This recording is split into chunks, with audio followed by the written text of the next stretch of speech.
climbing. Now, currently, I am joined by a classifier, Kevin, in the commentary box. So, Kevin, first of all, tell us who you are and what your job is within the IFSC paraclimbing world. Yeah, my name's Kevin Cal, as you mentioned. I'm a classifier for about 3 years now, and so my main role is just to kind of see if athletes are eligible to compete at paraclimbing, and then hopefully the main goal is to kind of classify them within a sport group. So hopefully that their underlying physical condition can be in a situation where they can be competitive, and that's where we get the World Cup here today. So to take things back to basics, the paraclimbers are split into different categories, and those categories are dependent on the impairments that they have. So could you talk to me about the individual categories themselves? Yeah, so we have several sport classes, and so with this classification process, our hope is just to kind of better understand, well, first we have to understand their underlying condition, and once we have that diagnosis and some of that medical history, we perform kind of like a physical examination, and then from that physical examination we have a pretty good idea of, gosh, which sport category can we fit them in, whether that's something with more severe like muscle power loss, someone with like loss of range of motion. There's a lot of athletes that have like coordination impairments, and so our goal is to try to make this as competitive as we can. And as well as just fair, we have athletes that are really spending a lot of time there in training, and so we just want to put them in a situation where they'll be successful. Okay, well that's the basics, and we will be going through it in more detail later on, don't worry. But we're right now looking at the men's RP1 class. That's the starting class. So what does RP1 mean and stand for?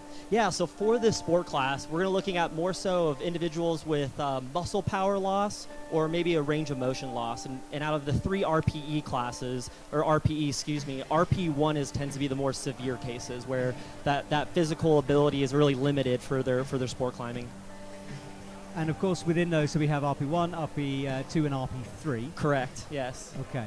And right now we've got a big field. For me, most of the classes are filled, I think. But in some classes we tend to combine them occasionally. Yes, yeah. Why is that? Yeah, sometimes in order to kind of make it a little bit more competitive, and we have some athletes where I believe some fields have over like 10 people, and other fields there may only be 3 to 5 athletes, and so I think what they like to try to do is just combine those 2 sport classes where, although they may have some different limitations, they still seem to be more of like a fair competitive objective. And for you coming into this job, what's your background? Do you have a medical background? Are you a climber yourself? Tell me a bit about that. Yeah, so I'm both a climber and a physio in the States here, and so I've been a physical therapist for roughly 8 years now, and then I've been classifying both internationally and nationally for the last 4 years. Okay, well, the audience we're having a look at now have gathered in the arena. They're waiting to get going. It's just a bit of housekeeping. This is the first of a whole week of IFSC competitions. Last night we had the European Speed, which was fantastic, so go back and watch that. Over the next couple of days we have the boulder qualification, the semi-finals and finals for that, and then we move on to the lead comp. And the lead comp, of course, will be taking place on that wall that we can see in front of us. And Kevin, like, what blows my mind is, regardless of the impairment the athlete has, they climb that thing, massively overhanging, super long. Does it ever just sort of surprise you just the quality of our athletes? Yeah, I mean, we're talking about elite athletes at this phase of paraclimbing. It's again, we're still a very young sport, but every year the athletes that are coming out through these national events, the training camps that these national teams are running, it's very much a legitimate sport, and it's really cool that it's getting recognized on a world stage, and not just for 1 World Cup, but 3 World Cups this year. And the athletes are gathering out there. I'm glad you said about the 3 World Cups, because of course we've got Arco to come. We've already had Salt Lake City. So it's a packed schedule for the para-athletes, and we can't really talk about it in detail, but our eyes are all on the Paralympics coming up. And might be some exciting news to come. I'm going to leave it there and tease it. But Kevin, you know, we've tried to sort of professionalise the sport over the last couple of years. Can you see that starting to feed into the sport itself? Oh, 100%. I mean, what's so nice about this community is that it's very inclusive when it comes to adaptive athletes, especially from like a national level where we have both an open category as well as a very competitive category. And these aren't just events now that you show up and you become a national champion. I mean, we have some high-level athletes that have coaches, physios, training teams, I mean, some of them are sponsored and have like legitimate livelihoods at stake here. And so in order to really solidify this as a legitimate sport, like we also need to have the ability to kind of classify these athletes, kind of align with the IPC, which is kind of the International Paraclimbing Committee, and hopefully get a bid for LA28 when it comes to Paralympics. Yeah, that is the goal for everyone, isn't it? So, and we're now looking at some of the stars out there and athletes we know by now who've been following this season very well. Have you seen any younger athletes coming onto the circuit that you've classified? You think, ooh, they could be the future? Yeah, I mean, what's so cool is like, so our role as a classifier is we have to kind of see some of these new athletes and just kind of, to some extent, we're the first kind of individuals that they see in regards to this IFSC paraclimbing competition. And so we kind of have to lay the foundation and just give them a little bit of an understanding of what sport class they'll be competing in. And so they have a good idea of what they're capable of, what they'll be doing at these competitions. And so, I mean, that's something what's so exciting is that we need classifiers at more events just simply because of the amount of influx of athletes that are coming in. And of course, just the expansion of paraclimbing, the more eyes. I mean, the fact that I mean, this is exciting even just being here at the live stream because I too watched the live stream in previous years. And so this is half the reason I'm even a small cog in this big train here. Well, it's great to have you here in the commentary box with me. We have got other people coming through over the next couple of hours, including Ragnar, a route setter. We have the old faithful Sebastian in the commentary. He's standing next to us here, and we've got some other athletes joining us later on. So Kevin will be saying goodbye when we start climbing. But it's great to hear from you because I think especially with paraclimbing, it's a side of the sport that is really important because the athletes have to get classified before they can ever touch the wall. It's the first thing they do. And tell me about that classification period. So is it done over one day or multiple days? Gosh, I mean, I wish it was done for the athletes in one day so they can kind of focus on their competition, but some of these athletes have to prepare for several weeks, several months, getting the appropriate paperwork, getting the medical documentation, and then of course it's always a little stressful for the athletes to kind of get the physical evaluation a couple of days before the event, but hopefully their minds could be at ease once we do that physical exam, they get their sport class set, and then that way they can really just focus on being the athlete that they are. They spent all these months and years kind of training for this moment, and so it's nice that they could feel solidified that they're in the right class and ready to compete. Absolutely agree with you. Well, Kevin, thank you for all of your hard work that you do behind the scenes. It's nice to have you in front of the scenes, so to speak, and telling us about. For sure, it's been a pleasure. I can't wait to go watch the live now. Well, look, Kevin, thank you very much. We're going to say goodbye to you, bring in Sebastian.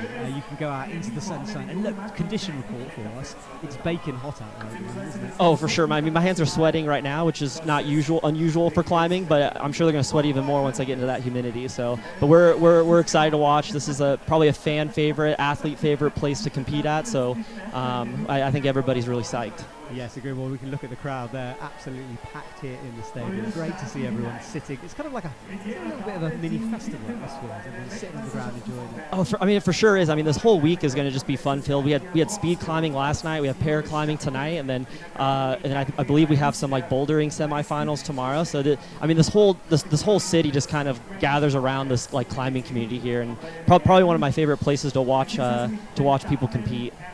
Well, Kevin, thank you for your time here today. Keep up the good work, and we'll see you in the next couple of competitions. Pleasure. Thanks for having me. Thanks, Kevin. Well, thank you to Kevin. He will leave us here in the commentary box. What a lovely man, and very eloquently explained all of the complexities of that classification period. Okay, so our athletes are waiting, and Sebastian is in the commentary box with me. Now, Sebastian, before we get going, I want to talk to you about how you got here, because you cycled, or hand cycled, across Europe. Hi, Matt. Yeah, that's true. I built a solar hand bike over the past 1.5 years, and the bike was now ready for longer distances. Mallorca, the island where I live, was no longer big enough, so I decided, why not trying to get to the Paraclimbing World Cup here in Innsbruck by hand bike, 1,000 kilometers, and I arrived, I think, 9 days ago here. Unbelievable. Well, Sebastian, thank you for. I'm glad you made it and you joined us here. Well, our first athlete out onto the stage is Sarah Lungi from Switzerland. She's going to come down to the end of the wall. And Sebastian, you had a detailed briefing with the setters before we got going here. Tell us a little bit about the route that she's about to pull onto, and also Anita is about to go on. There she is, getting ready. So let's start with the basics. What's the difficulty? Exactly. So on the left here we see a route which is round about 60 plus, as the route setters said to me. Those routes are progressing towards the top. So in comparison to a normal commercial gym route, it's not like the first to the last move has the exact same difficulty, more or less. These routes are different. Well, Sarah pulls herself onto the wall. Our paraclimbing comp is underway. Going up the arete and a little bit in the sun. We're expecting the sun to go away quite soon. Yes, and luckily the rain already did its job earlier in the afternoon, so I hope we get a uninterrupted final session tonight. Exactly. Well, there's Anita underway. I know she's got a very special chalk bag on from Climbing Gems. I promise I'll give a shout out to that. So well done, Climbing Gems, for providing that. And Anita from GB is she hurt her thumb a couple of years ago, had a bad competition, but she's come back here and is looking good here. Exactly. Anita has been for many years on the competition circuit now. Anita has MS. This is multiple sclerosis, which is affecting her legs. RP3 category sport class means 3, high number means low impairment. So this route is way more difficult than the one you see on the left.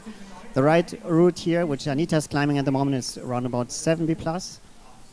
The routes start quite easy to give a good intro into the route, a good start, and as we want to have a ranking at the end with a good separation, those routes progress with difficulty towards the top so that we get a nice separation, hopefully, and our route setters always aim for one top in each route. There we go. Well, Sarah's starting to struggle there. Had to work to get that right foot back on the wall. Now she upgrades and will be looking for an opportunity to rest and settle herself down after that. Almost a moment there. The camera angle doesn't show it at the moment, but those routes are overhanging. You have some sections in the wall which are a bit less leaning back, so if you find a good rest there, that might help you to get more endurance and capabilities towards the end. You already see Anita's right leg having a little shaking there, but still managed to get it under control, and she made good progress already. Round about halfway up the wall. Well, that's a great shot to show how complicated this wall is. There's so many panels, all types of different angles going on, and it's almost like I sort of lose myself when I'm up there on the wall. You forget where you are. Yeah, and the middle part is even 10 meters overhanging. That means when you get lowered from the top, you're 10 meters away from the point you started from. Well, Anita's having to battle now. Keep an eye on Sarah on the left as well. She's got an arm jam in, it looks like. That was well found and a good opportunity for rest if she can get it stuck. And Anita coming out onto the purple holes. This is where we're really expecting to see the separation for this women's route on the right. Exactly. It's the route already progressed a lot towards this traverse to the left. Now going up straight, progressing even more. Now we're going to see interesting moves. And well, double fall. Anita looks like she almost dry fired off that, and Sarah as well, burnt out, I think, underneath that overhang. Both being lowered at the same time onto the stage. Yeah, Anita will go down to the ground. There we go. And sometimes we see this from our athletes where it looks like they're in trouble when they're being lowered, but often it's just a case that the muscles have done too much and they just need to stop for a second. Exactly. And in the best case, you gave everything you had on the wall, and that allows you to take a little rest when you get down. Well, that was Sarah slipping out of the double underclings as she went up above her head. Gets very, very steep through there. She maybe needs to upgrade the feet just a little bit. But a good effort from her. And one done here. But lots of categories to go. And lots of athletes to go. This is, by the way, the biggest paraclimbing event we ever had so far. 208 starters were here yesterday in the qualifications, and the best of each sport class made it to the finals today. Well, Marta Serafino is going to be coming down for Spain, down on the far left, and from Italy's Elsa Martin on the right. And there is Marta there, chalking up, and she's going to need that chalk, because as we mentioned, and we will stop mentioning at some point, but it is outrageously warm in the stadium. We can't wait for some sunset here. Exactly, and hopefully with the sun setting down, the temperatures will drop. But what a background. Look at those mountains just hanging there watching. Right, off the ground for Elsa. Making good progress on the right.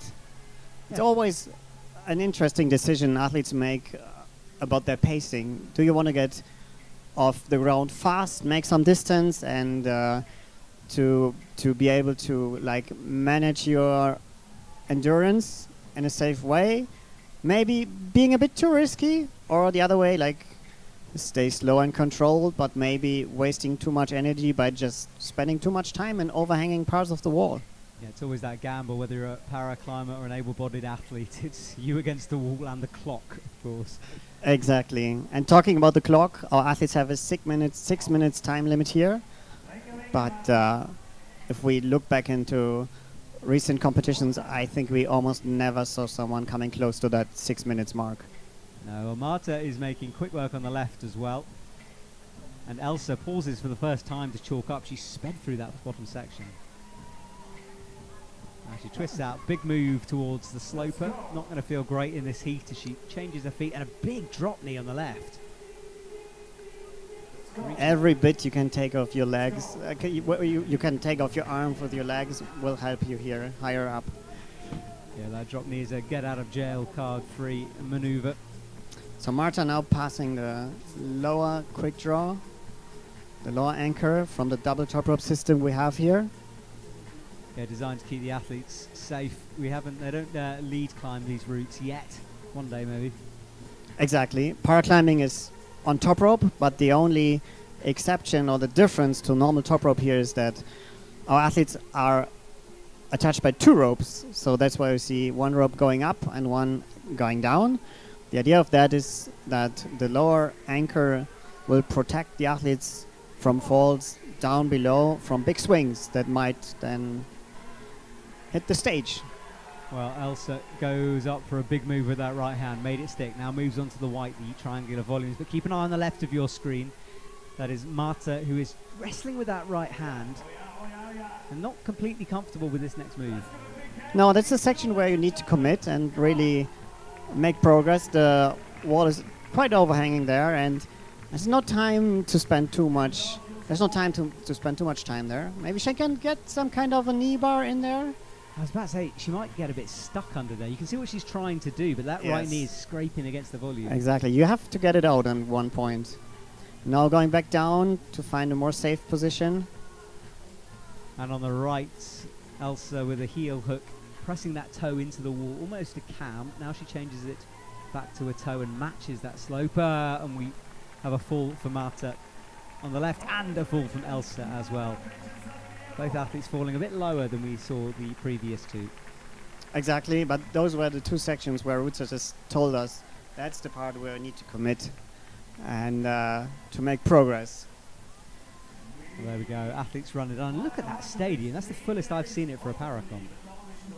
Yeah, we have spectators here. Nice. Yeah, they are thronging. Sadly, you're with me, but you can go and enjoy it later on when we bring in some other people. But I know Sebastian was pretty keen to join me in the commentary box. Oh, yes. You're a regular now. Well, you're the regular. You're the co-commentator. This was Elsa getting stuck, so Marta getting stuck underneath that big volume. Couldn't change that knee around and eventually fell. But a good fight from her. But to be honest, I like more climbing in finals. Well, you need to get into it, though. Yeah, it's not that easy. My sport class RP1 is getting really strong over the past 12 months. I'm expecting some climbers' excuses here. Is it rainy? No. Skin was terrible. No, There was a bird on the route. no, everyone made the step ahead, and we were 19 competitors here, and the difference in between the 6th and the, let's say, 14th position were just a couple moves. Oh, So it's this midfield is so packed that just a tiny difference in your shape on that day or a mistake you made make a difference between you get that's the last one into finals or you're somewhere way down the list. wow. Well, I'm so sorry you didn't get through, but of course, great you're joining me. Now, Christine from Netherlands is underway on your screen there, and Eva Mol is down the other end. So the wall now conquered by Team Netherlands. Yes, there is Eva Mol underway. She's been doing looking at her Instagram, an awful lot of rowing in between World Cups as well. Exactly. Eva is one of our athletes who is competing in 2 para sports at the moment. And she sadly missed the qualification for a rowing spot in Paris 24 by just 1 place a few weeks ago.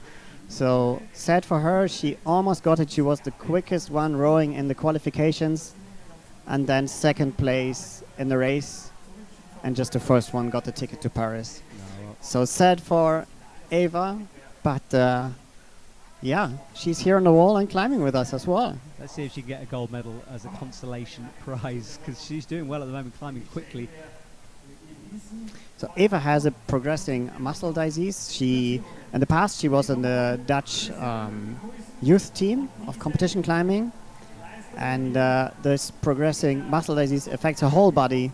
So she definitely knows how hard climbing works, but she just doesn't have the strength anymore to keep up with the ancient level in her hands, in her trunk, and her legs everywhere. Well, meanwhile, Christiane on the right is doing well. She's nearing the end of the green, loses her feet, and it's a big swing and an early fall for her, and disappointment clearly. She just had like foot slip. Yeah, foot slip. Well, she calms down. I mean, frustration immediately turned into a smile, but that's not what you want in a final. Oh, maybe conditions? That looked really like unexpected, that when she fell. Meanwhile, Eva, we lost her in the almost same place, like and the team teammates. our compatriot before. That's nice to see. That's teamwork. Yes. Well, they are literally teammates, those two, and it's great to have them climbing so at the nice. same time on the stage. Well, the 2 athletes are done. Yes, I think the right of the wall definitely more affected by the sun at the moment. That might have caused that early slip. That was Eva going up into the undercling. Couldn't quite hold it. Yeah, look at the sun on that wall. Little wave to get going. Yeah. That's a replay of her final moves, losing their feet and then also hand slip, and that's the end of her climb, sadly. It is. Well, 1 athlete to go for both categories. Pavitra is out down the end, and I just want to boost the climbing club. That's our daily show we do during all the World Cups. It's highlights, behind the scenes action, interviews and more, and we interviewed Pavitra in a What's in Your Bag video. So if you're intrigued about what's in that lady's bag, then make sure you subscribe to the IFSC YouTube channel not to miss any of the action. Definitely. So Pavitra in yellow from Belgium, and Nat Vorel from USA is there and climbing now. Both our last climbers in this sport class, meaning they qualified best in the qualification round yesterday. We're about to see something pretty special from Anita here, especially a crowd pleaser. She would campus her way up the route. Exactly. Pavitra is classified as AL1. That means no function in her leg or complete amputation. That means they only have their arms to climb, and Pavitra is doing it in an impressive style, campusing up this way. Yeah, look at that. It really is amazing stuff. That specialized harness, that's one of the things we discuss in the interview. And look at her, the power. You sit next to that lady and she's got shoulders for days. She's absolutely stacked. Exactly, and she can do 1-arm pull-ups, by the way, for warm-up. Oh. Well, let's also keep an eye over on the right. Nat making good work. That heel vital through the middle section of that route. Halfway through the greens now, nearing those triangular volumes. They've caught a few people out. Exactly, that's the section where it's really need to commit, where it starts to progress. Now, Pavitra's got to be more. careful, because that's just a volume above her head. There's no texture on that. Exactly, and sitting on the volume below with her... Yes, Pavitra, come on. Oh, what a move. Bump that right hand Now over. let's see, what can she do with this undercling side hold volume there? Blocking up and reaching up as far as she can. Yes, looking comfortable. Asking for the crowd support. With that 1-arm strength you were talking about. Nat, meanwhile, is on the oranges. Bumps the left hand out to a good hold. Might take a second to shake here. Things get more difficult. Pavitra is on this, what, like a tooth up there? Exactly, it's in the horizontal part of the wall. Our route setters placed a stalactite there. And Pavitra now doing the campus move up on that stalactite. Come on. She quickly shakes the left hand out, trying to get rid of a bit of pump. That's the section of the route we did not see before until now. I just want to go Incredible. Oh wow, Pavitra. And now See- she has a moment there to shake out. That's Exactly, very fun. and it's a really smart way to place the body there on the footholds and then continue campusing. Nats on the purples. This is, I think, near the high point. Now must be close anyway, because the wall is It's past the high point it's already. past, right? Yeah. So that's gold medal position for her. Changes the hands, falls eventually, but she falls into a gold medal. Great performance from her through those purples. Let's concentrate on Pavitra. She's No, had that- another rest. And again, asking for crowd support. She seems to have some power left in the tank, I would say. She was Come on, Pavitra, this traverse, spicy one. There's just a few footholds. She won't need them anyway, but No, come on, she's won. Pavitra. Oh, she falls on that traverse. That might have been a bit too far, but what a feature to put on the wall. Wow. So the route setters really made an interesting setup there. So just 2 footholds on that traverse. So even if it don't campus it, that will be really, really spicy and interesting for the upcoming sport classes on there. Well, this was Nat's fall. Bumped those hands up onto the orange volume. It's a gold medal for her. She won't know it yet. She would have got confirmation as she came down that she took that victory. A great first category for us to see.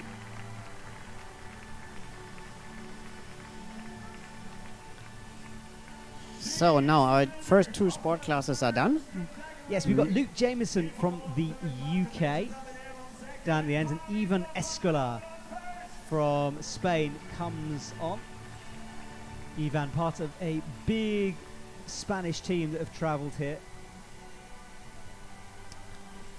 Exactly, all teams grew over time, and you see that all nations bring bigger teams each year, more athletes, many new faces here today. I think our classifiers classified 50 athletes on the 2 days before this competition. All right, so we're getting going. Ivan looks back, gets the confirmation that he can go. He's underway. I can't believe he's wearing trousers. The man's mad. He's going. And then down on the left, that is Luke. And just remind us of the RP category. When we say RP, I know Kevin mentioned it earlier, but for those who didn't see it, what do we mean by RP? It's limited range, power, and stability due to neurological conditions or a loss of range of motion, or it can have different causes, but which leads at the end to very limited capabilities. Maybe in just one of those, for example, just limited strength, or you just have limited flexibility, or maybe limited coordination. So it means you get to the hold, but maybe not in a straight way.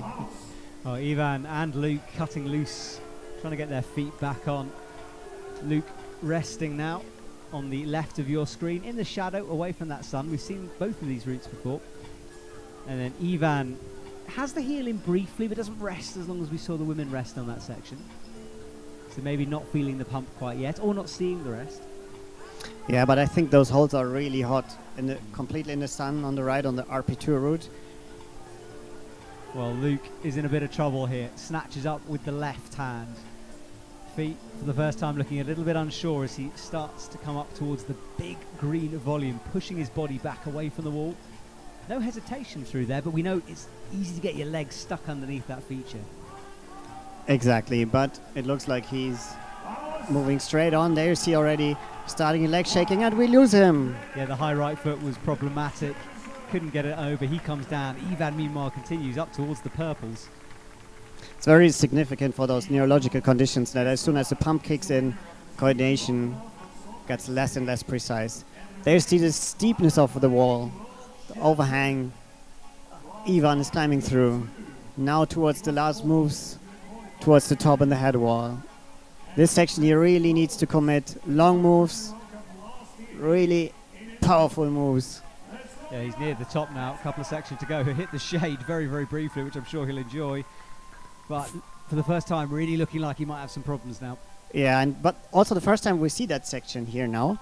Route setters might be a little nervous now because if the first starter, that means who qualified last for the finals, is already that close to the top, but It can happen quite often also that first starter, first go, best go. That's true. We've seen it lots and lots. But he's struggling with that left hand. He keeps dropping back down to rest, which is clever, but there's only so many times you can do that before you've got to commit to the move with Yeah. building. There's no much option to rest up there, but he's trying to get back down to find a better position. No, he eventually falls in that lower hold. Can't figure out the sequence. Gestures to the crowd. Looks a bit upset about his strategy of just risk it and go for it, or hesitation, going back, trying to pause for a moment and then losing it. Well, this was Luke's fall. Was that right foot? Couldn't quite bring it up. Saw no other solution, and that was the end of his run. But first athlete out, and many to go in his category. 7 athletes competing. Exactly. Normally there should be 6, but as we had the same ranking for the 6th place, we have 7 now climbing in that sport class. Sebastian Horn underway, one of your teammates. Exactly, the other Sebastian from RP1. We'll have a battle of the Sebastians. Exactly, and in the past, some officials got already confused by. I mean, it's like both are German, both are RP1. And then from the USA, Braden Butler walks onto the stage, all smiles as he greets the crowd. Again, another big USA team here competing in Innsbruck. Talk to me about the double chalk bags. The double chalk bag strategy has a simple reason. If you don't have the flexibility or the coordination to hit the chalk bag, the center chalk bag at your back, just take 2 of them that you can reach more easy. He's not the only one who uses that trick. And it's, by the way, it's his first finals ever. Wow, And so feeling the pressure today, or was he dealing with it okay? yesterday he was so super happy, and I talked to him just before I went into isolation. He was super psyched and super, also already a bit nervous, and but I think he has the luck of not knowing exactly what's happening. I remember first time being in finals. We will never forget that moment. It made me so happy for him that he just got there, to see like the excitement that I went through, I don't know how many years ago. And then after that, if you're there for the second time perhaps, then you feel another type of pressure. Yeah, it's the start of his finals journey into this world. Sebastian has a spasticity, so that means very, very limited flexibility in his legs. Also affects his arms, but he has enormous power, so don't be stressed out. No, we lose him. Yeah, he falls down on the left of the wall. The German goes down back to the ground, and then Braden on the right-hand side is still underway, still going. Looking very tanned out there on the wall. I think you can spot that. I want to say California local, but I've got no idea where he's from. Me neither. He looks like a California sort of surfer-style athlete. Or maybe the quick Austrian sun. That's true. Yeah, it is bakingly hot. All right, well, he's through onto the big green holds now. Possible knee bar rest. He's not really using it. Nice camera angle there, showing this overhang. Well, he's flicking out the hand in some But micro shakes. Still looking really relaxed and composed, move by move. Now having the big undercling there, looking up. And now he starts with the more committing part of the route. Yes, and he's looking very composed though. Nice position, hips back from the wall, just trying to look up, gauge what's coming next. The athletes had observation before we got going here. 6 minutes to watch the route, think about what's going to come up, while the others are waiting in ISO. They cannot see him, so finals are in the on-site format. You just get on stage, you have to climb, and you have no information on what happened before. Maybe you can guesstimate a bit by the noise of the crowd if there was a top, but you never know, was it my line or was it the neighbor one? Well, on the left from Japan, Takuya Okada. He's in the shade. We'll stick with Braden at the moment because he's near the business end. Now, this is where we saw Ivan go back down and rest on that right hand again. Let's see if he reads this a bit better. There's no hesitation, just moving on. Can we see an early top here in the sport class? It'd be the first one of the evening. If it is, no, he falls on the cross-through move. So short before the top. Just looking back on the screen. He's checking the score, isn't he? He looks like he cannot believe what happened. Well, you are number one, sir, at the moment, but we've got 2 athletes to come. Now he realized, yeah, you see his smile. But he's guaranteed a medal with only 2 more athletes to climb, so it's going to be at least bronze for him. Definitely. Well, no top, but it was close.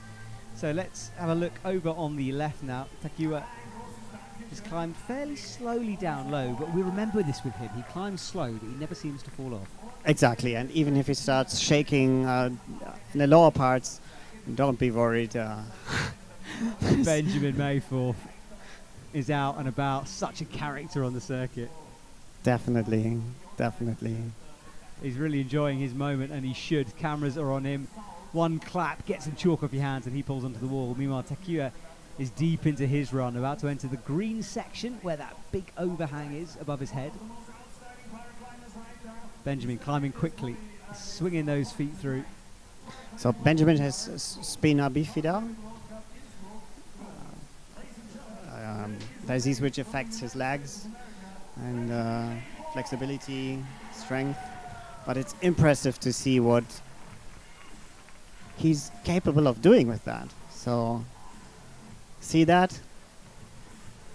He makes it look so easy. First time I saw him climb, he was in a gym, campusing stuff I could barely even touch. He's so strong in that upper body strength. Definitely. Every athlete has to find his way to compensate his impairment. And for me also, it's like just pure power climbing. It's always a good way to compensate other deficits. Well, Takua is in the crux of the men's route, certainly the low crux, this move over. He's got that right hand that we saw Pavitra use. No one else really touching that. And he upgrades it and bumps right. Meanwhile, Benjamin is on the huge undercling feature in the middle of the wall. Up towards the crimp now, locks it off with that right hand. He keeps going. He's barely paused as well. Yeah, but now he's thinking a bit, trying to get higher on that hold. He has to get it on the top part to get it like a good or like a better hold. Oh, powerful swing up to the right. Chalks up briefly, then continues. I think speed is the best way on that power. Look, Takua's got stuck underneath again. Yeah, but this way he gets higher up with his left, but not enough, sadly. Losing Takuya also in this interesting undercling volume crux. Now Benjamin Mayforth on his way in the head wall. Final moves. Well, he needs to get a little bit further in order to jump into that gold medal spot, but he's very close. This cross-through move is where his teammate Braden fell before. Benjamin, one move away now, hits it with the left, crosses through. That should be enough points. Changes his feet. He even skipped the hole that his teammate fell on before. And it's a top. Come on! A top and provisional gold at the moment with one athlete to come, but guaranteed a silver medal. And he's absolutely loving it up there. But he didn't match. Oh, he didn't match. He didn't match. I was wondering, like, why is he not? Then he was looking back, celebrating, and then I thought he would turn back and just match it. Now that is a really good spot because that might leave him in a bit of trouble. Well, it will leave him in trouble. So now it depends on his compatriot Manikandan Kumar's performance, who will come on stage now. Benjamin waves goodbye to the crowd. I don't think he realizes yet what he did there. Right, another one of your teammates. Tell me. Corbinian Frank, my friend and teammate. Corbinian is also, like I, in the RP1 sport class. Corbinian has a serious neurological condition which affects his whole body. So here we see Manikandan Kumar being tied into his route. Now going through the moves. He has 40 seconds from the moment being tied in to the moment he has to start. Now just to clarify here, if he manages to match that last hold, he will beat Benjamin. Definitely. Also, even if he wouldn't match, he would beat him because of the better previous round result. Yes, because of countback. Okay, so that's the story on the right. A bit of drama here early on in the para finals. Benjamin just wanted to put some more, like. I tell you what, he'll never do that again. You do Maybe, that once, yes. don't you? And that's it. Yeah. But Corbinian is doing well, nice and steady. Manikandian is underway on the right. Quickly through the bottom of the route. Good footwork down low. So you know him very well. You described Corbinian as your friend. Is this the kind of route that he'd enjoy climbing, do you think? Corbinian loves all the routes. Doesn't matter. Eh? He's so psyched. He had to rest for 1 year now. Now he's back. It's just his second competition after 1 year of pausing, and he's just so happy to be here and to be with us and to enjoy the climbing. And Corbinian fell on ice many years ago and a car drove over him. So he's one of those examples where I say, like, he could also have lost his life. And he had his second birthday, and he moved on, and he just goes climbing. And you see there also he has the dual chalk bag tactic, one on the right, one on the left. Yes, that is a good tactic. Now you see it, can't unsee it. I might try that myself. It's not a bad idea. Manikandan, meanwhile, is doing big moves. He skipped some holds down low and looking confident as he nears the halfway mark. So Corbinian on the first hold on the stalactite, trying to reach. Oh! Come on, Corbinian now resorting his feet. He was easily through the bottom overhang. The Definitely. second one is even more extreme, though. Exactly. He needs a bit more reach up there. He now locks off that left Now shoulder. trying again. And falling. He was going to wrong hand himself, so he had to be careful. He's now upside down. He always does that to celebrate. I didn't know, is that his celebration? Is that the Yeah, trademark? he loves that move. Amazing. Manikandan, meanwhile, is just below the top of the roof. Now remember, everyone, if he gets to the final hold, he's won. So Benjamin's match could have been an absolute nightmare. Although he has been counted as a top, interestingly, on our screen. So we'll have to see if the judges change that.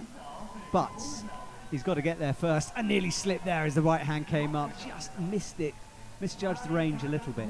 Now adjusts the feet. Crosses through with that right hand. 2 moves to go. Hits the left hand. There is the top in sight.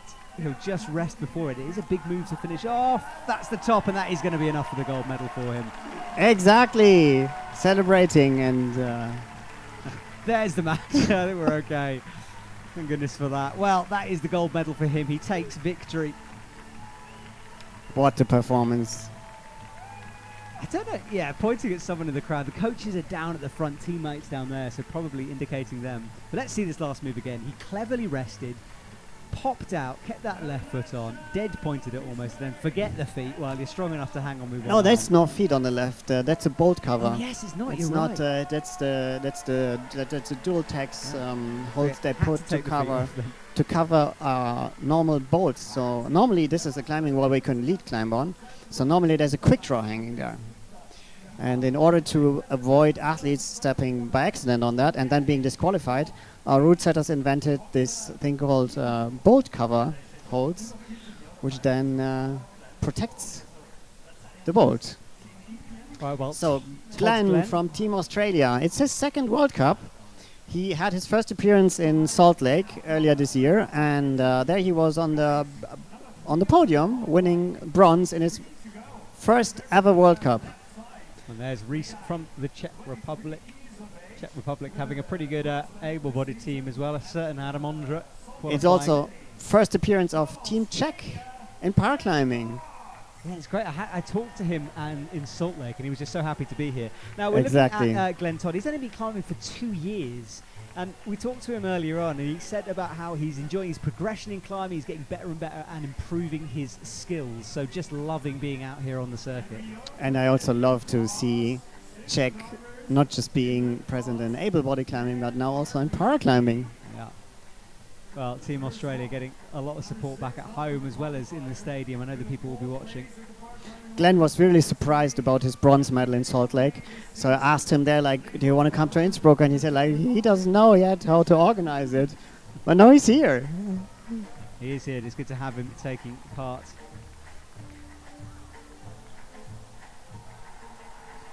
Yes, the RP3 category is on the right. We're staying with RP1 on the left. Remember, different numbers of athletes in different categories, so we move on when all of the athletes have finished. There's not a set time for them. Well, Luke quickly through and then underway, and the first time we get to see the blue route. So Sebastian, go on, tell us a bit about this one.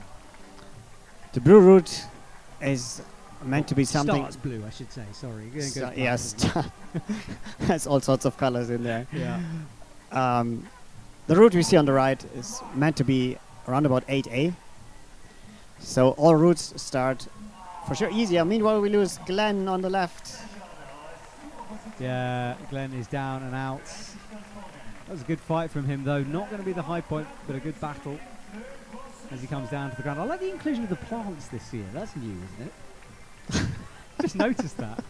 Someone's got a gardening budget. Yeah, Really. it was not there in qualification yesterday. Oh, is it not? Okay. No. They brought it through to the finals. That's No. We've got to decorate the stage. Reese is doing well here. He had a bit of a moment very low, sorted himself out. And he just wants that rope, flicked over his head. There was in a nasty position for a second.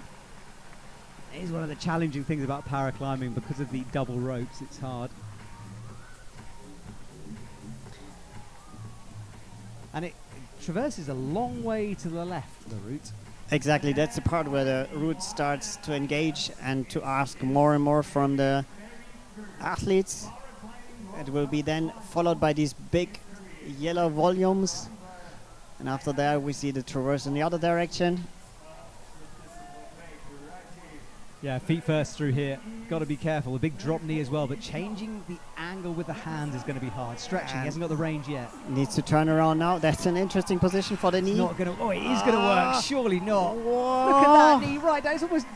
Oh, I would have sent an ambulance to that man. It looks horrible. That must hurt. Twisting, turning, trying to get the length. He hasn't got it. He's got to reset. Wow. I don't think I've ever seen a drop knee in any kind of competition that deep. And now for the first time seeing it this way. Oh, there is a jib up above his head. We're not sure if it's a foothold or a jib. It's not marked. So maybe he hasn't seen it, because if you're on the ground looking up, that is a difficult No. one. Well, he falls, so we'll have to see if that is possible. Yes, it was so small I couldn't see it there on the screen, but yeah. no. It was not marked with chalk, so we'll have to see later what the other athletes are trying there. So first time we see that route in action. Here we see the replay of Glenn, his final moves. Tried to find a crimp on the backboard, couldn't get it, spinning around, coming Also back down to the ground. Losing his feet at the same time, so maybe he was already really pumped and like just doing this last moves of trying something. Kim is climbing so quickly. Whilst we're seeing the replays here, he's into the greens already, so not hanging around on the left. Kim is climbing his first World Cup here from Team Norway in the RP1 sport class. Qualifying really strong yesterday.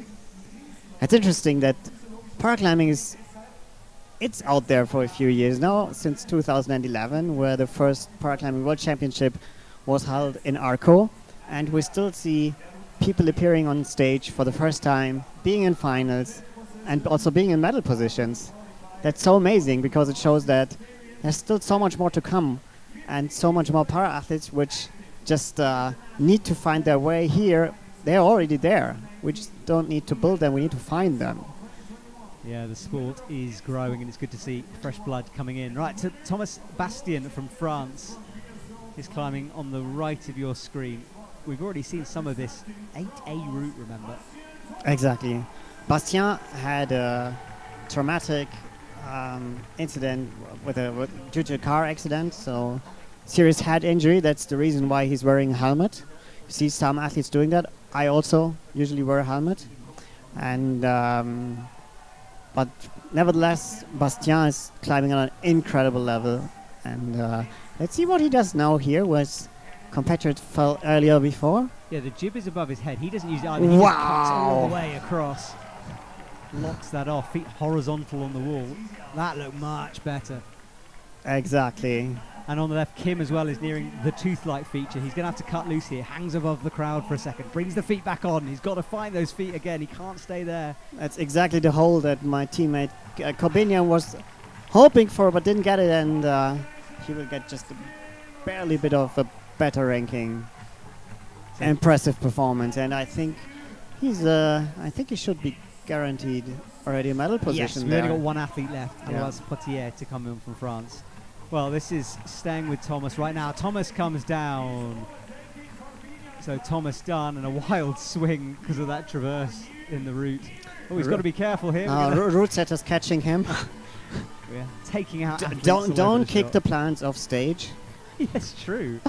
That's the most important thing, you know. We'll get the bill for that. Yes, you know. I almost kicked one of the lights off stage yesterday. Don't say, you can't say that on air. Someone's going to hear that. They're going to blame you for something. I said almost. Okay. The belays just stopped me like 10 centimeters above the light, just swinging, pendling over it. Okay. So if any lights get broken in the next couple of days, we'll know who to come to. But I You're think the they are first mounted. suspect. They are mounted. I Okay. think you cannot kick them off easily. But the plants don't look that that way. Right, well, let's stop talking about plants for a sec. Talk about climbing, because Alois Potier is on the left. Final athlete out on RP1. Crossing through, slow and steady down low. The route starting to come into the sun as well as it rotates around. Look, But just the lower part, so just the first few holds. As he's the last climber in this sport class, and Alois is known to be super strong. So exciting to see if he can maybe show us a new high point here. and Luke Smith strides onto the stage looking focused. Doesn't really acknowledge the crowd right now, just trying to keep in his own world and zone. And Alois, it's hard to know if he's struggling here or if this is one of his tactics. Doesn't look 100% comfortable yet. No, Alois also has a neurological condition, and it looks like he's shaking or insecure, but that's just part of his impairment. He has so much more capacities left, so don't worry, Matt. He's just rolling in. You know I worry, I'm nervous. Yes, I'm not. We're going to have to see which one of us is right then. Well, Luke Smith starts this traverse, hand over hand, got to be careful with the feet. Gets a high heel in. Solid climbing from Luke. Definitely. And meanwhile, Alois is shaking out the hands, crosses through, matches. Taking a bit of shake, a little relaxed position there. It's a bit awkward. He's got to be careful of that left leg. Now straightens it up. Wow. Careful of the rope as well. And it looks like they're climbing really close together in that shot on the right, but it is around the corner. They're not going to bump into each other. Finger strength required in this next move by Luke. It's an undercling. There, that move. Exactly, and then bumping up to the black hold. Now let's see what he does with this traverse. What are we Like gonna see? Bastien, that's a new version. There's a few hook to ways the through left. that section, which is good. I like it when the setters build that in. Exactly. Alois is in the danger zone though. That green volume has caused a lot of problem. He needs to change that foot above it, upgrade it somehow. He has got the right foot up. Now Luke. Luke looking already a bit on the limit. Come on, Luke. Cross move. Come on, can you release it? Unwinds. Wow. No, he can't. Well, a good effort from Luke, and now he smiles at the crowd as they come.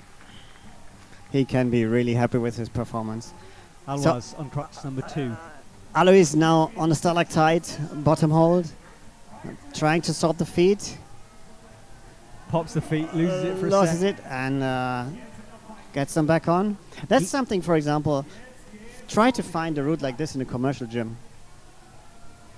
You mean in terms of the setting and putting Exactly, things and into it? training for something like that. Yeah. This is a route which really demands like experience from climbers. Now switching hands, not sure if it's a good way to do that because now he has to grab around and bring it the other way. Oh wow! Crossing through right Whoa! flank, pings off and fires. Ah, that was unfortunate. I think if he had just got a few That more was- fingers involved, then it could have been. I think it was the wrong hand because he should have done it the other way around. So a bit of maybe a route reading error, Yeah. maybe burning out in desperation. Sometimes you just snatch for what you Exactly, can see. exactly, and also experience in 3D climbing. Maybe that's something. It's nice to see that the route setters are asking the athletes for something like that as well. Well, we're having a route setter come on in the break before the visually impaired climbing, so we can ask her all about this, because something the climbers were saying is how hard the qualifying routes were. But the para-athletes want to be pushed. They need Exactly. to be challenged. Not everyone can make it to the top, right? Otherwise, you don't have a selection. This is Jamie Baudeck from Netherlands. Nice to see Jamie back. I haven't seen him for a while. Or was he at Salt Lake? My brain is just melting. No, he wasn't at Salt Lake, Team Netherlands was not in No. in the US, so it's That's good. Thank goodness I haven't lost my it's mind completely. it's just their first competition for this season. So Jamie owns a boulder gym, and he has an artificial hip, so it means he has limited flexibility on one leg, and moving so confident through there.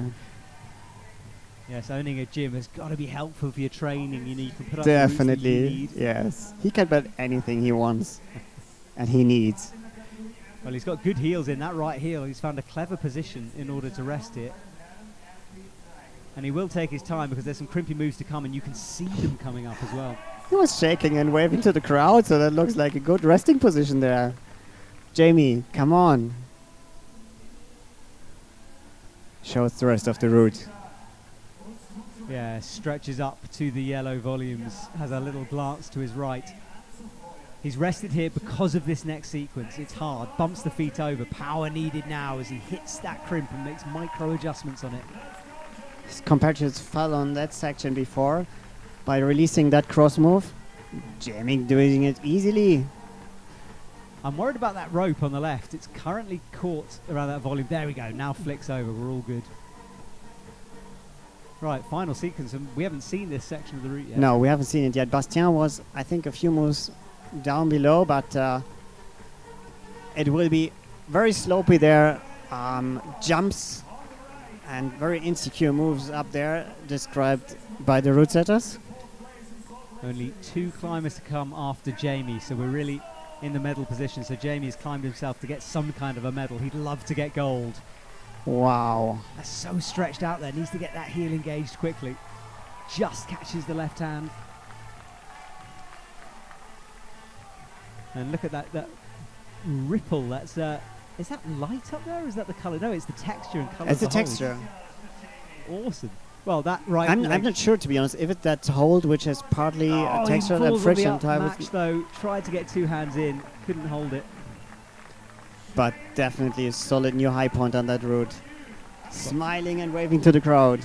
Let's see a replay of that. Yes, it is the texture on that hold. So that was the match. Brought hands underneath. Maybe should have crossed through over the top. But a current leader, current high point. And we have a new category underway for the women's RP2. That is Caroline Winstell underway. Oh, and Caroline falls very early on this route. On a slopey section. Wasn't enjoying herself there. We'll have to see maybe a replay of that to see what happened. It happens though in competitions like that. We've all For had sure. our early slips. Yeah. It's, I always say it's in, if you can take it as a character enforcing experience. Yeah.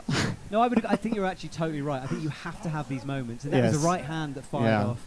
I think it helps you grow as an athlete. Definitely. I had, for example, also once I fell, I think, on the third move and swung back and crashed into my B-lane team.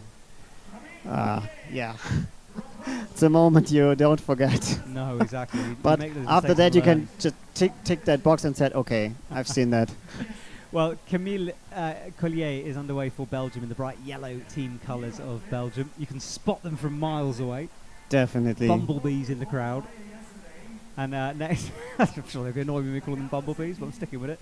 And then underway for, where are we here? I've lost my Team mind. Japan. Yeah, Matoi is underway. Matoi Futihashi for women's RP2. So she's underway now. This always makes me a bit nervous when I've seen an athlete fall low because you know there's that potential. So keep an eye on the right.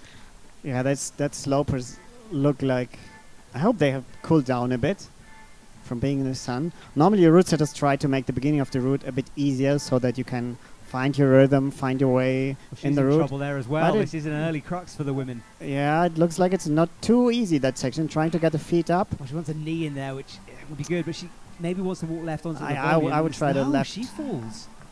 Wow, So we have a very early crux there for the women's. interesting, yeah. The route setters told me they tried to play with that route a bit, but not in the lower part. The experiments are on top hidden. Well, yeah. I hope we see that later on. So interesting. Women struggling in RP2. Meanwhile, making good progress is Camille. He Resting there in this power traverse to the right. Now moving on. hits the crimps. Changes the feet around. You've got to say goodbye to that left volume now as he brings the left foot to meet him. Bumping over right. It's pure power from now on in this section. Rocks up on that heel. You've got to trust it and flicks his hand around the rope. That was well done. Jamie, remember, got to the textured holds above his head. He's climbing up. Guaranteed a medal at this point. Yeah, should be a medal, exactly. So now traversing back to the left. Meanwhile, we see Team Italy here in the slopey low crux section. Chiara. She's using the foot on the volume to the left. That's the way, I think, if you can get it. Yeah, Chiara's that's the doing way. better. Oh, Camille fell. So we're not sure exactly where Camille fell, but it will be round about Jamie's high point. Let's see a replay of that. Yeah, so this was it. Jamie's high point was a bit further. It was further, definitely, way further. So that means Jamie guaranteed the silver. He's guaranteed at least a bronze. I'm not sure if Bastien Thomas was also in that section. Okay. So Yes, possibly. Okay. Yeah. I don't know what I'm talking about. I've lost all track. There's so many athletes and so much going on. exactly. No, Bastien had a really early high point on that route. So first time we see that section from this route, which is meant to be around about 7A plus, on the very right side of the wall here in Innsbruck. I know the setters will be breathing a sigh of relief that someone's got through that section. They wouldn't Exactly. want everyone to fall there. Exactly. You don't want to have falling everyone just after 5 moves. Chiara's looking good. So changes the feet around, puts that left foot over in an inside flag, drops it back down, trusts the small crimp. She's shaking out. But blocked side pulls to come, so you've got to be accurate. She does the bump over, looks to the left. There is a right hand in the dish. She's clearly in 2 minds. Does she go right first? Does she go over to the left? I think she's going left. No, that right hand's got to be there. Then you slap the left in, reaches up a bit low, now locks it off. That's the part where the route starts to increase the difficulty, according to the route setters. Also, the wall gets a bit steeper there. Yeah, she's horizontal for a sec, slaps into a nothing hold, misses, and she is going to fall. Gets the feet a little bit tangled, she's all right. Thank That goodness looks like someone a- made it through that bottom crux. Yes, but that really looks like a tough experiment so far. It does. Well, we know the route setters want to challenge the athletes. Have they got a step too far? They'll have to work it out for yourselves. Tadashi is underway for Team Japan, the final athlete who can make an impact on this podium before we say goodbye to men's RP3. 6 athletes in this category. Let's see if he can also end up on the podium next to Jamie, maybe. He's looking good through the crimps. You can see from this angle the jibs. A jib is a small hold that's screwed onto a big volume. Now feet underneath. So now looking into this traverse, reaching out easily to the right. Yeah, he's hanging with straight arms, brings the right hand into an undercling and clearly enjoying himself up there in the sunshine above this amazing Innsbruck crowd. As an Taking a athlete, little breath. this has got to be the pinnacle, hasn't it? In terms of like where you want to be in a final. Definitely. The emotions here is always special. Well, And the view for sure. it's not bad. Chamonix coming up, of course. We have this debate every year. Which skyline is best? But there's no park climbing in Chamonix. That's true. We'd love to have you. So, Please Hint. come and do a paracomp there. hint, hint. Well, Dina Evic is underway on the right of your screen. She's in this bottom crux now. A different method, high right foot. I think she needs to change her feet. Yes, now does. Let's hope she finds a way around to the left. Whoa, we also lose her No. there. Wow. That- That route, that's 3 out of 4. That's seems to be an interesting route reading crux there. But is she Tadashi now? Kicking Wow. loose, shaking those hands out. Now we're beginning the section where we have just these slopey holds, big moves, dynamic, insecure, trying to get a little rest there before bumping up to the left. Right, above his head there's a dish. He hits it with the right hand, cuts loose and swings. Makes the adjustment. And now we are nearing the high point territory. The route curves over to the left. There's a lot of climbing still to come in the top section.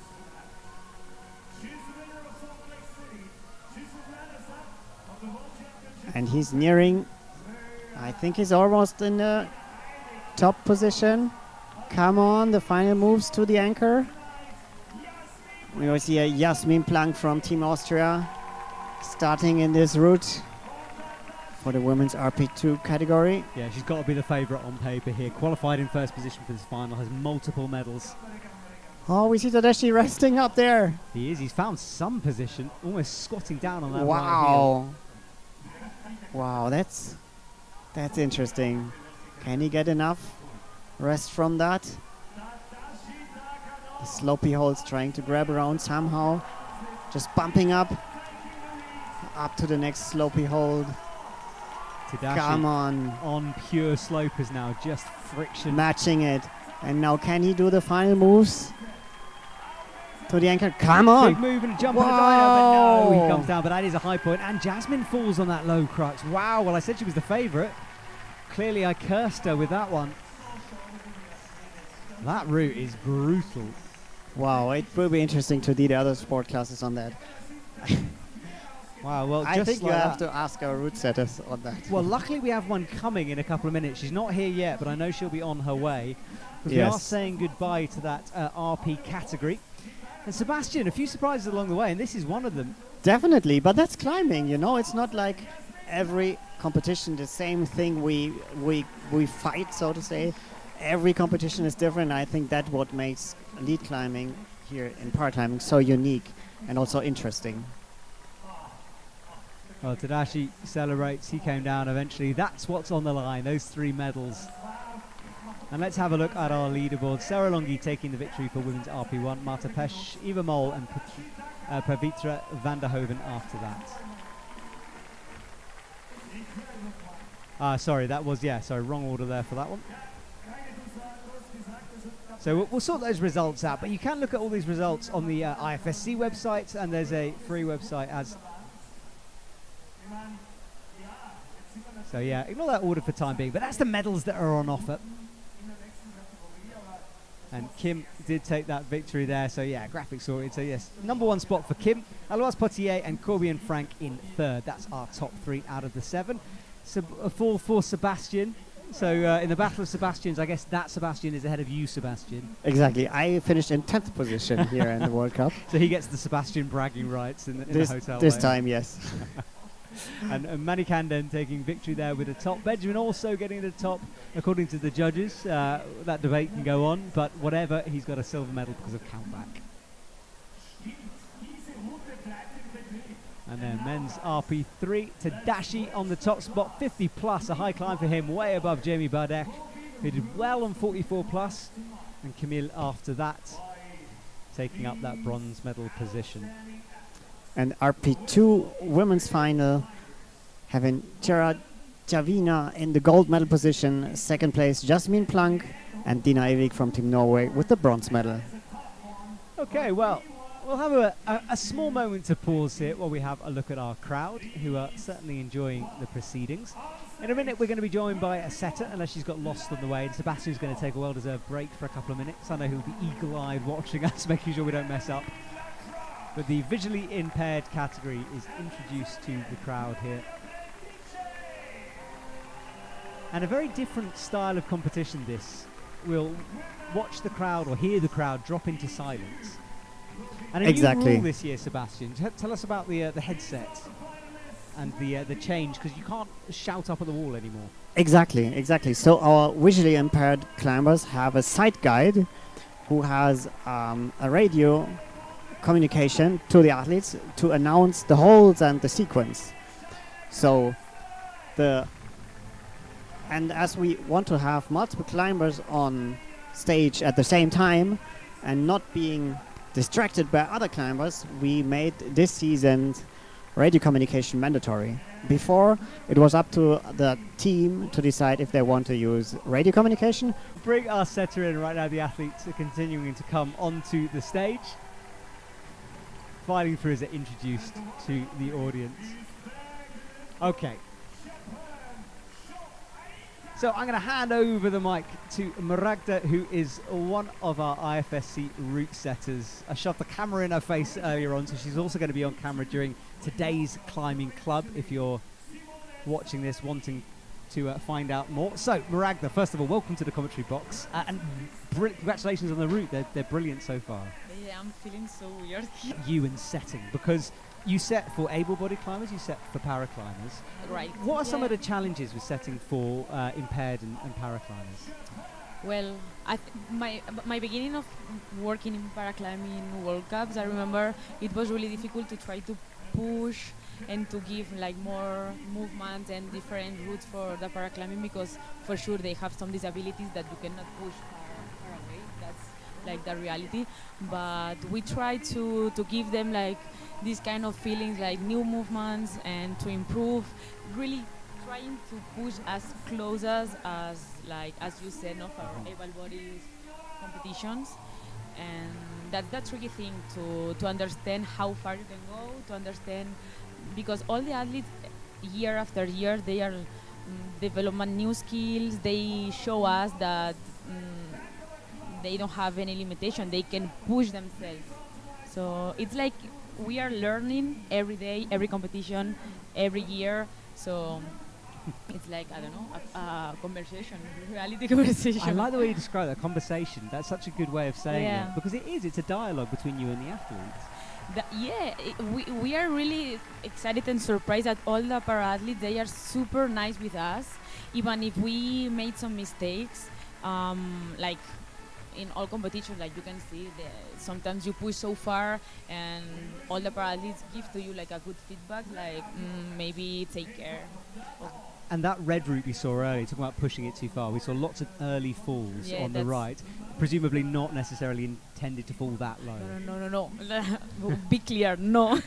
No. It was something like, well, let's say to don't think like that beginning, maybe it was a bit tricky for this disability, but for sure it wasn't intended, and suddenly the results, it was unexpected, but it's really sadness for us, because it's not a good result for this category. But it's so. Let me just remind everyone that you and the team have to set multiple different impairments on the same route. So you might have to have an athlete with one arm and also sort out a route for someone with one leg. I mean, it's so challenging to do that. I have no idea how you do that. Yeah, it's really complicated that people cannot understand, and they are really strong. It's like we have to set high level in routes, because they are really strong, all of them, plus merging with different disabilities. Plus you want that all of them climb as much as they can, and ranking, so it's too many requirements in one route. Yes. And it's exactly time. So yeah, it's too many things, but fortunately all the paraseters, we are really motivated to learn, to be as experienced as we can, to be better, and all the athletes like pushing themselves every year. So it's like a good combination, I guess. But look, I think you do an incredible job, even when it goes a bit wrong, like the effort you put in. I know how many hours are there. How do you forerun the routes? How do you test them? Are you kind of thinking about the impairment when you're doing it? Of course, like there's some disabilities that we try like. Oh, sorry, just interrupt you. It's raining. That is why everyone is leaving. We haven't finished. It's just everyone's going to back away into the umbrellas. That's funny. I think because I'm really unlucky. I told to my team, suddenly the weather is bad. Directly, like for example, for leg amputee, let's say, we try for sure for one leg full route, trying for sure right and left leg, because that's important. We want to know that if one move is a bit unfair with right, like has to be like the same difficulty right left. Don't give more possibilities if you have, for example, in that case, left leg or right leg. Has to be really fair. And there's some categories that it's a bit, you have to pay more attention. Yeah. Also for arm amputee. For sure, for example, categories done blind, we tried the route like as a climbers and as a setters, but thinking like, for example, this category, maybe they are gonna spend a few more time that the guide coach saying the sequence, so they have maybe to spend a few more times hole by hole, find the food, find the sequence. So, well, it's more in that case, it's more experience to feel if it's like really far, like dynamic things, like maybe this final road we'll see in the last part. So that's nice. There's some categories that we don't know how far they can go, and we try new things. Sometimes doesn't work. I like it. You've got to push it to see. And with the visually impaired category, and I think we are having a little bit of delay because of the rain, by the way. We'll get underway soon. But yeah, I mean, I tried visually impaired climbing way back in the day. I had a blindfold on, in Wow, Briançon. you like the challenges. I was terrified. Honestly, it's so scary because you have no idea. I mean, it sounds obvious, but you don't know where you're going. That's really funny. I remember that one Spanish championship with my team. It was super funny. We were trying the blind, and I think it was my first real experience as a para setter. And I told to my team, I really want to try the route like really blind. And it was like a huge dynamic in going to the top. And I felt this scary move. You don't see for sure. You don't know where it is. It's way different. Yeah. And for me, it's really impressive how all the athletes do crazy things. It's really impressive. In my I opinion. completely agree. Okay, well, tell me about you next, because where's next on the setting circuit for you?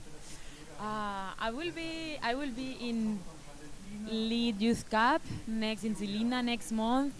I'm super excited also, and I will be in Villars, responsible for the first European Championship for paraclimbing.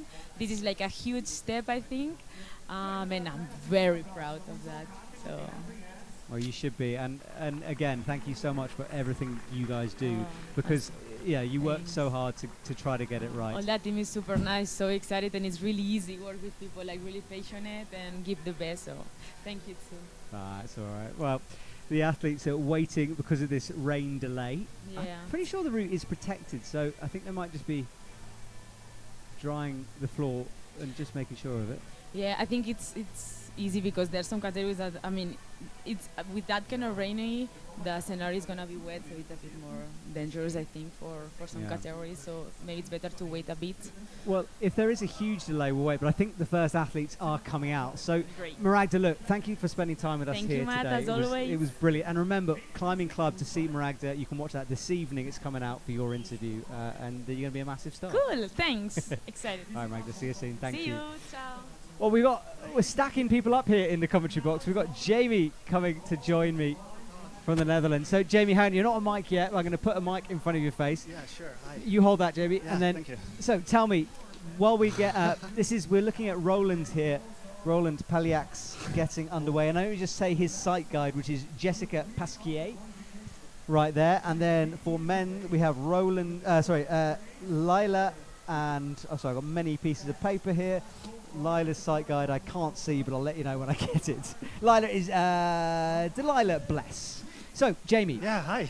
Tell me about you. What sorry, category do you climb in? I just walked in here. No, I it's saw fine. Sebas walking outside. Hey, how are you doing? Yeah, I'm here. Want to have a look? I'm saying, sure, definitely. Hey, I'm fine. Big fan. Sebastian just wants a break. That's all. He hasn't got the stamina for this kind of a thing. He needs to take his time. So, hi, I'm Jamie. I'm in the RP3 category. I'm in the RP3 category. And I just climbed. And I had lots of fun on the route. How did it go? Remind us of your position. I'm second. So second. silver medal. Yeah, silver medal. Tadashi, the Japanese climber, he's just better. And I couldn't have done anything better, I think, in this route. I was relaxed. I climbed nice, I think. I climbed strong, in control. I couldn't have done anything better, just not to fall, I guess. That was the only thing I did wrong. I think that's actually really refreshing just to say, you know what, it's true. Someone else was better on the night. He like is. that. He is a lot better than me. Right, Roland is underway. So, Jamie, I mean, in a minute you can tell us about one of these routes because you've already climbed them. Yes. But Roland, meanwhile, this is the crux for the women's. We saw this sequence. Really difficult. A lot of This early was falls. the women RP1, or I don't pay any attention to all the other routes. Women RP2. RP2, Okay. yes. Yeah, who were climbing when I was climbing, right? Yeah. Okay. Now, the reason that the yeah. crowd has gone silent is because this is how it works. They have to be silent so the athlete can hear properly the site guide. Yeah, this looks hard, actually. And the site guide will be talking to them. You have to climb almost down onto that volume. And then from Switzerland, this is Leila Grillo. Yeah, 2 Swiss climbers. They've grown a lot, the team. And B1 is their category, which is the most severe, so they wear a blindfold just to block out any possible sight, so no vision at all. They're both are, but B1? Yeah, both categories B1. I've never tried this, actually. Well, we were Climbing saying before you blind. came in, I gave it a go, and it's so scary because those, you don't know what you're standing on, you don't know what to trust, Yeah, and yeah. the endurance that you need Yeah, is it's crazy. I don't want to spoil anything, but there are some climbers that are crazy strong. Yeah, If you give them, if they could see, they could climb 9A or something. I don't know. I completely agree with Yeah. you. I'll tell some stories when they come on later, Yes, because I have yes. been humbled by some visually impaired Yeah, climbers. my endurance is my weak point, I guess. Yeah. And I would be rubbish as a as a blind climber. Well, Roland's on the right of Escaline, Lila on the left. Lila just adjusts her feet, a foot match and a swap. Creeping up with that left hand towards what is a good hold and will allow her to shake. But Roland is on small crimson. Yeah. Yeah, it looks so hard. I'm always wondering, like, if I don't want to climb myself, I hope there will be like a Dutch blind paraclimber that I could guide. I think that would be like really cool to do. Oh, that would be good. I've yeah. never tried that either, but I would be, I don't know, it would be really cool to find your language, I Mhm. guess. I don't know. Well, the Maybe trust maybe between Sebas knows them. how they communicate, but do they use code? It's or usually a clock method. So imagine 12 is at the top and 1, 2, 3. yeah. And then obviously they have different like codes for the legs and arms. And Yeah, because I think I wonder how the blind people would feel about this, because they are really very dependent on the skill of their guide. I think I have seen some questionable tips, if I can say it. Like, I'm like, oh, I would put my left foot up, not my right. yeah, it's So, challenging 'cause you know? it's not how you'd climb the route, it's No. how the athlete would Yeah, climb exactly, the route. So you have to exactly. think about that as well. It's, Yes. it's So, complex. so it's also that part. Do they get a medal, the guides? They should do. I don't know. Yeah, It's a they good do or question. not? No. Yes, so Lila underway for the left here. She's on the overhanging section, and then Roland with a high right foot, Yeah. and he's struggling because there's not a lot to be found for feet here. There is some jibs down on the bottom, but he's only standing on the top of the volume at the moment. Oh. Stretching over, hasn't got the range. A crux sequence here, boosts out, goes and Oh. falls. Wow. So Roland comes down, he couldn't find that left hand or a foot. And you can see the storm, and also Lila goes at the same time. So our first two B1 category, now the audience respond. And it did look like that storm was blowing through in the background. Yeah, which is yeah, good, 'cause the rain did come.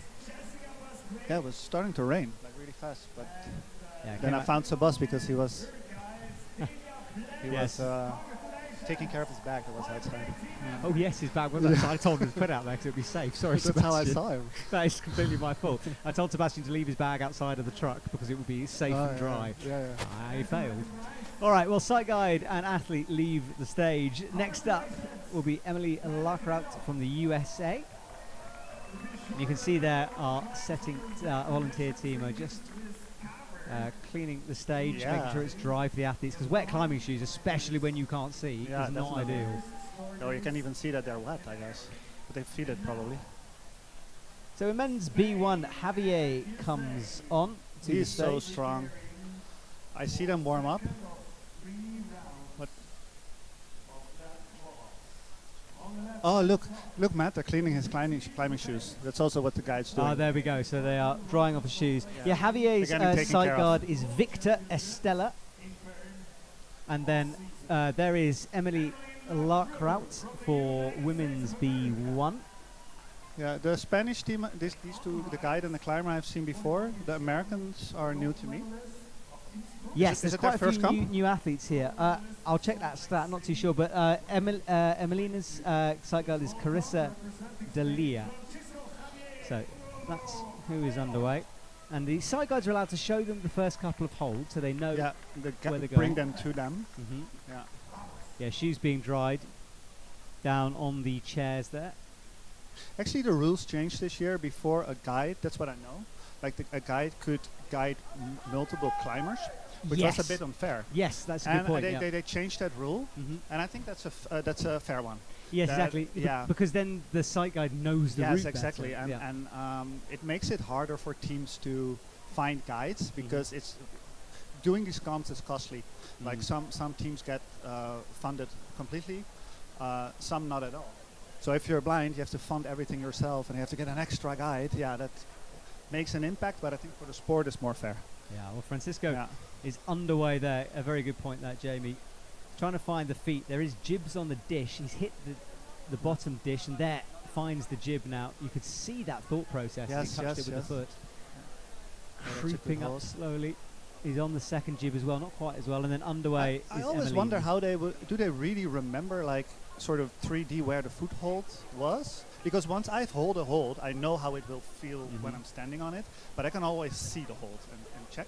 Do they make this sort of mental map? Yes, they do. I think we have to get like a blind climber in the commentary Well, box. because talking to I have them no before, idea. they have this ability to recall. So once they touch it once, yeah. they remember the direction, the Yes. angle of the hold. They just have a climber brain. That Yeah, comes I forward. guess so. And I'm always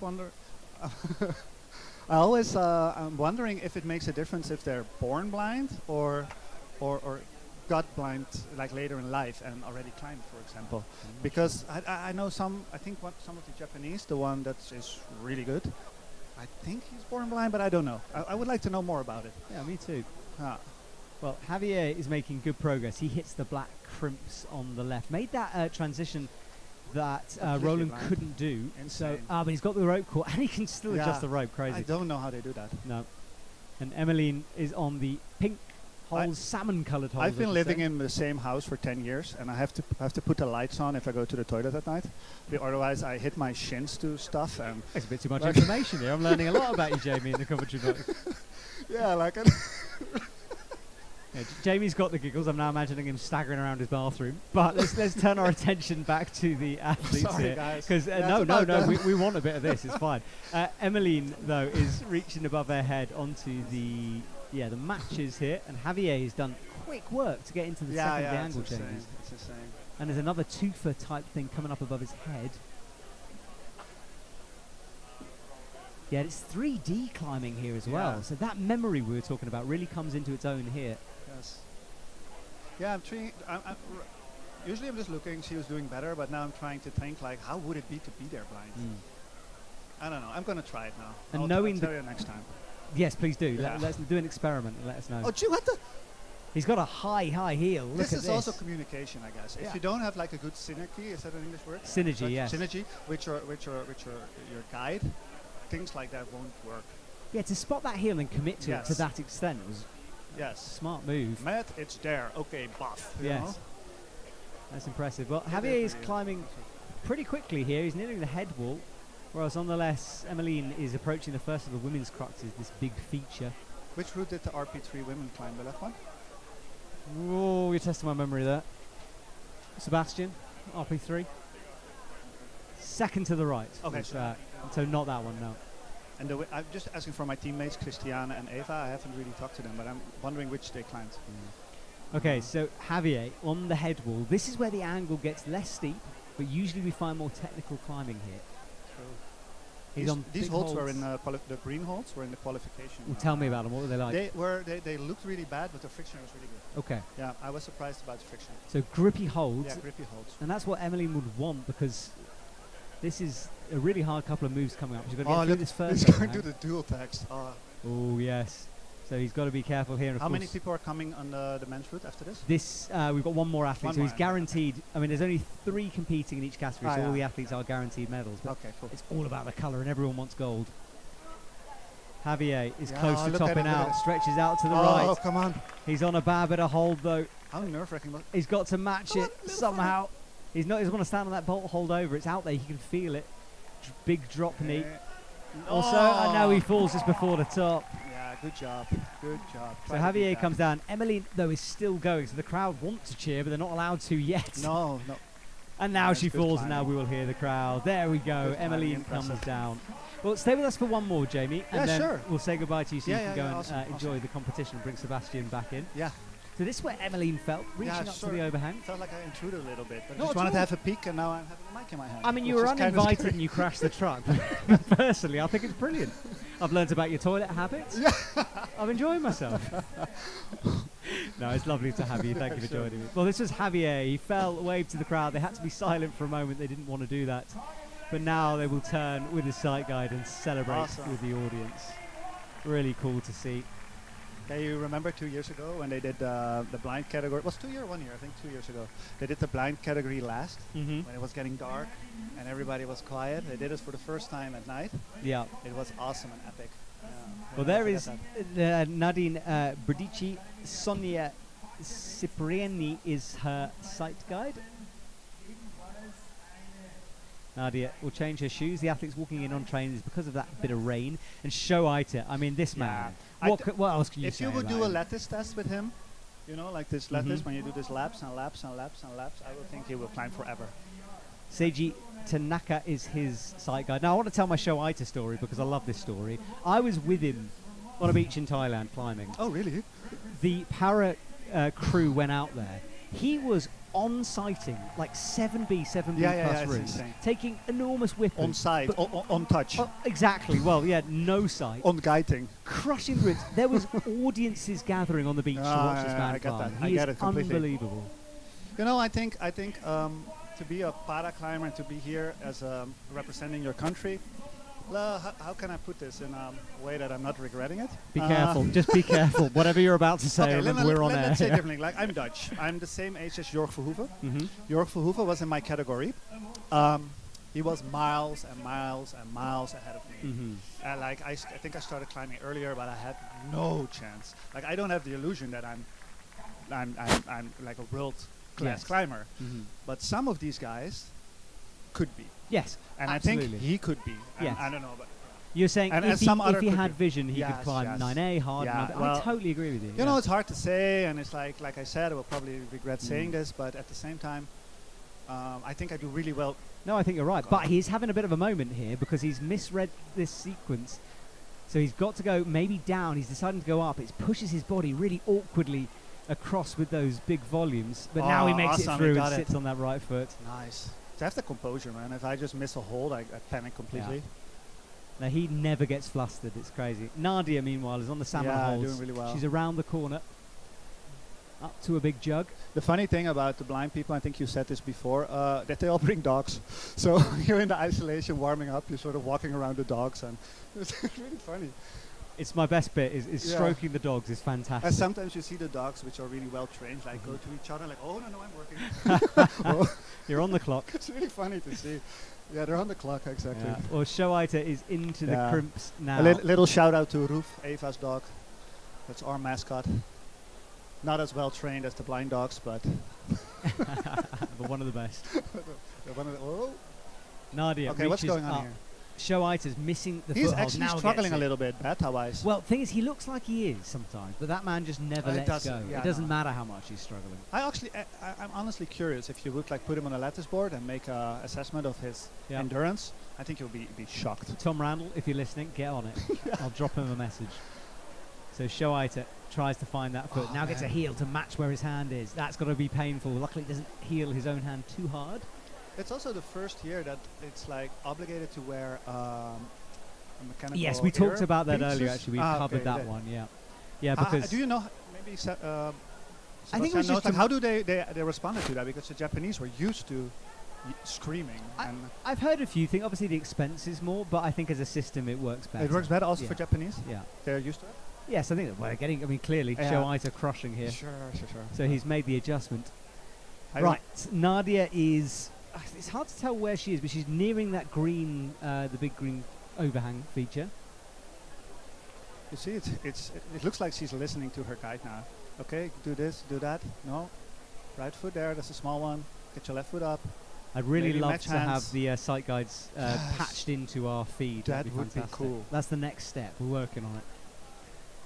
Shoaita, meanwhile, has the left foot underneath, stretches up, hits the corner, and gets a toe hook in for a sec, changes it to heel. Oh, this is look, big he's not heel on block. it. Oh, but he got it now. Oh, sorry. No, this is what commentating's like, isn't it? You really feel for every movement.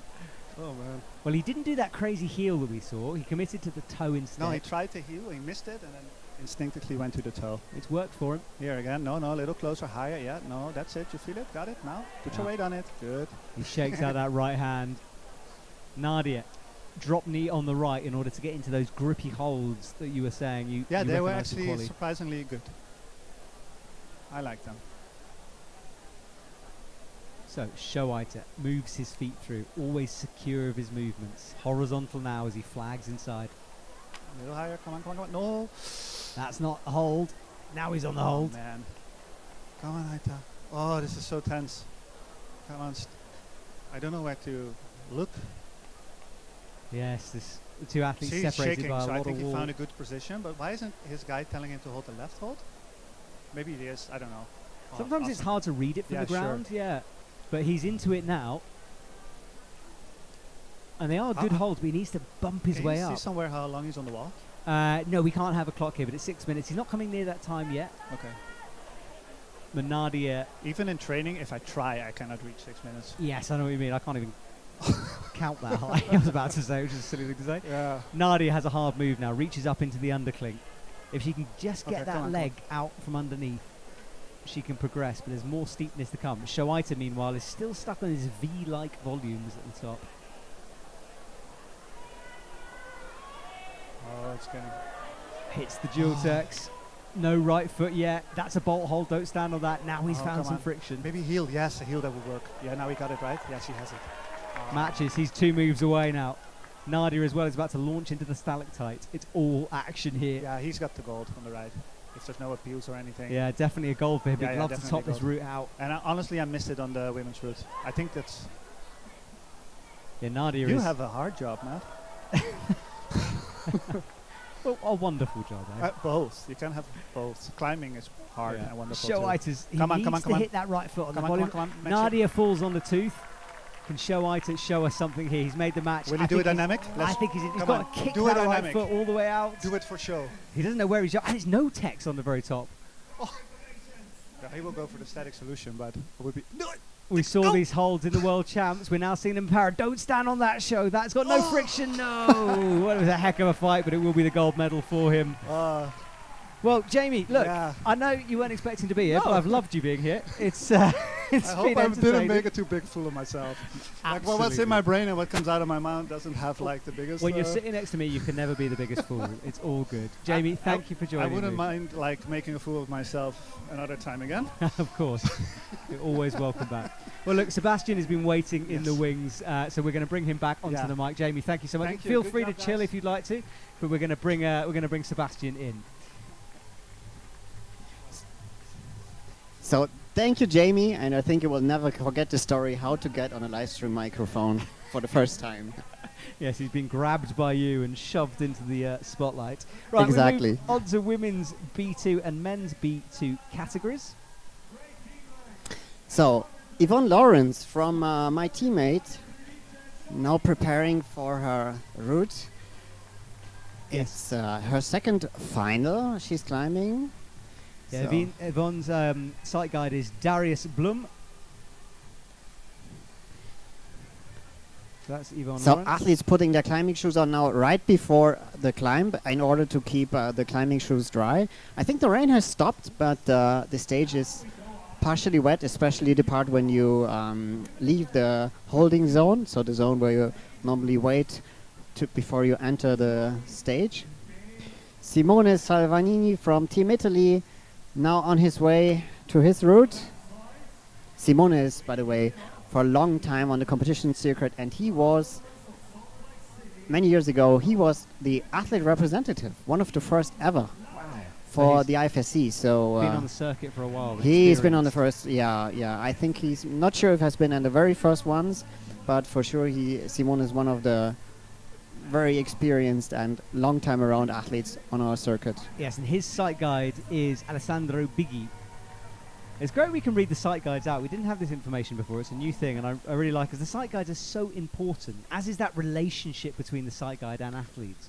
Exactly. The site guides also have to be able to climb the route from that grade in order to be able to read it, to understand it, and also to explain it to the athlete in a way that he can follow the instructions.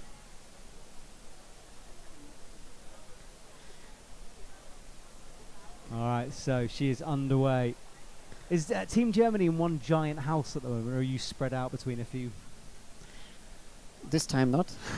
Spread out? spread over Spread multiple. out, there we go. There's a big team you've got. Yeah, I think we are 21 athletes here on this competition. Many of them, a few of them having their first appearance here, being classified the days before, and now having the first experience in the World Cup.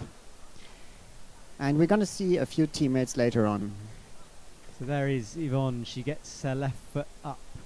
So Simone, let's see how he manages this low crux. Impressive how Shoaita saved this one. He was already in a position where many other fell before, and I could save it.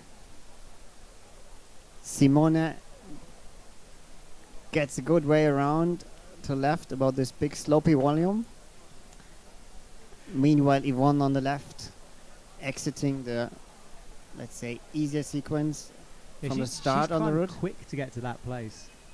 Yeah, she's in general she has a very powerful, committed climbing style, and in training I also acted as a side guide for her, and to be honest, it's so exhausting.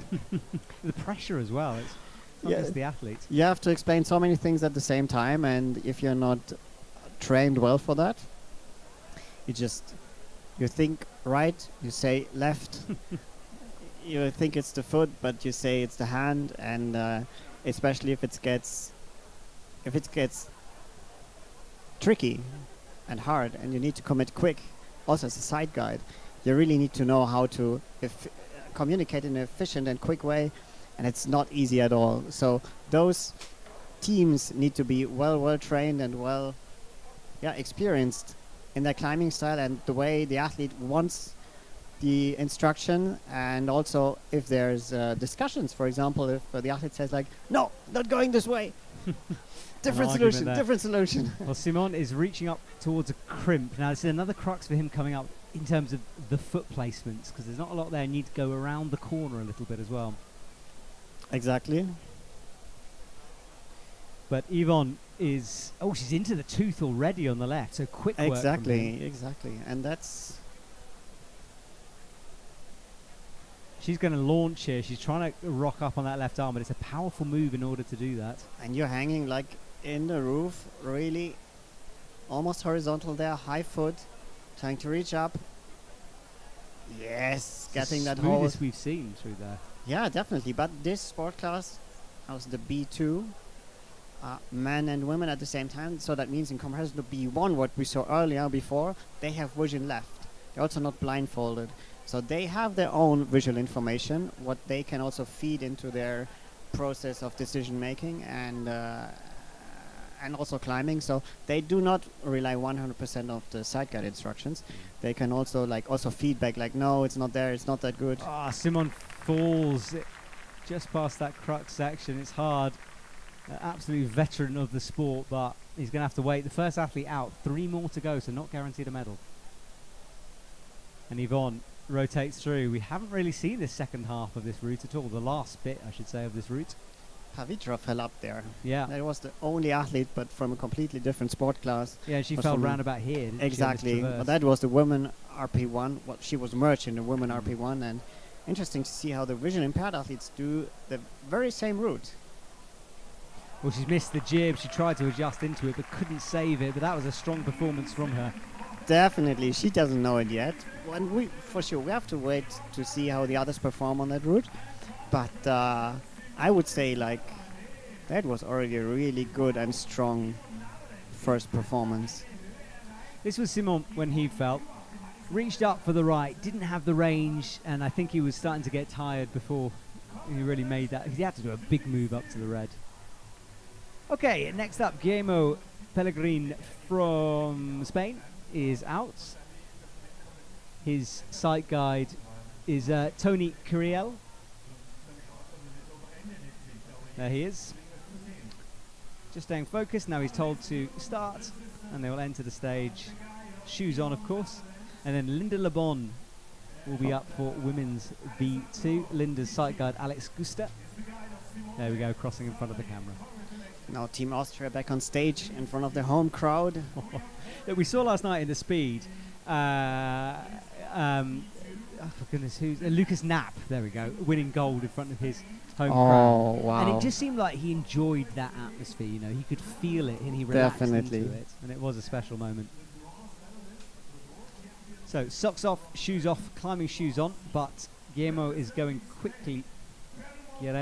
should say, is going quickly on the right.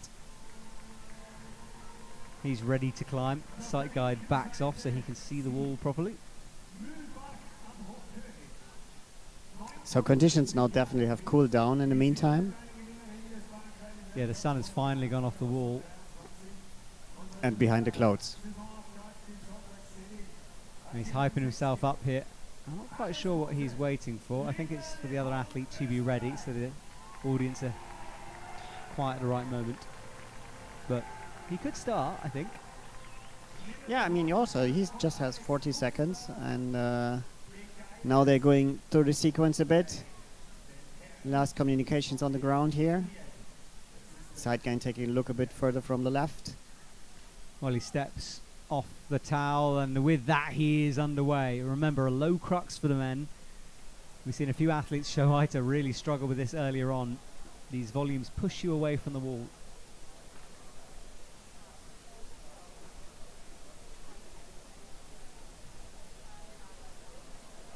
Trusting the smears. And directly going in the right sequence there. Not going up, but going left around that. Big slopey volume there, which wasn't a way for many athletes before. Yes, exactly. Well, we saw a lot of people fall in that section. And Linda Le Bon is almost ready on the left. She's got her hands on the first hold. Yep, and now she will pull off the ground onto the wall, and her route is underway. So you see those athletes also wearing a strap around the head. That's not a blindfold. It's just to secure the earphone. In order that, for example, if you hit it with a wall, or for example with your hands or your arms, that you don't kick off your communication tool. Yes, that would be a real problem. And that happened before. In that case, by the way, you're allowed to fall back to shouting. Oh, really? Okay, so Yes. if you lose your radio, you can Exactly. then carry on shouting. Exactly. That's common sense. I like that. I'm glad Yes. someone put that in. Exactly. So we thought about that, and that I thought I just saw it once many years ago that someone, and it was even secured and fell down altogether. But I think it's the best way to fix it and to save it from falling. Well, both athletes doing okay at the moment. Guillermo not really standing on anything, floating his feet across. He didn't like that high left foot. There is a jib down. There you go. He finds it there. And once he's found it, will fully commit to it. Trust it. And make the foot match as well. And the high left foot to rock all the way up towards some crimps. So Linda now hanging the orange starting section of the route. Now it's getting more and more overhanging from there on. He's going to have to be careful with that rope, though, because it's currently underneath the volume, which might create a bit of drag for him. That traverse. And yeah, you can see it's kind of stuck. I think it'll flick out now. Good. So that's released. No problem. Linda Le Bon, meanwhile, is into the overhang section. Looks around the corner. Finds a jib underneath. Up above her head, onto the salmon-coloured holds. As I said before, we definitely have to see how we can get the side guide audio also on the stream.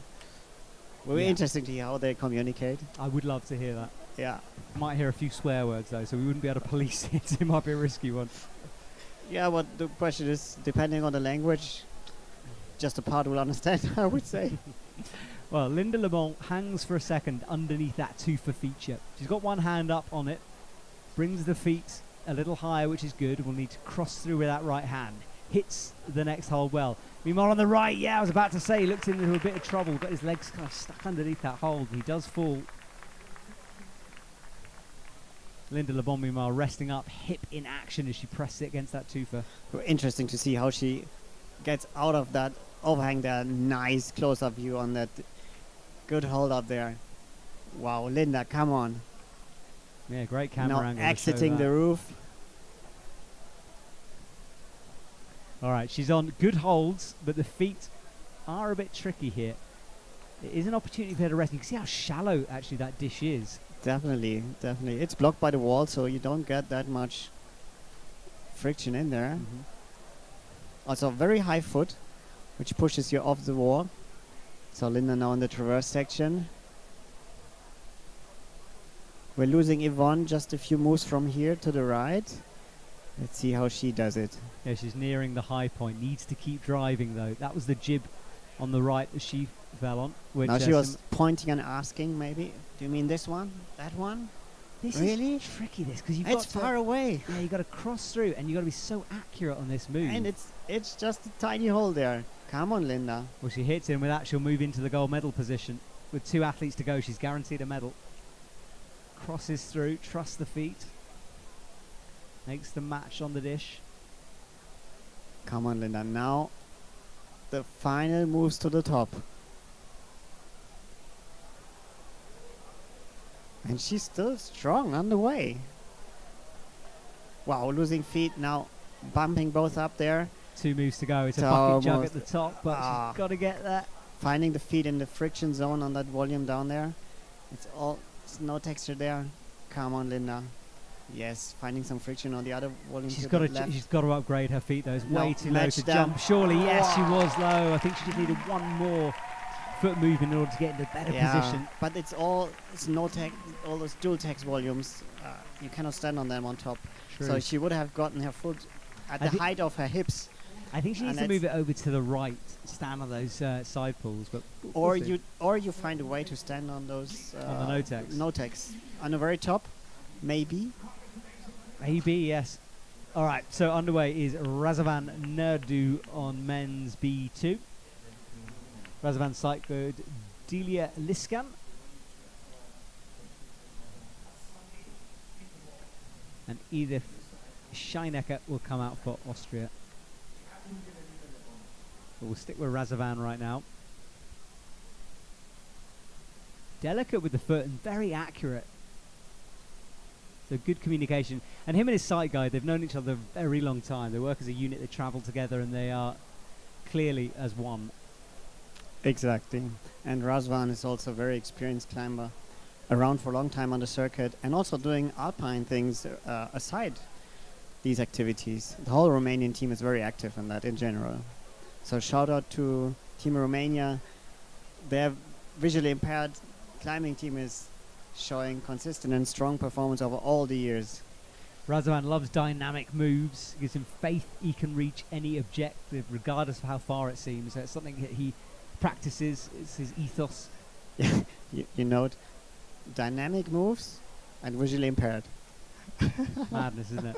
Can you imagine the confidence to do that out on the wall? But In you know, other words, you jump in a direction and you don't know where you're actually jumping I to. can see dynos coming in the next couple of years. You know, it's. I mean, We've- we've already got no texture holds for the world champs. Exactly. We've seen dynamic experiments in the past in visually impaired climbing, and interestingly, at the first moment, I thought it's not going to work out, but in fact, it did. If you use target holds which are like banana shape, so no matter if you hit it in the right spot or a bit to the left or to the right, you will find a good spot there. It's possible. So it guides you into the correct Exactly. So, but you really have to commit. Imagine you're jumping towards something you don't see. Have you ever tried that? position. I have not, and it doesn't sound very appealing, to be honest with you. Because when is the moment when you realize, okay, now I have to grab? When you feel something, maybe it's too late. True. I think I'd be grabbing as I hit the ground, to be honest. That would be my thought process. The rope Just then. A little bit behind. Yes, the rope. Anyone, my partner. All right, well, Razavan's found good feet. He didn't do that crazy heel rock up that we saw before. Found actually a safer method through there, I think. No, but the move out of the roof section there is really tricky and committing because he's now out to the right, but actually his target is out to the left on the black dish around the corner. He's reaching up there. Wow. Yeah, hits it with confidence. Straight arms between moves to rest. Changes that right foot into a toe as he rocks up again. And this 3D construction, to interpret it as a visually impaired athlete, big respect to that. Well, he's got the toe in now. He's pretty close to the top. But we know this sequence is difficult. Remember the no text to come. There it is. It's almost invisible on the wall. It's the first time we see it in paraclimbing, by the way. It is, yes, and I'm not sure how I feel about it. I mean, generally with no texture holds, they're a bit gross.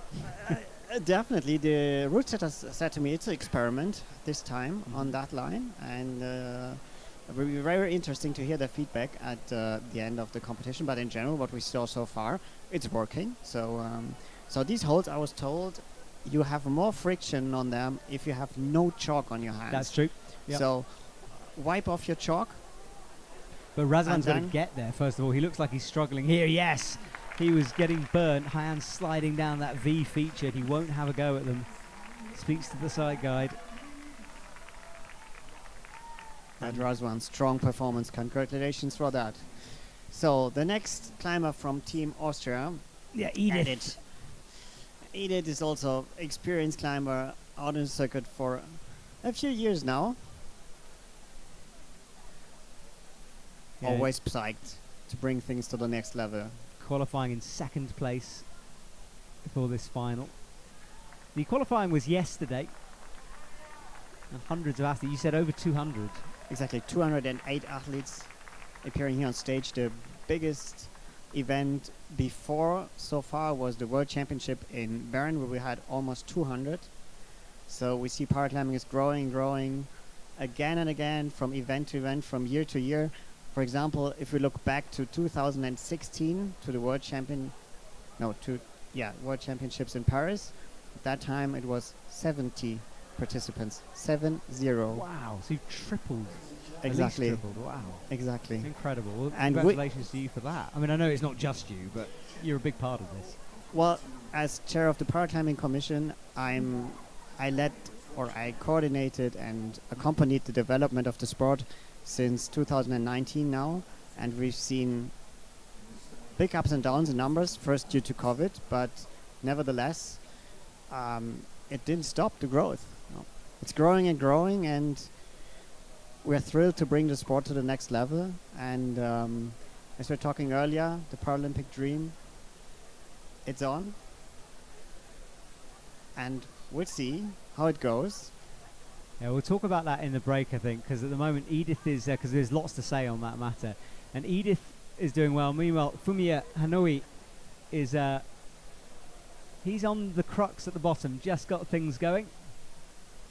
So he is underway down low, and as we know, really tricky moves through this sequence. Crossing his way through, gets that left toe drilled into the hole, reaches up towards the dish.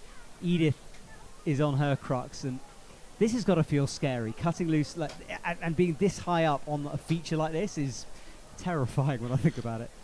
Or maybe it calms you down because you actually don't see what's below. Maybe. I bet you can feel it dragging at you, though. Would be nice to ask her afterwards. We'll have a word when she comes down. Well, she's got to change that right hand onto the tufa. Hang in there with a heel at the moment. Looks like she's not feeling confident. Losing feet. No, No, she isn't feeling confident. She comes down. Well, she looked good for a while, but couldn't figure out the sequence through that. Down to the ground. So one climber to go for women's B2. Fumiya Hanoi. There he is in action. He is the last climber on men's B2. So the final one who could take the gold medal here, but he does look to be struggling down low. I think he's got his hands a bit twisted up. Yes, he has, look. So he's going to have to match that hand, ideally. Yeah, switch hands. Now high feet. And No. whoa, crossing through up to the volume. Oh, this is a big move. Well, that's also how you can do it, obviously. Yeah. Well, he makes it work, eh?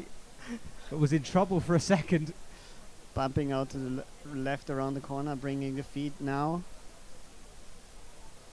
Didn't Right. look to put him out of his flow, not at all. No, now he's onto some familiar ground in the form of crimps. Let's hope the rope will get unstuck below the It volume seems now. to work itself out. I was Yes. worried about that too, but it seems to be okay. But that right heel I'm more worried about. Not on a jib yet. He's changing his mind. Hope he finds the jib for the feet on the left. Oh, he's in Also all types of trouble now. This sequence suddenly going, then gets the right foot on the jib. Changing from hooking to just stepping on it. His ability to recover from errors like that is incredible. As Jamie said before, it will be very interesting to see how they perform on lattice tests. I'll put a lot of people to shame is what would happen. Well, Snyder is underway from the USA. You can see her on the left of your screen. That's Fumiya from the angle above, looking down. You can see how Nice overhanging camera it is. angle. That's the overhang our climbers are faced there. Wow, impressive camera angle. Yeah, very steep through these features. The volumes pushing the climbers back and out from the wall. Snyder, meanwhile, is nearing the crux on her route. High heel from Fumiya, rocks up on it. This move makes me hold my breath a little bit as he goes up with the right hand and makes an adjustment. But still confident underway. Now into the roof section with the little stalactites there. See how he sorted out, because it's a really tricky section there. He's dancing around the feet, sliding around on that white no-tex. Gotta be careful here. Going out to the right, but next one now is far out to the left to exit that horizontal roof. Come on, a few more centimeters. Almost there. Sorting the feet, switching back. Trying again. Ah, there it is. Crazy lock-off strength as he crosses over into that one. Powerful stuff, but he's nearing the high crux now. That's not a handhold, that is. Bumps the right hand, changes into the left. Keep an eye on the left as well. She's on the crux. Snyder, sorry. Should also now enter the horizontal section and going up to those stalactites. Our competitor from Team Austria fell there, Edith. Let's see if she can pass that point and guarantee a medal position. She's a bit low at the moment. She just needs one more move to get there. And I think that's it. So we think that's gold That's medal. at least bronze medal for here. It's bronze medal, sorry. So on to good holds now. That initial crux done. You get some jugs to rest up there. Things get a little less steep. Look on the right. Fumiya crosses through. He's got the no-tex to come, though. Remember, zero texture on those holes. No, he falls, reaching up to it. Ah, but strong performance from him. No doubt about that. Crowd is still silent because we have on the left a climber from Team USA who should not be disturbed. Yeah, we're watching By a the replay audience. here as he stretched up, couldn't get it, head in his hands for a second. I think he had a bit more to give, maybe a slight mistake with the reach. Snyder. So the traverse. We lost my teammate here in this section, so I think she just one more move or she is already in the silver medal position. Yep, that's silver for her at least. She looks left, stands with that straight leg, reaching up into the Batman logo throwing star style holds.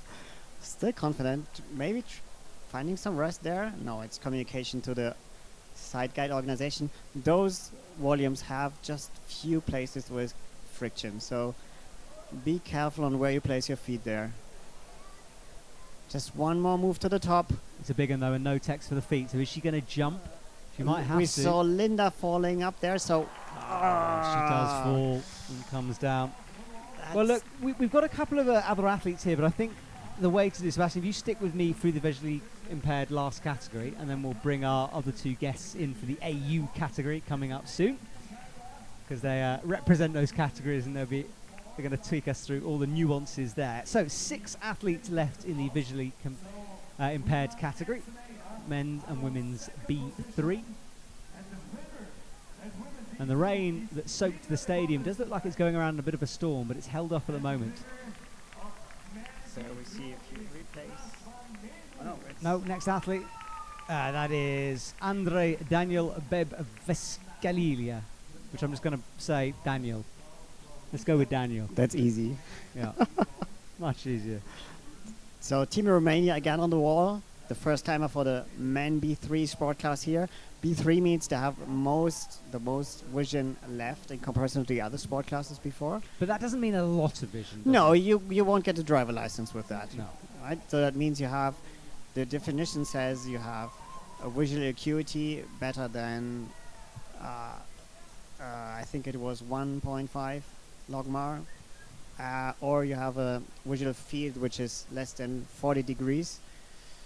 And then it depends also like how does it look like, the kind of view you have. Is it like looking through a pipe, or do you just so that means the central view, or do you see peripheral. That means you see something in one corner of your eye, for example, or you have a black center in the middle of your eye and you have vision around that. So there are very different forms of visual impairment you can have. You can also combine the visual field with a visual acuity. So not the angle you see, but also is it sharp what you see there? And also the difference on how is your capability of distinguishing colors or seeing colors at all. And also there's one thing which is very tricky, is like the visually processing capability, how fast you are on processing in your brain on what you see, on what that means and what you can do with that. Okay, well that's Lunela Dragan from Romania on the left of your screen. Her teammate Daniel on the right. Both athletes making good progress. Daniel for a sec hesitated, got that left foot back onto the hole, right foot now, and he's doing well. There's a horrible rock over move to come though. That where his right hand is, that's a foothold that you have to. We've seen some athletes either put a heel on or a toe above the hand. Maybe crossing through. He's in a bit of trouble here, trying to find ways through this. Left hand now on the side pull. Reaches around the corner, nothing to be had there. Left foot on a jib now. It's going to have to be a big move up to that arete. He's going to boost for it. He is going to throw for it. Touches it, but comes down. So Daniel is done, but a dramatic way to finish things off there. Well, he tried. It's dynamic moves and visually impaired climbing. Why not? Yep. Well, I mean, that was his method. I think there was a foot to be had. I have a feeling he was probably getting a bit tired, had to just commit to a method. Yeah. And it will give you the plus ranking. True. More points on the board. So if you're in doubt, just do the symbolic jump in direction of the next hole. Yeah, the judges do look for like things like center of mass and hand. You got to be moving towards it. So there's a exactly. there's So at nuances. least jump in the direction. Lunela reaches up. She's struggling a bit. This is the bottom crux just because it's so awkward with that right leg. Got good height now. Needs to just flick that right leg over. She wants to feel that volume, but she's out of reach. There, hits it. Look at that. Gets the feet around the corner. Where we saw whether others that's stuck. instincts or brilliant guiding, to hit the hole that accurately is amazing. Definitely. Well, she's on the 2-foot section now. That shadow as darkness starts to descend. We're coming up to just 8:10 here in Innsbruck. And if you're just joining us, we're more than halfway through now the paraclimbing category. Sorry, the paraclimbing competition, not category. This is the World Cup, one of 3 this year. We were in Salt Lake, we've come to Innsbruck. We go to Arco later, but she's in a little bit of trouble. Tries to get a left knee scrub in. Now switching feet, trying to find a comfortable position to get a second hand on the stalactite up there. We saw athletes falling before there because they didn't position in a good way there. Yeah, she's got to lock it off more. And this is Cosmin Candoe climbing on the right, another member of Team Romania. Team Romania now conquered the wall completely. In visually impaired climbing. Exactly. Right. You can't start World War III here, Sebastian. You can't claim links like that. Oh, but she does fall. Lunela comes down. A bit of frustration, I think, from her. Let's see where it all went wrong, which she was doing well on this too for a bit. She was trying for a long time in that section and she didn't look like finding the comfortable position there to move on. Maybe just needed to lock that arm off a little bit more to get some height. So there we see Cosmin now in the position where his teammate was just jumping towards before. He moves confident up there, flicking the feet around. That was a good change of pace. He needed to be slightly more dynamic through there, and he managed it. Well, that's the section where I would say, like, do it static in a secured way. I would use the other hand. Yes, exactly. Yeah, well read by him and you. Well, the others showed it before. Yeah, we have seen it once or twice, We've haven't seen we? it. We've seen Kind how of it works. cheating a little bit for us. But we can claim to be geniuses. Right. Well, you can at least. So up to the right, hits the left hand now. Heel in. This is confident stuff. It almost looks like he's climbing his best when he's pumped. Let's see how he does it with the no-text volumes up there. Why just grabbing them as if it was a normal hold? He is not hanging around it. Full commitment. Look at this. What's happened to Wow, him? we didn't see the last move on the route yet, so can Cosmin show it? Yes, come on. Brings the feet over there. There is a jib. He's got to find it. Now he Oh, has and found found it. That's the top. Yes, makes the match. Incredible top from him. That he just gained confidence as he climbed higher. And it looked so controlled at the end. Wow, impressive performance. Yeah, great stuff from him. Let go, came down to the ground. Well, that's only provisional though. There's one athlete to come. For the women, Elsa Boutel is underway for France, reaches up to the jugs. It is fairly straightforward, this route down low, but you don't want to over-grip. No, it's not a section where you want to lose too much strength or time. You have to get through it before the more demanding part starts on top.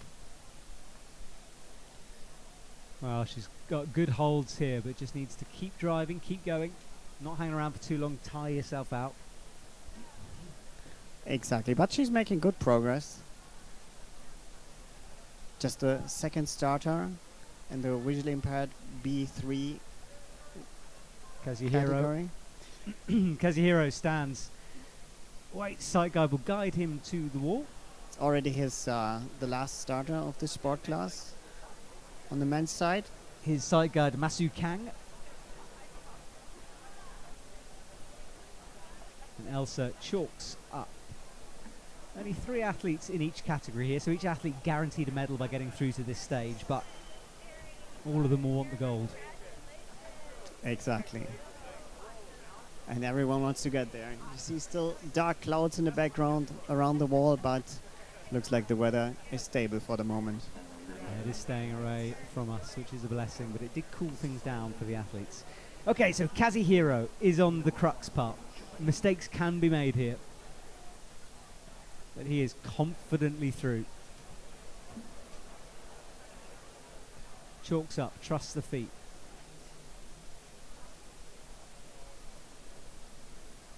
Oh, no, he's dropped his radio. So this is what you were talking about. Yeah. Thank goodness you made that rule. So now what's going to happen? Just remind us. Because it isn't in either ear. I think there's no second one, right? On the nope, on the I right think they're side, both out. That's it. So now in this case they're allowed to go back to the shouting mode. So if we have the wall mics in place, we should hear it now maybe. Yeah, look, he's looking down.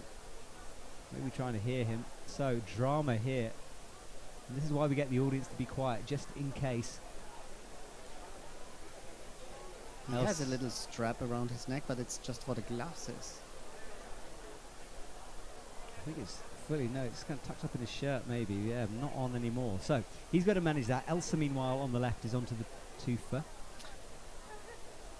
She crosses through, needs to be a bit high, needs to find it, searches around, can't. Nothing there to be had, just no texture.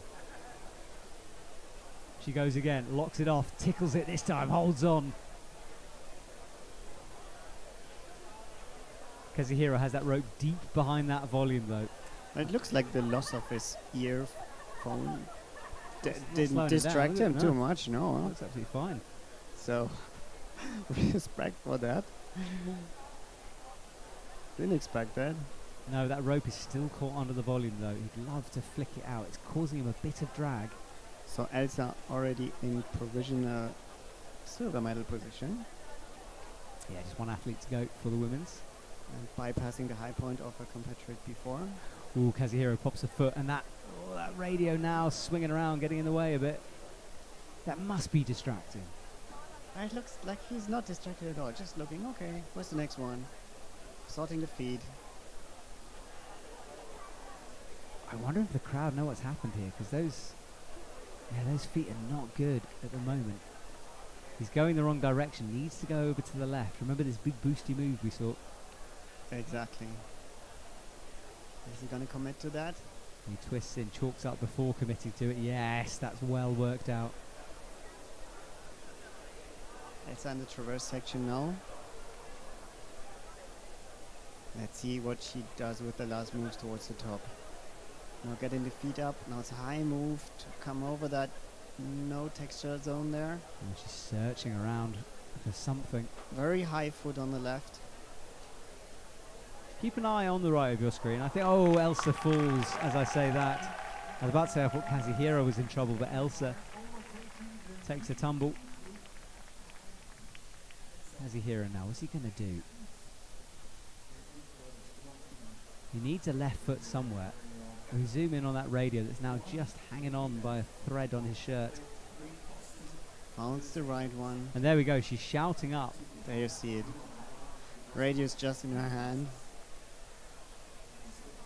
That seems to work. I mean, as you said, they had to adjust to it, or Jamie said, you know, they had to adjust to it, so he's used to the old method.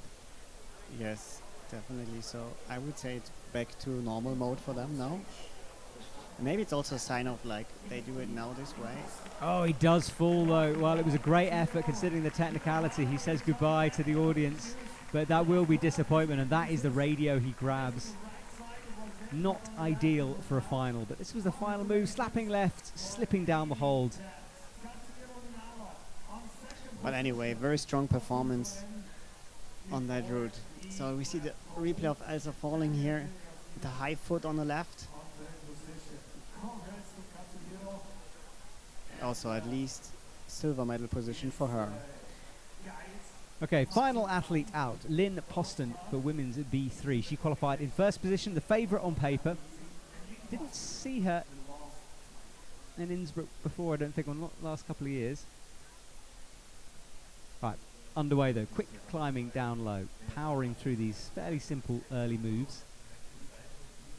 It's definitely, you see the increase of speed in between the B sport classes. B1 is normally most static, most, let's say, slow and controlled ones, as they have no vision left, and you see B2 with their own vision, a bit more speed and more dynamic style, while B3 is the, so to say, in theory, the fastest and most dynamic one, because they have the most vision left on their own. So you see also she's looking in the direction where the holds are, where the feet are. For example, look sometimes at B1 climbers, they don't look. They just grab or step. Yeah. Alright, so bumps that hand over the rope, reaches over into a shouldery move as she enters the first of the crux sequences. Look how overhanging it is, it's so easy to forget. Grimacing though a little bit as she battles the pump here. The audience so silent, they've been very patient, and the focus they give the athletes is great to see. Definitely the tense in the stadium is incredible. Right, matches, comes up, crux ahead, big overhang move to follow. So now we're getting to this undercling. Have to move around then. So she's looking. Can she see the jib? No, she's trying on the other side. There it is. On the back side, the undercling. That's the way it works. Sight guide is Scott Poston. Lynn was adopted from China at the age of 2. She always had trouble walking and was suggesting that rock climbing might help, and that's how she's moved into this sport. And she's basically been climbing ever since. Home gym is Movement in the US. That's a very interesting story to get into climbing. Yes, well, I mean, it makes sense, I guess, if you're, you know, we know how good it is for It this is teaching you movement. It is, and it is used in therapeutic cases, in for example in rehabs, and we also have people here on the scene who came to climbing because they were faced or they learned climbing in rehab centers as a rehab method. Yes, climbing is it's just a wonderful thing to do, full stop, isn't it? And she's clearly benefited from that. Well, Lynn is making great progress here. So getting the feet on the bottom of the stalactite. Wow. That's a good solution to get out of this horizontal position. Doing a split in between the stalactite and the volume on the right. Yeah, first person we found that rest. Yes. I asked the route setters if they intended it to do this way, and I said like, yes, that's the way to solve it. And she can even rest there, while the others were hanging in a horizontal position there. Or reaches into the dish. It's a big hold, but she still needs to move quickly through this. Tries to find a left foot. Changes her mind. Drops it down. Shaking out, looking down, and moving on. All right, last tricky sequence to go. This traverse. Our final athlete out for the visually impaired category. Let's see, can she bypass the high point in the traverse at the end of the traverse and go into the top spot? Yeah, super tricky move to come here. Creatures hits the left hand, hits the right hand. Good work. Adjusts the feet, crosses through into the purple volume. So there we had the high point before, where a competitor tried to get up a high feet on the left. She chooses the foothold a bit further to the left, and that should be the gold medal position for her, because we lost the other athlete before exactly on that move. And you got to say, this is so impressive from her. Never looked in doubt, really. Just solid climbing throughout. Last big move to come, though. We've seen a lot of people fall here. Exactly. We haven't seen a top yet on that route. Can we see it now? That's it. There's no text. There's no... Oh, wow. She does the high foot. Keeps the hands out. No, it still falls, but it won't matter. It is the gold medal for Lynn. And the crowd kick back into action as they celebrate that. Come back down to the ground. Lynn taking the victory for her category. I think she hasn't realized yet. No, someone will tell her when she hits the ground, or gets to the ground, I should say. I hope they're hitting the ground. Well, look, Sebastian, as amazing as you are, we've got a couple more athletes waiting in the wings. So you go and have a little chill. Thank you very much. And definitely, are you going, or are you going to... No? Okay, cool. So Sebastian will return, don't worry. Okay, we'll swap you over. We'll bring in someone else here. Thank you very much, Sebastian. Go and have a well-deserved break. Okay, so while we look at our leaderboards in a minute, could you tell us who you are, who you climb for, and which category you are in? My name is Solveig. I'm in a women AU2 category, and I climb for Team Norway. Brilliant. Great to have Team Norway represented here in the commentary box. Tell me a bit about your impairment, because obviously we're in the commentary box, we can't see, so tell us about that.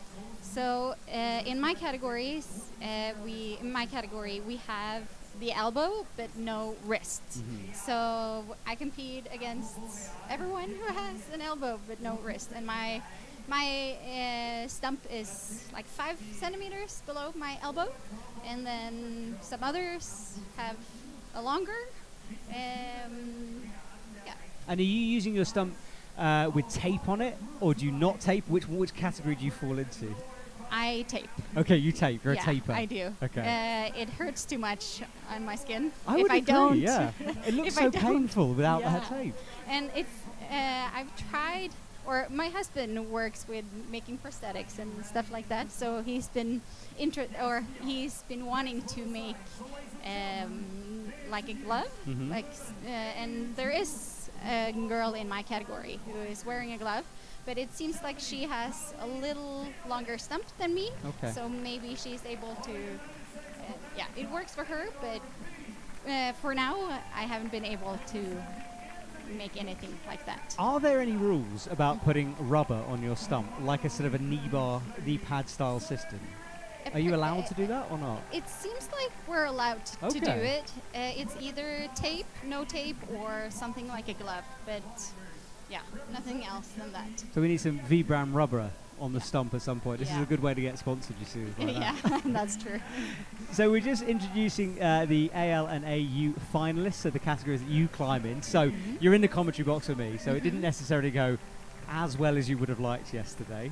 No, I missed finals by 1 spot. Oh, it's the worst. Yeah, but I'm still happy about it, and I'm happy with my climbing and happy with my placing. I got a baby 10 months ago, so this is my first comp after having a baby. Oh my goodness! Is the baby here with you? Yeah, well, right now he's asleep, so they had to go back. I've heard. I haven't got kids myself, but I've heard the sleep part is rare. Yeah, apparently, or he actually fell asleep during the finals here. That's terrible So timing, isn't it? You need to wake him up immediately. And tell me a bit about Team Norway. How many of you roughly are on the squad? Here in Innsbruck? Just generally, really. But yes, in Innsbruck as well. Okay. We're 4 on the team, but then we're also more people that aren't in the. So was there a selection process Yes. for people here? Okay. Yeah, they're allowed to join, but they have to pay by themselves. Okay, Yeah. but you are I'm locked on in. the team. You're on the team. Yeah. Okay. Or actually, we're 6 on the team. 6 on the Yeah. team. Okay. Sorry. And in terms of this season, we started with Salt Lake City. We're here, then we go to Arco, and everyone's talking about Arco being special because it was, I think I'm right, and it's the first ever paraclimbing World Cup was held there. So it's kind of quite a special place to go back to. So are you gonna head down to the ice cream in Arco and grab a gelato? We'll see. Okay, up in the air at the moment. All right, it's a bit of mystery going on. Yeah. And tell me about that Innsbruck wall. Have you climbed on the main wall before? Yeah, 2 years ago. Okay, So I didn't compete last year because I was pregnant, but 2 years ago I competed, and I made it to the finals then, but ended 4th. Okay, so tell us a bit, for those who haven't climbed on that wall, it's a massive, intimidating thing to get on. Yes. As an athlete, just what does it feel like when you're out there? I don't even know how to describe it. It's big and it's very overhangy at some parts, but yeah, you just you just have to try. It's one of those walls when you stand underneath it and you can't see the top, and it sort of just arches over your head. Yes. I'm always amazed about that. And the crowd here, you've been out there. We've been in a commentary box. Tell me a bit about the crowd. What's the atmosphere feel like? It's good. People are cheering for each other, and yeah, it's always good to be in the crowd. And the special thing about climbing is that even though you're not, or you're cheering for your competitors and other countries, because you're just cheering for every athlete. Yeah, and there's a level of support, isn't there? You really feel, I think, more so than any other competition is. You know, obviously everyone is wanting to beat each other. Yeah, of for course, sure. let's be honest here. We want Yeah. gold medals. Yeah. And yet there is this community with para especially that's Yeah. really special to be part of. Yeah. Well, Angelina Zella is the last athlete on. He is the local hero. He never seems to lose a competition. He told me he put on 5 kilos of muscle in Salt Lake City. Wow. And he's been lifting a lot, got into that, and he's one to watch for the end of this competition. And the audience celebrate with the athletes. They've done really well just to get to this stage. It was a brutal round. Everyone's told me that the quali routes were really difficult. Did you find that as well? Yes. Yeah. Especially one of the routes. It was a very what do you call it in English? It's Awkward, very horrible, awful? No, it's just a very long. Like big reaches? Yes, Okay. thank you very Okay. much. Very reaching. Okay. So a lot of people fell in the same spot. Okay. Well, we're looking at the athletes who will soon be out competing on the stage for us. A strong field here. Lots of regulars. And AU3 is going to be closely fought. Big names in that one. Men's AL2 lead. A stacked field, that's 6 athletes. Wow. Yeah, wasn't this the largest category? I think so. I think they were 21 in for qualification, Okay. which is the largest category. Yeah. And we had a classifier, Kevin, come in earlier on.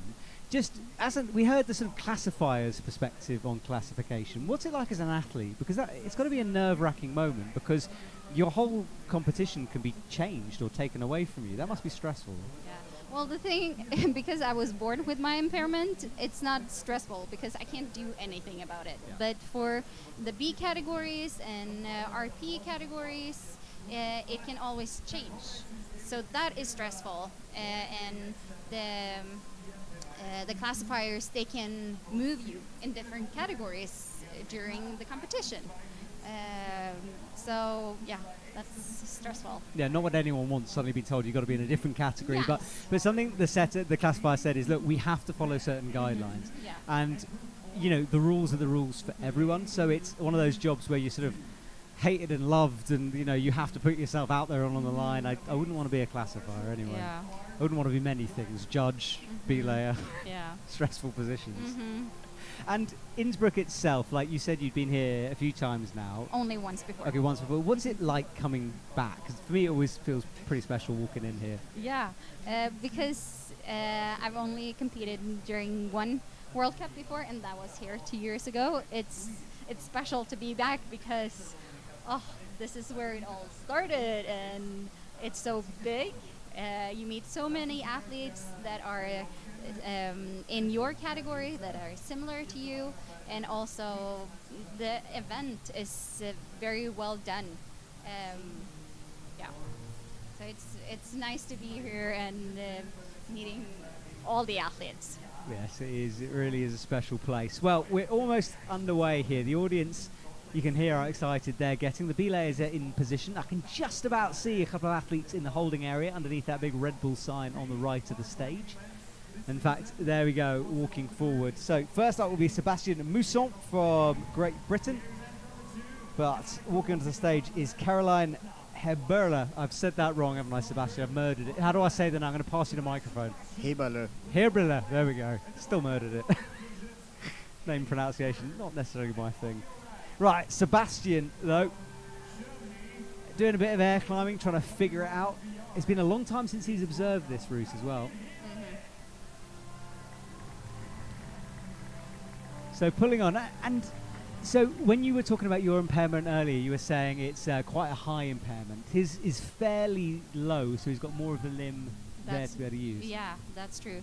So he has a larger reach than Caroline, but so he can hook his arm, but because his arm is also so long, sometimes it, at least what I think, it might feel too large, so you don't get the small hook that if it was if the arm stopped.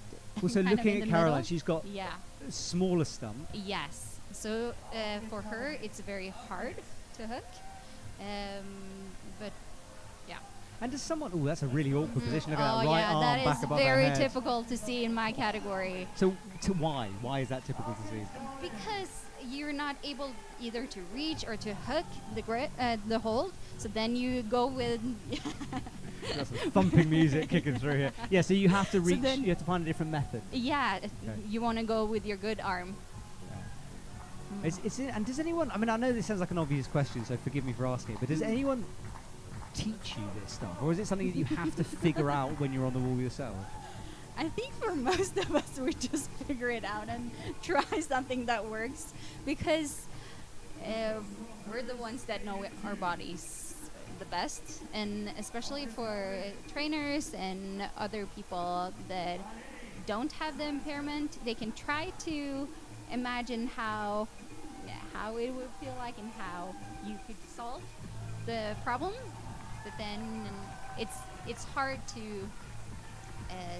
simulate it without having the impairment. Okay, I understand. Well, at the moment, both athletes on screen are figuring it out. Sebastian on the left is resting on that stump, whereas Carolyn reaching high above her head, that thumb pinching on the edge of the volume. Hits the left hand. Will she cross over with her right hand? Yes, she will. You've got to be careful with the rope as well, haven't you? You don't want to get tangled up in that. Yeah. Oh, Sebastian rested. He paused. Oh. Come on, Sebastian. Oh, he's working hard now. He's got to rock come all the on. way up. Oh. Slaps, but no. So Sebastian comes around, but a good fight from him. Yes. Carolyn is still on, though.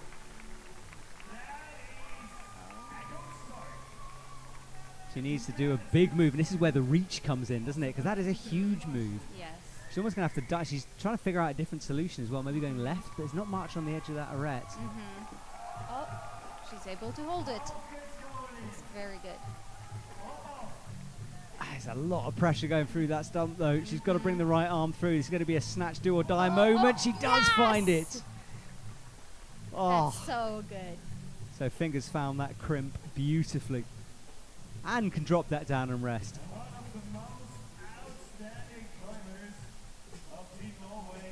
Adjusts the feet now, drops back down to that right hand. She's in a bit of trouble here after that hero move.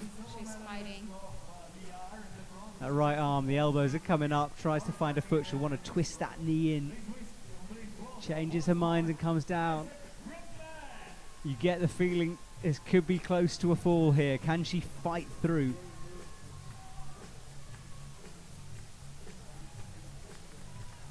Right arm being adjusted, brings the right leg up.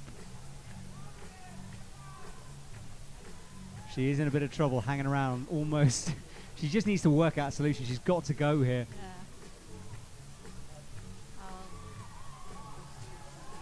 Maybe she will be able to do it now. She matches. Meanwhile, underway is Isaac.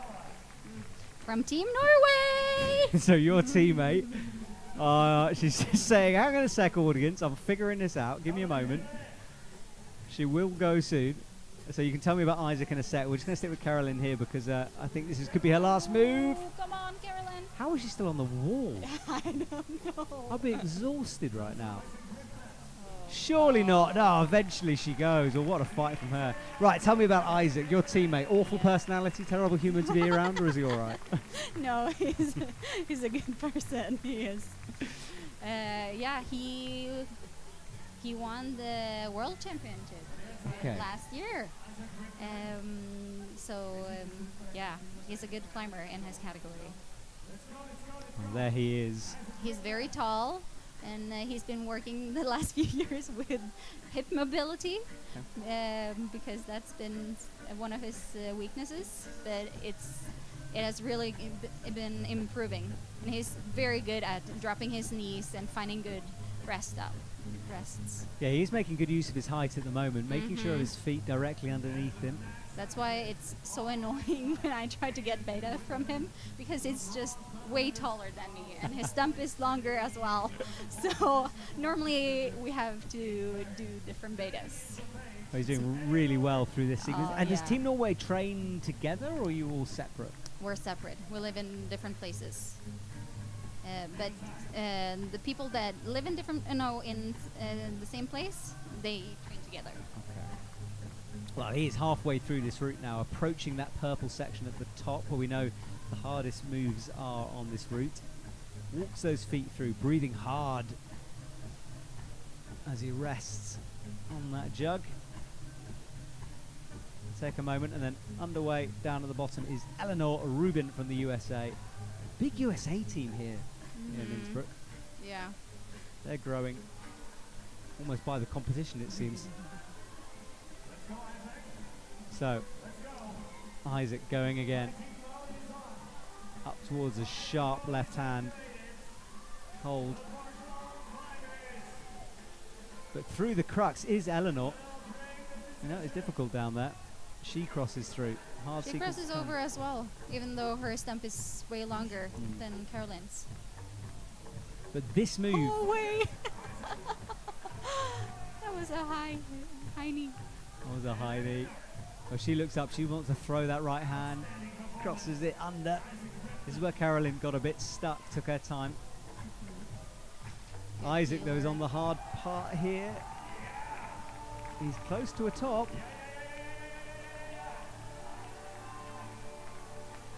Legs shaking just a little bit. Eleanor sits and rests for a moment, then launches up into some crimps to come. Isaac twists. Oh no, slipping, and he's gone. Fell out of that crack-like feature. It's such a good fight.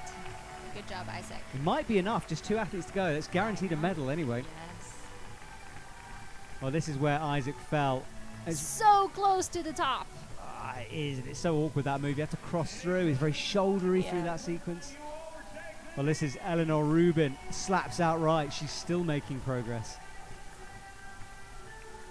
Crosses underneath, fighting so hard. Oh, and she falls as well. And in terms of, again, weird question maybe, but bicep strength with that stump. Like, how useful is the bicep? Because where it connects into where your elbow would be. it's hard training bicep. Yes. Like, how do you get stronger at that? Or is it just something that sort of comes naturally as you climb more? Like, you know, as you climb, it develops. Yeah, probably. And there probably are different activities and. But I guess your body compensates. Like the muscles that Yes. aren't working as well, you're Yeah. using. Like you have very strong shoulders, I can see, and you can see that maybe is where you drive your power from. Yeah. And you want to try to work your side, where your limb is as well, instead of having all the muscles whether On one side, on yes. one side. Yes, I get that. Well, Brian Zazuela is underway. This man is a real character. Yes, good and he's a personality. fast climber. So fast. And Lucia Capovilla from Italy. And the last two women for women's AU2, we've got Lucia Capovilla and Selene Pure, who has won, I mean, everything, let's be honest. So she is definitely the favourite. Yes, for sure. But Brian, as you said, climbing really quickly through the bottom of this route now. Looks down, he'll enjoy climbing in front of this historic crowd here. It's always exciting. And you can see on the right, so Lucia has got the glove type thing you were talking about. Yes, she has. Okay. It's like, I'd be worried about it slipping off, but I guess it's really heavily taped on. I think she has something underneath the glove, Okay. so it will stick. Okay.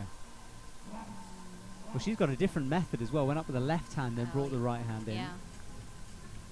She's very good using her left arm.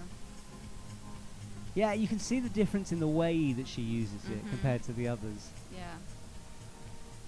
And in the beginning, I think her grandma made the glove, Okay. and then they made it from different fabrics and tried to make something that worked. And eventually, she got a sponsor that made this glove for her. Okay. So it's been a process getting the glove that she's climbing with now. I'd love to shout the sponsor out, but I don't know Yeah. the sponsor. So, sponsor, congratulations. That's good work. Right, Brian, as you said, is rapid on this route. He's up towards the purples now. And he's climbing without any protection on his stump. I'd want the glove. I think. Yes, me too. I don't understand how people does it without. He's got to have the toughest skin. Yeah. All right, well, Brian brings his left foot up. He's nearing the top now. Lucia rests underneath with a good right heel, and she can sit on that for a while. She's passed Ellie, hasn't she? Yeah, I think so. So moves into silver. Right hand bumping. This is awkward for her into now. first place. So provisional goal. But Selene Pure to come, though, of course. Yes. Brian is the cross-through move away. This is the tricky one. This is where we saw Isaac fall. Has the left hand. Will he make it? He's in some trouble. Tries to get the foot. You've got to trust that left foot. No, he falls. So we'll have to wait for the points on that one. It's a very similar position. But due to count back, if it is the same place, he should be ahead. Yeah. With just Kevin Batek to go for Germany after that. Lucia's fighting through. Yeah, she's been pushed so awkwardly back by those volumes. Locked right in underneath. That's kind of a strange shot. Just a body without a head underneath there. Oh, she's trying that right foot cross you were talking about. Everyone in the commentary box just twitched there. Of course she has to make time for a wave. Wow, is she going to be able to go? This is a long throw over her head with the right hand. Unless she goes out with the left, but I don't think she's got the feet for it. Trying a toe hook, trying a heel hook, trying everything basically. She does get the right hand in. That's well thought through. Genius so move. Impressive. Has the heel in now. Adjusts that left Has hand. to match, get her feet up before she can move on. Legs swinging. She's got to get a foot on her. She's in trouble. She is in trouble. What a fight from her. That was great to see. And the audience really appreciating that. And it seems like she's very happy with her climb.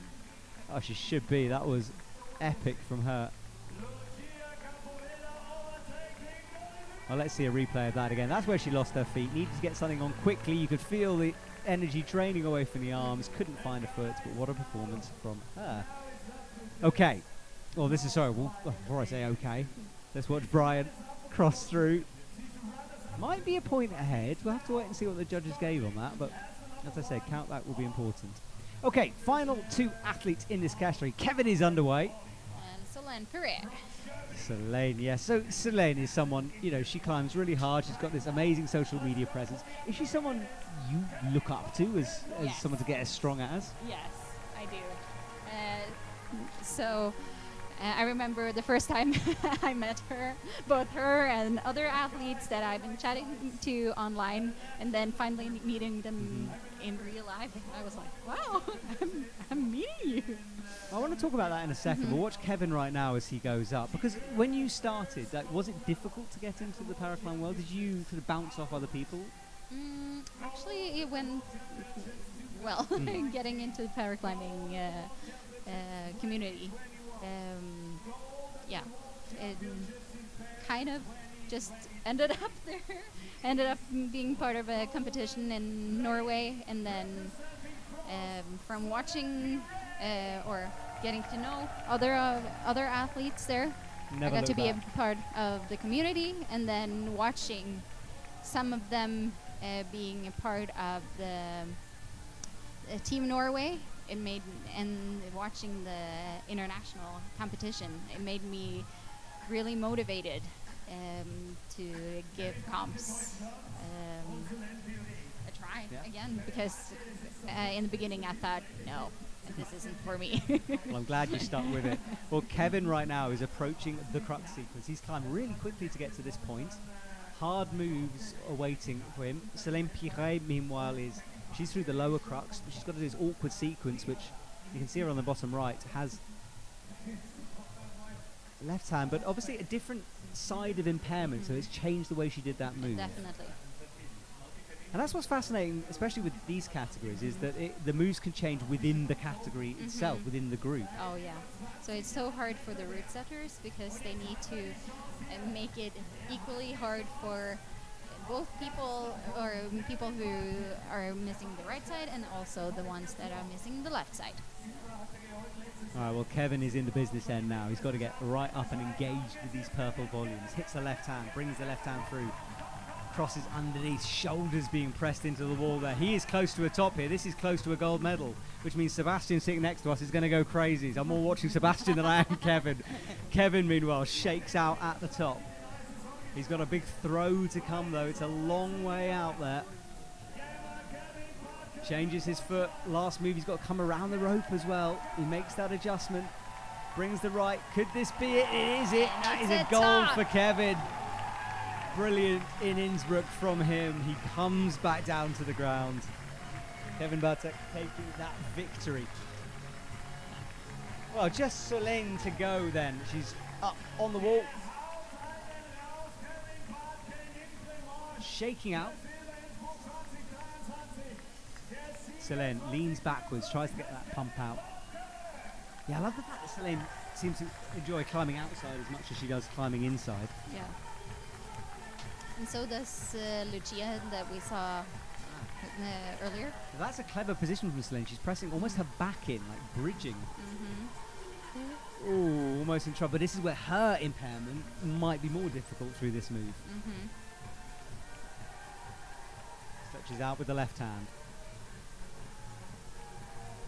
Little adjustment with the foot to lock in the heel. She brings the stump in on the right. Oh, that shake was risky. Little flick of the hand nearly sent her spiraling down, but she's okay.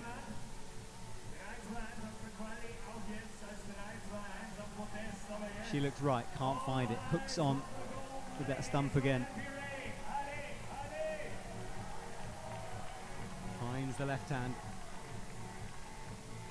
But this is going to be a big bumpy move if she can do it. She has to get her feet perfect. Wow, that right foot kicks back. She's still on, but she's got no texture holds to come, remember. We've seen the top of this route before. And look at that in the background. Dramatic weather coming in to match the dramatic moment on the wall. Shakes out that left hand with a flick. Crosses in. pinching this. Not long, a couple of sequences, but that right slipped off. She comes down, but that is the high point, and she takes yet another gold medal. Yes, she does. Almost, well, is unbeatable at the moment. In this era of her category, she's just far out in front. She's so good. Well, look, Solveig, thank you so much for joining me. We've got someone else, yet another person to come into the commentary box. So we'll say goodbye to you. Welcome back anytime. Thank you so much. Right. Could you tell us, please, your name, who you climb for, and again, the category you climb for? Yes, for sure. Well, my name is Lune. I'm 23 years old, and I'm climbing in the same category like Solveig, and which is women AU2. But I have a shorter right arm in comparison to her. I think it's a bit longer. I'm competing for Team Switzerland. Okay, so Team Switzerland, big Team Switzerland in the paraclimbing scene. Every time I see them as well, it seems to grow. And obviously the world champs then when was it? Last summer now. That must have been a special moment. It must have been. I wasn't there. But Sadly, for the team itself, for the like, team, were they enjoying being there? of course, definitely. This was an amazing moment for the whole country, I would say. I started competing with the paraclimbing team just last autumn, so I'm very new into the game. Yes. Welcome to the commentary box. Well, we've got Joe Schmidt from Luxembourg. He's climbing, and then Ria Grindel is underway for Germany on the bottom right of your screen. Look how quickly Joe is coming through. Hard moves to come from him, though. We've seen this top now quite a few times. We know what's waiting them.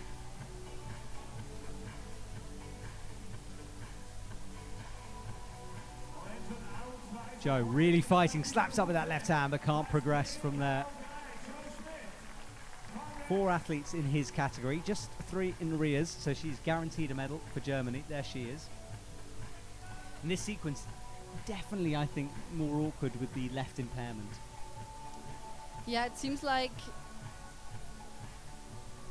Well, this one I think it's very different approach to this one. If the arm is shorter on the left or right side. She's got through that fairly smoothly. Yeah. I think it's crazy how everybody finds their own solutions. That's the crazy thing about our category. Oh, she fell. Oh, she does fall.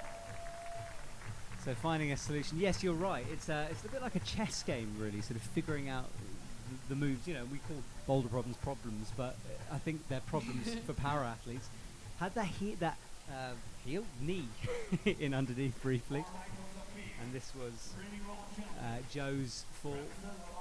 Slapped up. We'll get the points for that, but no more progression from him. And down he comes. Okay, so next up, Mansa from Slovenia. And for the men, Michael Morsapir lost his fingers in a mountaineering accident. He's climbed 8A outdoors. Impressive. I feel like it's something really different if you lose fingers or parts of your body, or if you're born like that. I can just imagine being born like that. I mean, you find your own solutions. You don't know how to do it differently. So I get a lot of questions, how I do it, why I do it like this, and I just tell them I don't know differently. Were you born with your impairment? Can Yes. I ask? Yeah. Yes. Okay. So it's something that through your life you sort of figured out ways of living. Exactly. Yeah. Okay. Well, Micah Moore, and yes, it's interesting because same category. He's nodding along to the music, which is absolutely thumping out across the stadium here. Yes, but Michael, yeah, totally different style for him, and almost a different route because he hasn't got that the lost arm stump to deal with, but he has something entirely different to deal with. So Mansa is through the first crimp. Sorry, first crux. Up to good holds after this, and you can see that bouncy style that she has, just springing between movements. She's going super fast. Just trying to keep the momentum going. And her impairment much lower down. Yeah, Yeah. She has shorter fingers on both sides, right? Yes.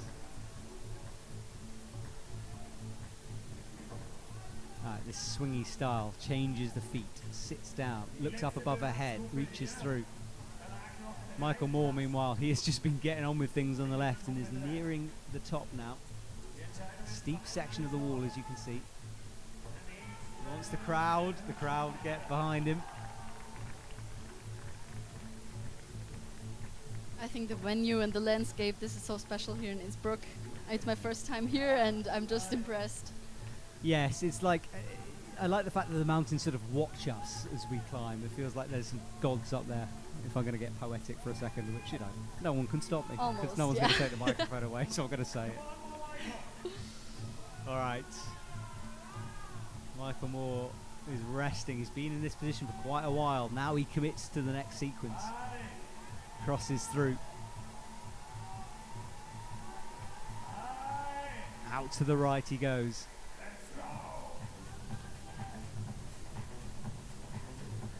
He wants a heel in. He's been in this. He's fall on the right. Lancer comes down, meaning just Rosaline to climb for the women. Michael Moore, final sequence now. That's the top. He glances over to it. Probably 2 or 3 movements to come. Hits the left, bumps over, needs to drop that right hand in to match where his head is. Outside flag, crosses through. Big jump out, and it is going to be a top for Michael Moore. Wow, wow, wow, wow. He's done everything he can. 2 more athletes to go, though, which means if any of those athletes also top out, one of them is Team Switzerland. And one of them is Team Switzerland, exactly. Yeah, Dominic coming up last. So he flicks the rope over his head. This was the final move. Eyed it up, got his feet sorted, a little bump up, hit the hold. And a scream before the match. Please match. There we go. Thank you. He hasn't topped a route in a while in a comp, so it was good to see him get that one done. And that was a slip there, coming down, pinging off that hold. So, one more women for AU3. Rosalind Schilbert will be out next. There she is, underway. And Nikolai Libuy for the men for men's AU3.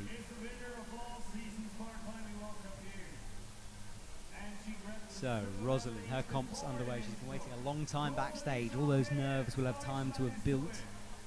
And talk to me about nerves. What's it like as an athlete when you're waiting to be called onto the wall? What's going through your head? Well, as it was my first time competing in a huge competition like this. So what went through your head year, today? What was it like, your first experience on it? It was amazing. I met so many amazing people, so many different athletes with their own stories, and that was the most impressive. I remember when I came Sunday to watch the wall, it was I didn't expect the wall like this, I have to say. It's impressive. I was nervous, but once you start climbing, once you're holding the first few steps, I was in my bubble and I didn't think a lot. I didn't even hear anything. I guess once the climbing starts, it's just climbing, yeah. And you switch into a different mode, perhaps. Totally. So, Nikolai from Romania is on the left of your screen, crossing through. Rosalind, the last woman out, Team Germany, could get another medal. Sebastian's racking them up for Team Germany here. He's celebrating next to me. But hard route for her, and she's looking in a bit of trouble here. Almost tries to mantle through that move. Now changes that left stump into a wrap. And a left heel, that's flexibility as well. Right foot's not on very much either. Just a crimp. I hope she stretched well before. Yeah, me too.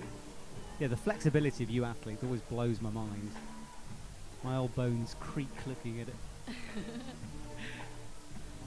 Rosalind tries a heel, thinks better of it, readjusts. Nicolai on the left.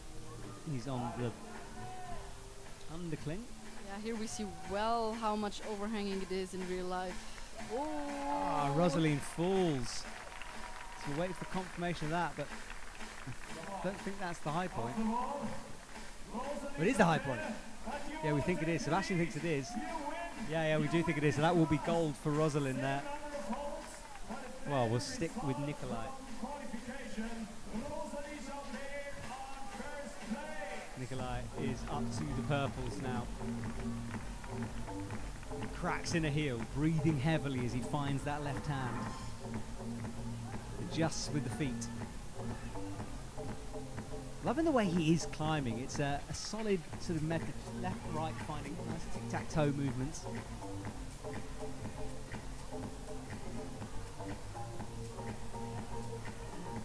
I think the DJ has seen the darkness descending and has decided it's a nightclub here tonight. He's in full party mode out there. There's the disco light on the wall. Well, he is framed in that spotlight. We started in full sunshine. We're now in the dark here as we come up to 9 o'clock in Innsbruck. Oh, he falls almost suddenly. Didn't expect this. Yeah, maybe getting burnt out, maybe making a mistake. We'll have to watch a replay just to check that. Yeah, he's breathing hard. Let's have a look at the replay. Oh, this was the full Rosalind. I think it's the high point. And then, yeah, this was Nikolai here. Yeah, I think just got tired out on that move. It's so much lock-off power needed.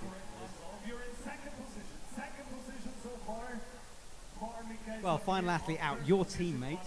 So, I know you haven't been on the team very long, but have you climbed with Dominic before? Yes, for sure. We're training a lot together as we live close by. Well, Switzerland is a small country. We're all close by a bit. And tell me about his personality. Like, how does he deal with moments like this? He seems very chill. He seemed very relaxed yesterday evening. Is that your teammate, that flag? Yeah. A bit of glue missing from the flag. You know, you could. You need to get out there and fix that Swiss S that's fallen off. Yeah, but it's special. So yeah, so he won. I mean, he won gold in Salt Lake. I'm really looking forward to what's coming now. Oh, he is underway, climbing slow and steady through the bottom. He'll take his time. Really focused. All to play for. Final athlete out in men's AU3.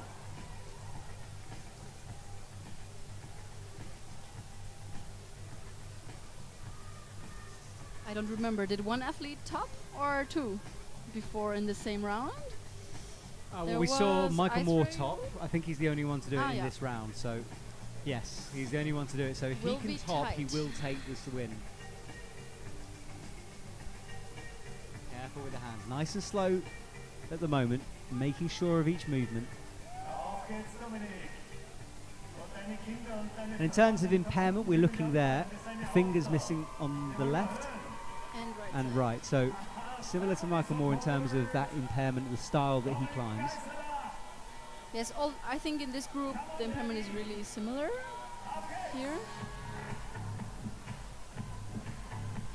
All right, well, he's going to milk every second of this. It doesn't need to be quick. We have seen no one getting timed out so far. I remember the first times I went to the training, I didn't even realize what his impairment was. Well, so he was that strong on the wall that he was just... Yeah, and you don't realize that it's very symmetric compared to our impairment. Oh, he reaches back to that chalk back. He'll rest on this hold. It is a good position to be in if you can find it. It's very casual up there. Yeah. But he's breathing. Let's go. I watched him also during his second qualification route, and he was also taking his time to rest and then going strong again. If you can, you have to on this wall. He knows what's coming next. Shu Hai is going on the left on men's AL2, so we're talking about lower limb impairments here. As you can see our drone camera pan around.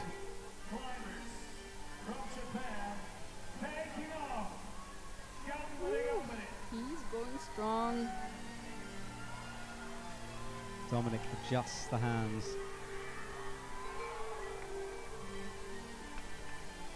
Look at that sunset as well, beautiful. Night settling here in Innsbruck. Shui is on the big yellow volumes now, does a big bumpy move out. That left. Risky move he did. Yeah, it was a big maneuver, wasn't it? And he falls, so quite an early fall from him. You see that left leg impairment. Dominic, meanwhile, is a couple of sequences away from a gold medal here. Come on, Dominic.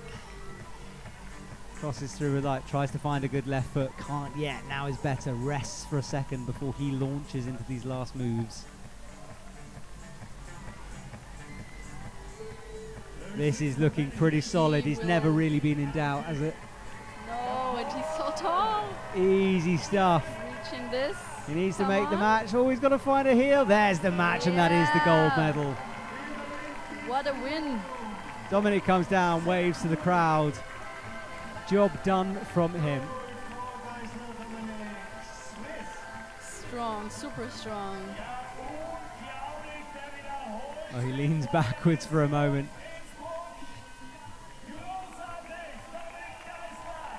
Wow, we hear the crowd. Yeah, fist bump, that shadow on the wall, really cool to see. Well, let's watch the fall here.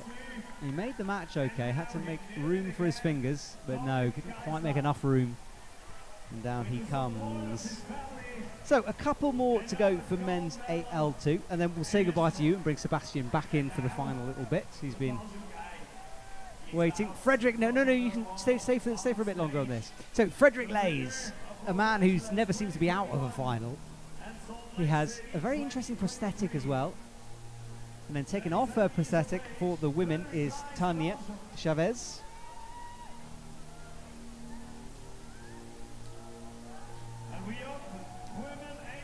She'll get clipped on. Team Portugal. I haven't seen a lot of Portuguese. I haven't at all, no, that's a good point. Portugal, a great place to go outdoor rock climbing as well. Especially some brilliant bouldering areas there. As she approaches the wall.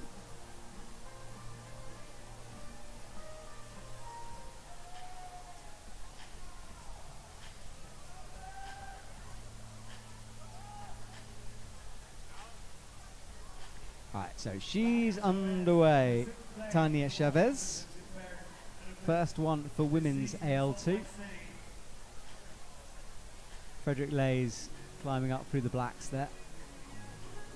Campusing through those moves. It's really impressive how precise they manage to put their feet on these spots in these categories. Yeah, accurate climbing for both of these athletes in the moment. Frederick, though, is on the steepest part of that whole wall, in the middle, through the yellows and blacks.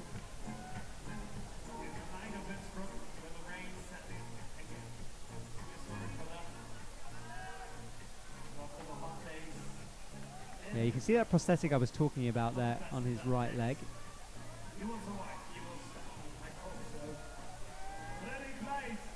Tanya coming out to good green holds here. Swings that right leg over. Frederick kicks. For a moment he lost that left leg, but this is the best resting position for the men. Oof. Big pump move up with that left hand. Into small crimps now. Puts his hips close to the wall as he readjusts. Oh, we lose Tanya there. Well, look, thank you so much for joining me here in the commentary box. I know I could have had to slightly persuade you to come in, but hopefully it settled your nerves down a bit, because I know you were nervous to speak today, but it was I wonderful enjoyed hearing really. you. Yeah, thanks. Oh, thank you for joining us. Well, Frederick will finish things off. Thank you so much. We'll bring Sebastian back into the commentary box. Sebastian's been waiting. Thank you so much. We'll see you soon. So, Sebastian, what do you think of that then? Your teammate winning gold, and now we're watching Frederick boost his way up. Wow, what a dynamic move. Yeah, what a final. I was watching here sitting next to you, also a bit outside, but it's so exciting. It's so exciting. I've seen things which I think our route setters, they can be really happy. But Frederick comes down, has to kick off the wall. Gets a bit tangled in the ropes. Oh yeah, the ropes. How that's even happened. That's interesting. Well, that was the move. Held it for a second. And the rain starts to fall again here in the stadium. Let's hope it's just for a few moments, because before it was it just stopped for a few minutes, and I talked to the Austria climbing outside, and they say like, yeah, we're used to that. What, the rain? They Yes, were it's to the Innsbruck, rain, isn't and it? they were expecting it later. I hope that's not the part they expected. Right, Shui Yuki looks very composed out there.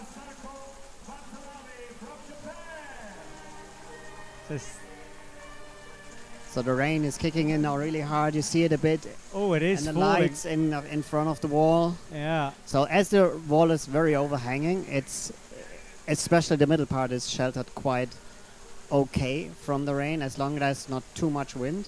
Yeah, Masako. We did an interview with Masako on the IFSC website, like a longer interview with her. So fascinating. Go and check that if you haven't seen it already.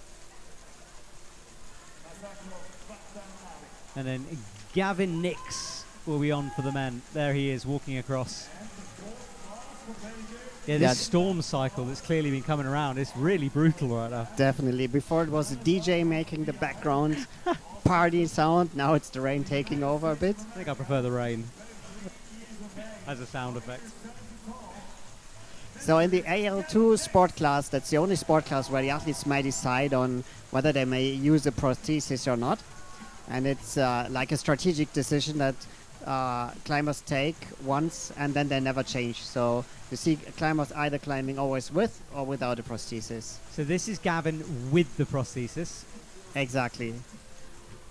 If you're climbing with a prosthesis, you have 4 points of contact in theory to the wall. And if you have a above knee amputation, you could also use it with your knee as fourth point, but for sure that's not like so why wouldn't you choose to use a prosthesis? Because surely that's the obvious choice. The thing is, it makes you move much quicker, but it's also a question of strength in your shoulders and arms. And for sure, a prosthesis, depending on the height, also brings additional kilos with you. You can use them to flag, to balance, and especially if it's a route which is more, let's say, slabby, less overhanging, you're definitely on, and more technical, you're definitely on the good side of things with the prosthesis, while in these overhanging terrain, the athletes without prosthesis feel much more comfortable and also moving quicker. Okay. Well, he is certainly moving, really, both athletes flowing up this wall, actually.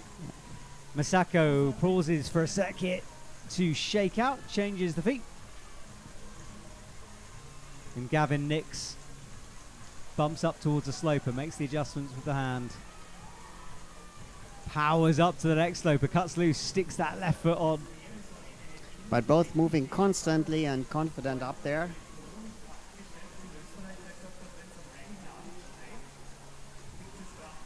Yeah, neither one really looking flustered at all. Chucking up a bit. And now we see this section with a long move out to the right. Big shoulder move. Now bringing his leg up. Oh, he had to work hard to get that left leg in, but now he can shake out and recover for a bit. Masako, meanwhile, hasn't paused in a while here. And I recommend all athletes to try both versions, with or without prosthesis. For example, I had a... Oh, Masako falls! She did so well. Absolutely exhausted there on the wall as she stretches out. Now rights herself again, but a good fight from her. Definitely. So I recommend to try both versions. I had a climber, not climbing competitions, but also AL2.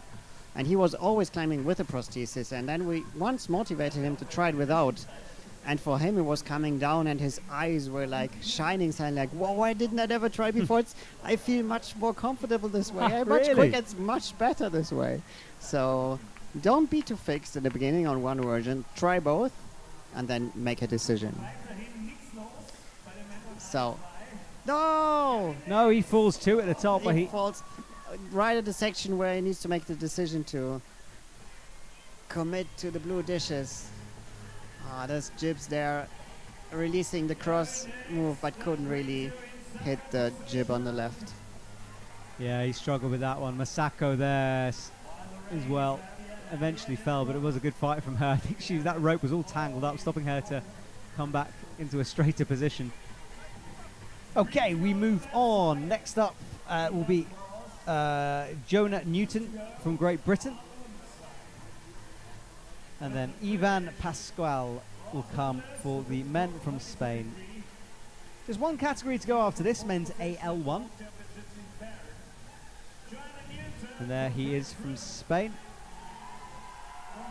Ivan also very experienced, many years in the competition scene, very, very strong climber from Team Spain.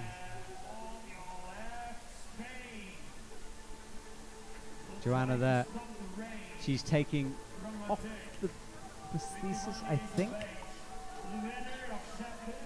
Oh no, maybe putting it on. No, I don't think. She's one of the athletes who's normally always climbing with prosthesis. Okay, yeah. Because she has a very low leg amputation, and then for her it makes more sense to climb with the prosthesis. So Ivan checking again the moves, going through the route with his crutches on his forearms. I always admire the balance these athletes have. I mean, I would say I need also good balance for my disability, but if what I see what those athletes with AL2 without prosthesis can do, it's like, wow, this is definitely next level. It really is, and she walks back. She'll just get those shoes dry, the rain falling again.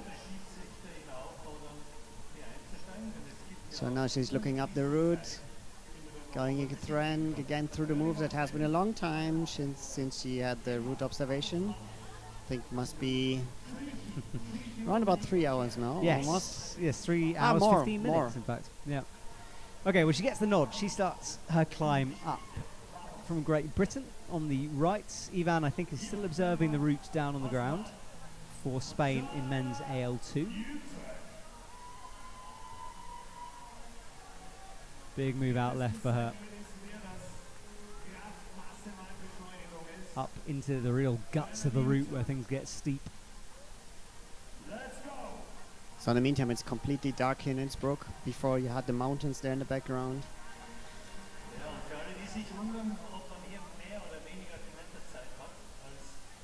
Up into jugs though, down low. Got to be careful with that left foot. It is,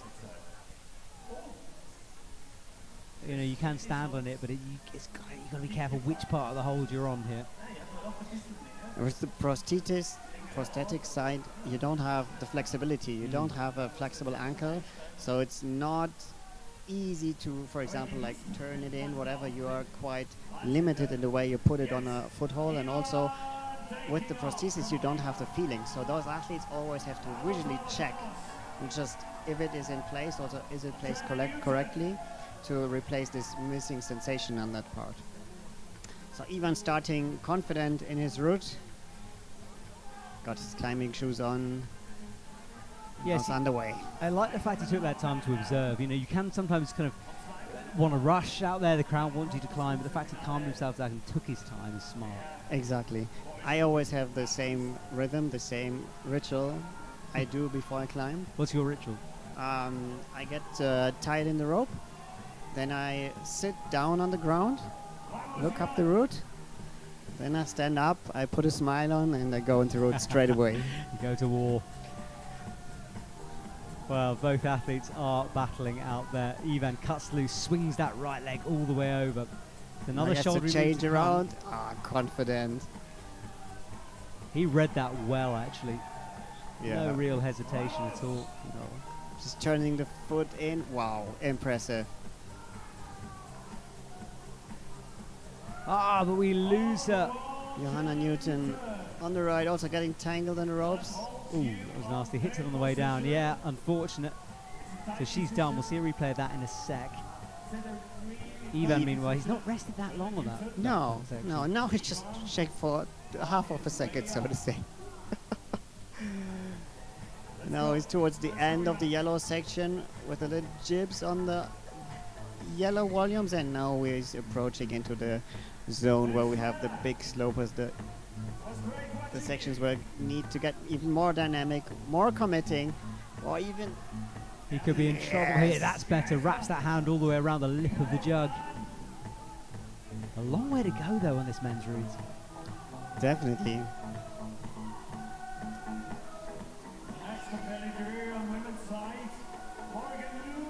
So that's the first time I think that Ivan is taking a little rest there, trying to shake out his hands a bit. And I think it's a wise move because that's the last chance you get there on that route. Yeah, this Like is it. take a little breath, and then from there on it's just pure committing. There's the first dynamic one. Now he's got to get the feet up into the dish. Oh no, it was a bit low trying to go up. I think he was starting to get tired, had to go for the move. Yes, yes. All right, good effort from him. Yeah, look, he comes into the rain. You can see how hard it's falling out there. Trying to get rid of some of that pump from his arms as well. Let's see that move again. Fired up, hit it for a sec, held it, but then no, peeled off and down. Just a few centimeters short there. Johanna just missing it while trying to match. Looks like she was completely pumped at that point. So, next up for the women is Morgan Loomis from the USA. You can see our people sweeping the water off the side of the stage there. There is Morgan Loomis underway. Climbing with a prosthesis as well. It's also its own science how you build a prosthesis climbing shoe. The athletes are trying different methods there. They take a normal climbing shoe, they take a smaller one. Most try to choose a really small one. And, but everyone has to find his own technique there. It's not something you can buy in a regular climbing shop. No, it's not. And the shoe on the bottom of that is very different from the other ones we've seen. Exactly. Most take kids' climbing shoes. Then you then adapt and put on the prosthetic, for example. Or you have a completely custom-made one. Trusting that. I mean, I would imagine there'll be some rubber on the bottom there. Exactly. It is. It is. She's trying to find the right feet here. Changes her mind and just bumps up into a big move with the right hand. And it works. Yeah. Nice one from her.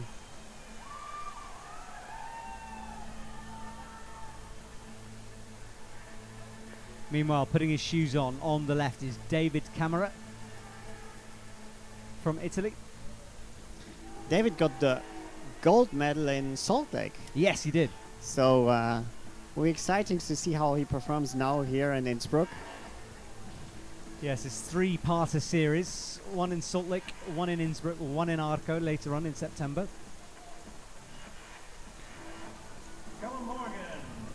She's got this style where that right foot is almost like an intermediate. You know, she's just using it to skip over to the next hold. Yeah, definitely. Now let's see how she gets up into the undercling, but losing her there.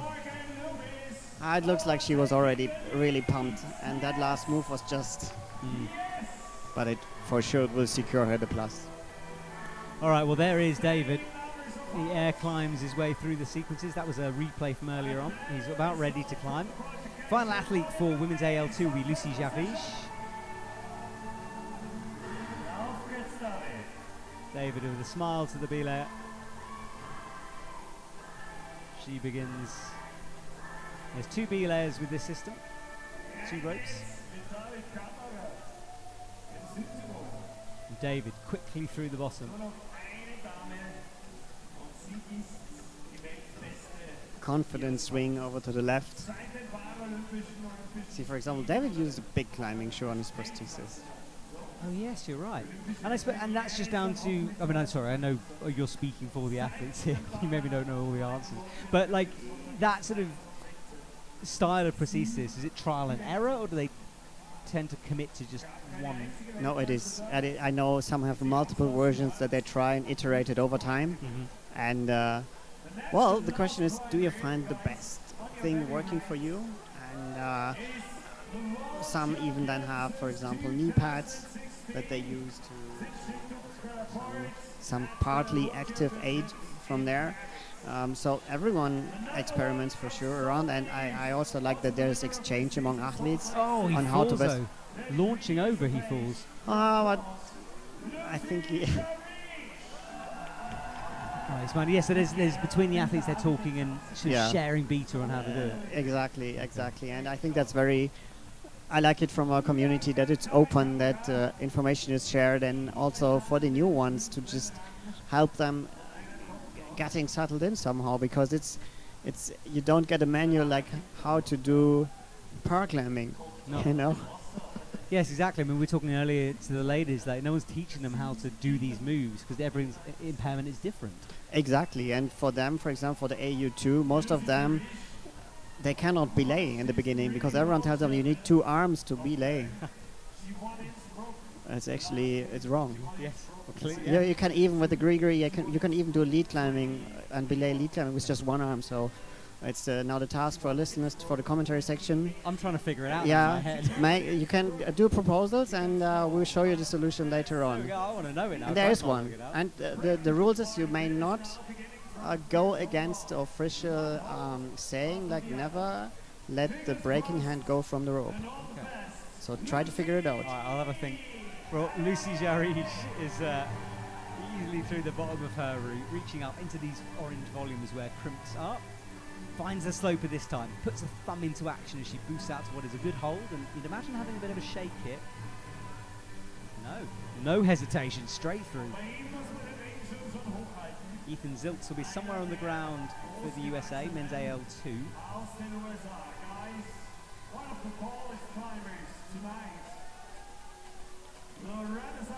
Lucy swings over, flicks her head around that rope, finds the right foot up towards what is a good hold with the left, and this is the best resting position she'll have on this route. Engages that left stump. She needs no rest. She's just continuing. That's amazing. Shaking out there, choking, looking. Not the section where she needs to commit, but Lucy is. She's incredibly strong. She even participates in able-body competitions in her regional circle, and she scores very high. She even wins. I bet she's a machine of a climber. She is, definitely. She's certainly the favourite to win this. Came into the finals in the best position in terms of qualifying. She has a long history in paraclimbing and also a lot of gold medals. A lot, yeah. I can imagine her cupboard, or her, whatever she puts it on, mantelpiece, full of golds. Well, she's nearing the purples. She's nearing the hardest part of this route here.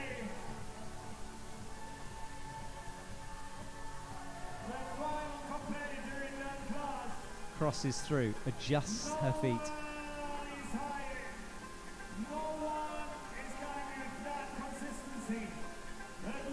Puts the right foot on, eyes up the next hold, stretches up into it.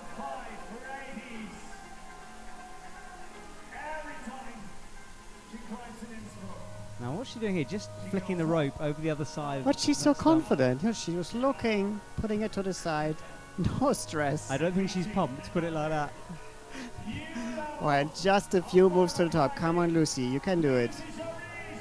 And we see the top from that sport class here as well. Seen it from other sport classes, but not for women AL2 yet. Come on, Lucy. Yeah, Lucy She's thinking, like, okay, how do I do it? Left, right, now switching to the thumb on the right. It is the gold medalist. She has got the high point here. Yeah, but then she wants to top for sure. Yeah, she'll So want to finish just this off. now trying to figure out another method. Anything else? Crossing through. Yes, Lucy, that's it. Come on, bring the foot over. That's a really insecure position she's in there. Wow. Oh, the foot bobbles and she falls head in her hands, but it is a gold medal. Oh, she's not happy with that, but Lucy, come on. You can be. Well, she won't know, remember, of course, that it is a gold. She won't know the positioning, so maybe that's why. But let's see the top. She's just unhappy with her solution there. She was hesitating, and that's it. But Lucy, that was so strong. So, meanwhile, AL2 here. Yes. Team USA, This is Ethan Ziltz on the wall. Just past the little cruxy traverse to the right with a shoulder move now into the jib section. But looking so relaxed, taking a chalk up there. Yeah, that's a nasty undercling for the left hand. Fingers engaged as he reaches into it. And he's near the top of the wall. This is speedy climbing from him. Definitely. We didn't saw the beginning of the climb, but No. it still looks really confident. And now we're coming to the blue dishes. Yeah, but these blue dishes more are... forced dynamic moves here. Right, hits the dish with two hands, shakes out for a second. The darkness now complete behind him, hanging there in the spotlight. And he'll rest a long time here. He'll know what's to come. Just one category to come after this. Men AL1 still to come as the last one. So just a few climbers left in this power climbing finals here in Innsbruck, 2024. Yeah, final 4 after Ethan. So Ethan goes again. He's rested enough now. Switches those feet around. Pogoes upwards.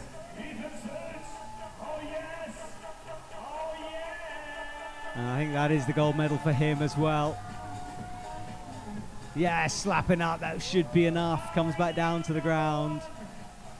He'll have to adjust that rope again. We see everyone do that up there. Every time he twists, it gets more.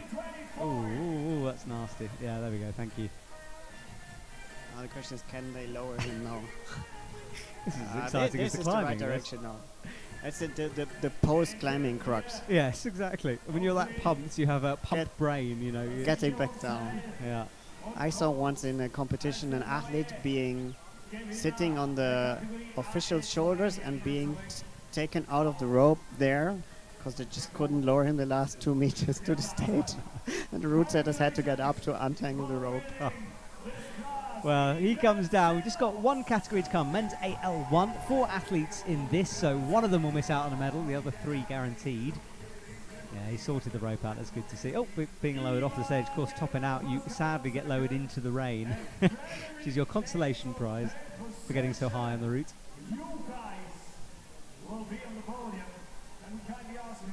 Ah, so B-layers also changed their position. Before they were both standing on stage. Now being here in the rain. I think that's the setter crew down there, actually. Maragda's on the left with the hood up. No, but the B-layers are also there. You see the boxes with the rope? Oh, yes, true. Not on stage anymore. Just the bottom. Right, final category. Jake Frank comes out for AL1. This is seated climbing, it's described as. So basically a lot of campusing going on here. Angelina Zeller, we mentioned him early. He's won so many of these World Cups. Super, super strong. He qualified strongest and will climb last in the sport class. For Jake Frank from Team USA, on his way to the wall now.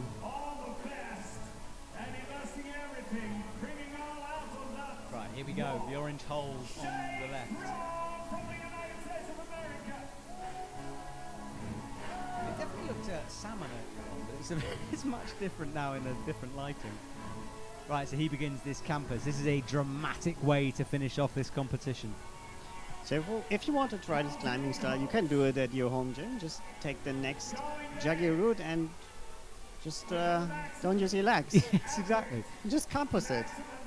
Oh, he's fighting already though, low down on this route, powering his way through. He's got to be quick. And he's moving quickly. It's just about the pace, keeping the momentum of the move.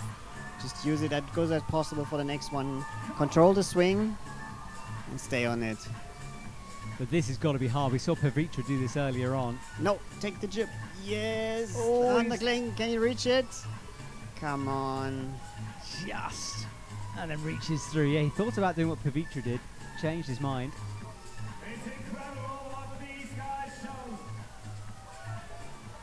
Now he has to bump up higher to get the good section of this hold. Come on. Oh, he falls, catches himself. Oh, and eventually goes again. That's a 3-part fall. And he's disappointed with that one. How he caught that first drop, I don't know. Well, back to the ground, but let's see this dramatic moment. Fell once, caught himself amazingly on the sloper, and then a second fall sent him down. All right, so 1 done, 3 to go here. Tanner Silo up next. Sislo, sorry. Tanner got the bronze medal in Salt Lake. The first time that he beat Markus Pösendorfer from Team Austria, which will follow after him. So it will be interesting to see how this fight for the already a well-known team for this duel. We will see now coming up here. Let's see how it ends in Innsbruck. Well, the rain is abated once more, so we'll finish this competition up with some dry weather. So Tanner on his way to the route. Right, jumper off. He's staying focused. It's the grudge match time. Markus Pösendorfer will come up next.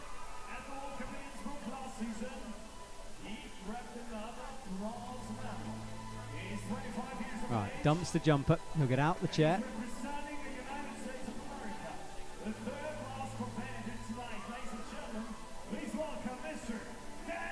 So double top rope system attached with 2 screw grade binders. Yeah, he'll remind himself of the route, getting himself warmed up and ready to launch. Won't be hanging around here for very long, just will power his way through these sequences. Here we go.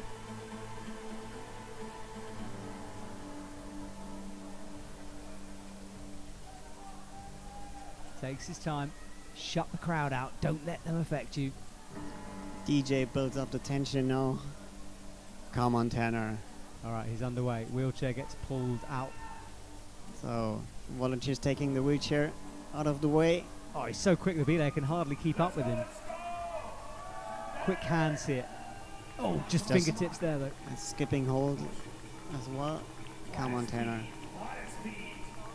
Barely breathing. See this focus, just looking to the next hold. Right, So through the orange. nice. That's the big holds done, though. Hard ones Exactly. Now it's a more, let's say, precise section of the route. Bumping up those pinches. Now let's see if he gets the undercling behind the volume. Shaking a bit. He's looking. No, that's not the Oh, way he's gone for to the risky go. way. He's got the thumb on the jib, No. though. He should be clean. He did it with the... jumped from this tiny little triangle volume to the good orange one. So now he's bumping up as high as possible. Can you just... Yes, that's the best section of this hold. And he rested for a moment on that good hold, just Now to shake the out. long move out to the stalactite. Can he do it? Come on, Tanner. It's a long move. Gets himself set up, rocking back and forth. Powers out, hits the left hand. That's it. Nice. So now, question, does he match or is he going straight up? No, he tried to bring the right through, falls on the stalactite. What an effort. Very strong performance, Tanner. A good way. Look, he took a deep breath before launching over. He almost got the accuracy, just touched it with the fingertips. Just a few centimeters, yes. And then kicked and spun his way down. And it's a tricky one because you always go out there in their situation with the left and then having to do the long move by crossing over dynamically with your right, hitting that one up there. We see there the 2 friends from Team Austria. On the right, Markus Bösendorfer. On the left, Angelino Zeller.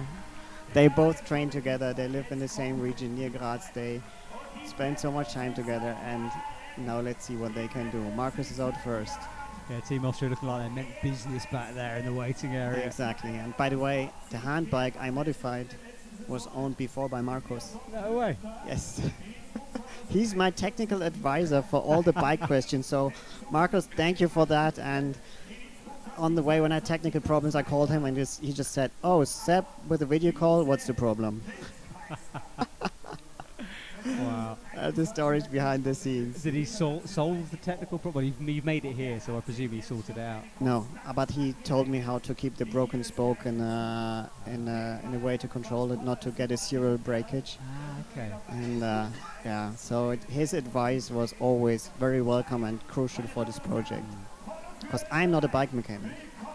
No, me neither. Rubbish. No, I'm just a wannabe bike mechanic I got along the way. I didn't know that before. So Markus, now it's up to climbing. Well, let's see if Markus is as good on the wall as he is on a bike. There's the shadow of his wheelchair. He'll leave that behind in a sec. As I look up at the wall. Shakes out. And here we go. Now we know how this is going to go. They're going to go as fast as possible up to that green. And then the green is going to make them pause for a second. Let's see if Markus can match the high point of Tanner. Oh yeah, the grudge match. They was always really, really close together, and Markus was really... He was happy for him for the first time to pass by. I bet he's That's happy, the spirit. but he'll want to beat him next time. Yes, because it makes this rivalry even more interesting. Yeah, if you don't know how it ends before you start. Oh, off he goes. Oh, Markus just skipping the triangle on the right that Tanner used first. Well, he's easily through the first crux. moves up a position then above Tanner. So now he's taking also a little rest. Oh, does it statically, This more or is where less. Tanner fell. Tanner Himself Tanner- set. No! No! Same move. But he will jump him up on the leaderboard because of count. Yes, count back to previous round. They should got the exact same rating with the plus on that move. So, but that was so close. Marcus, great So work if there. judges confirm our provisional That's a good point. Yeah, we live need to wait stream till ranking afterwards. here, it's like don't trust.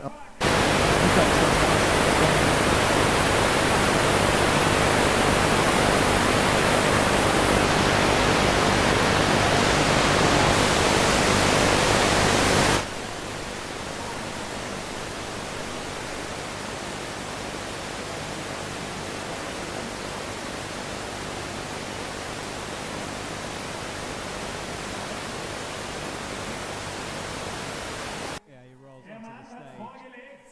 2018 noch mit einem 9. Rang bei den Weltmeisterschaften in Innsbruck. Das erste Mal war er da dabei, nachdem er 2017 den Unfall mit dem Paraglider hatte. Und dann ging Schlag auf Schlag. Zweiter beim Weltcup in Innsbruck 2021 und dazwischen schon die ersten Weltmeistertitel in Briançon. He survived. Weltmeister in Moskau.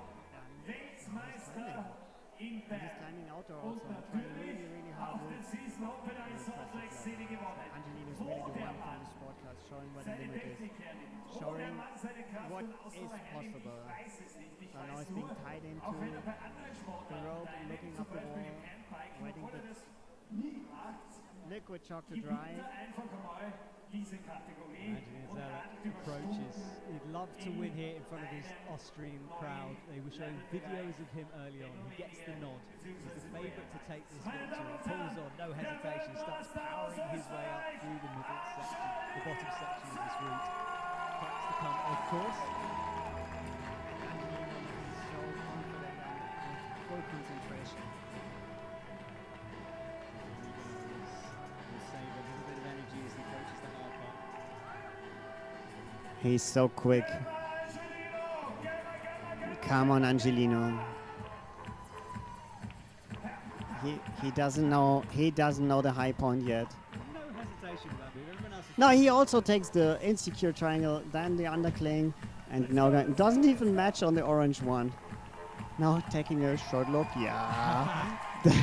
That's confident. You've got to live for those moments when everyone's watching you, hanging above the crowd. So exciting. Like, okay, I can do it. And that's the move. He make it look so easy. Yes, another goal, but how far can he go? Oh, Angelino, that's already gold medal position. He doesn't know yet, but you see his smile. He's just enjoying every moment on this climb. Breathing deep, shaking out, gets himself set. Wow. Reverse though. This Come on, traverse is brutal. Angelino. What can you do on those final moves? Come on, Angelino. Ah, the jib is higher. Come on, a bit more. Come on, just wow. Well, he missed the jib. I don't know if he saw it. He's looking up or what he was meant to hold on to. I think there was no mark on the hold, right? There was no tick mark, so he was just slapping blind around that corner. Well, good work from Angelino. He comes down to the ground, twists himself around that rope. And that was our final climber for this final round. That is it, isn't it? Well, we will say goodbye in a couple of minutes once we've got the confirmation. And do just a reminder, the climbing club will be coming out at some point tonight, we think, where my co-commentator here, Sebastian, is one of the main features on that. Oh, power screaming his way. He wanted it so badly. He adjusted. You see that? Wow. Angelino. So Angelina Zella comes down to the ground. Yeah, now the B layers recover the ropes. Yes, we do have the award ceremony to come, remember, where we give away our medals. And we just wait for the closing results before we will say goodbye to you here. So Sebastian, we're just waiting for these results, and then yeah. So the schedule, there we go. Kevin, your teammate, taking the top in men's AU2. Brian Zarzuela on the second place, and Isaac Ripman taking the bronze medal in the AU2. Award ceremony is being prepared, and then Dominic Geiser gets a top, as did Michael Morsapir, but count back meaning that Michael gets bumped into second place, with Nikolai Liviu down in bronze medal. And then finally, women's AU2, Celine, well, maybe not finally, but Celine Pierret with a 39, only just actually beating Lucia Capavilla and Eleanor Rubin into bronze medal. You rocked Innsbruck. And women's AU3, Rosalind Schaupert 27. Mansa gets the same score, but down into second due to countback, and Ria Grindel in third with a 17+. Please join us back. Rosalie, even without training, just finishing her school exams. Oh, congratulations, Rosalie. Ethan Ziltz 44+, Ivan after that with 41+, and Frederick Lays in 40+. That's our top 3 for men's AL2. Women's AL2, Lucy Jarige with a 42+, Morgan Loomis and Tanya Chavez from Portugal. Great to see Portugal represented on this big paraclimbing stage. Definitely. Tanya has been around already for some years, and it's nice to see them all here on stage.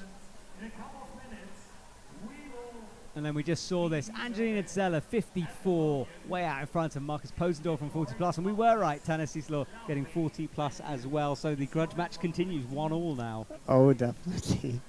Every move counts. What a performance. Well, that is it for tonight from us. Do remember that we've got a packed schedule coming up over the next over the next week. Boulder qualification tomorrow, then Boulder semi-finals and finals before we move into the lead competition. Sebastian, look, thank you so much, as always, for joining me. Thank you for having me here in the commentary box. Always a pleasure working together with you, Matt.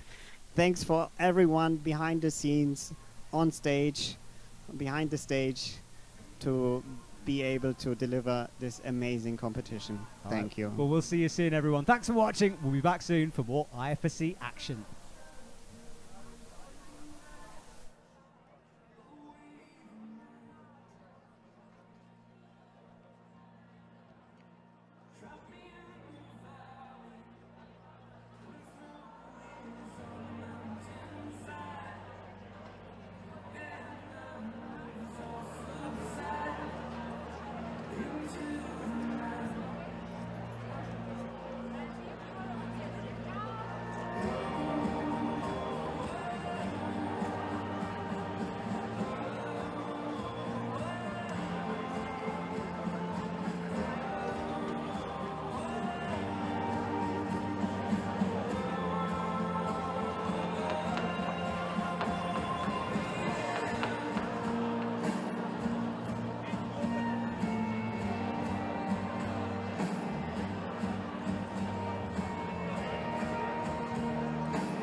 Jetzt ist Zeit für ein paar Interviews, die letzten Siegerehrungsvorbereitungen.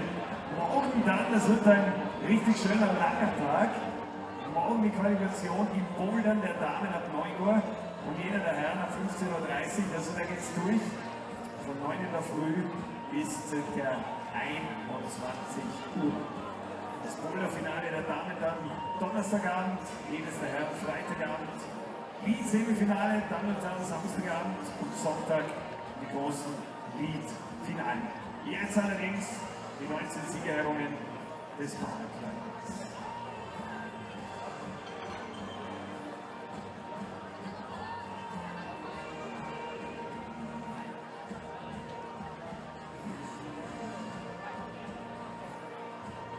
And guys, we are ready. We are are ready for the awarding ceremonies. Paraclimbing World Cup Innsbruck 2023. And we kick it off with RP1 men. Ladies and gentlemen, please welcome our medalists.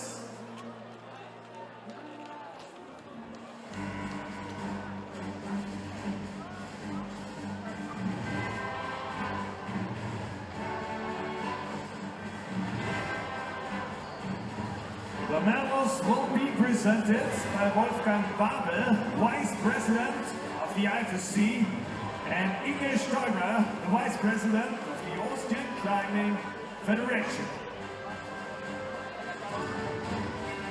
Third place and bronze medal representing Germany, Corbinian Frank.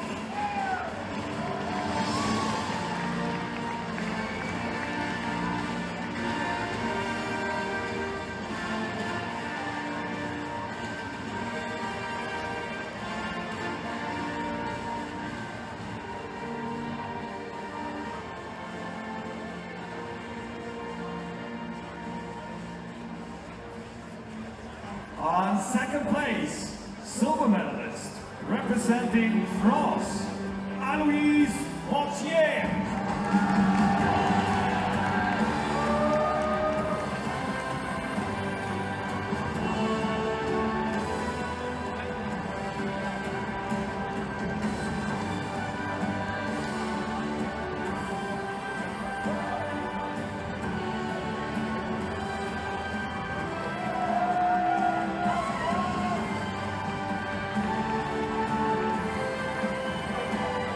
Now, ladies and gentlemen, first place, gold medalist and winner of the IFSC Paraclimbing World Cup Innsbruck 2024, man RP1, representing Norway, Kim Rishaw.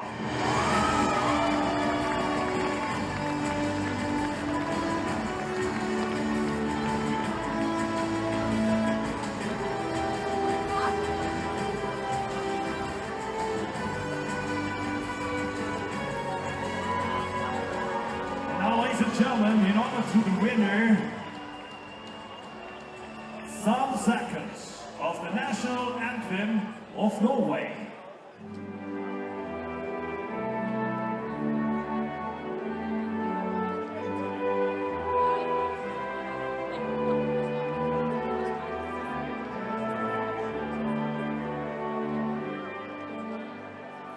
The winner from Norway, Kim Rishaw. Aloise Portier from France and Corbinian Frank from Germany. Congratulations!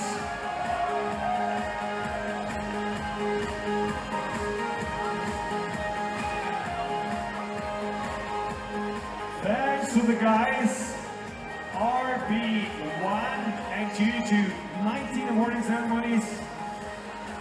We shorten up the anthem, the national anthem, otherwise you have national anthems for an hour. So sorry for that, but the extended version will be played later. Now, Wolfgang Babel is with us, the Vice President of IFSC. Inge Steurer is with us, the Vice President of the Austrian Climbing Corporation and Federation. And now it's time to call on stage the medalists of the IFSC Paraclimbing World Cup 2024, men RP2. Welcome on stage.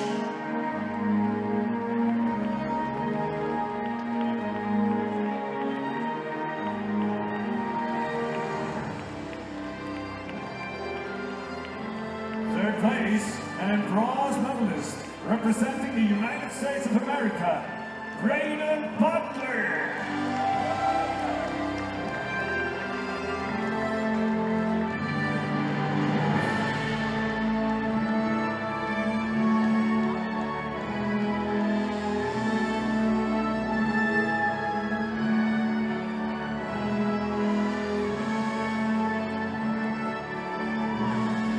Second place and silver medalist representing the United States of America, Mr. Benjamin Mayford.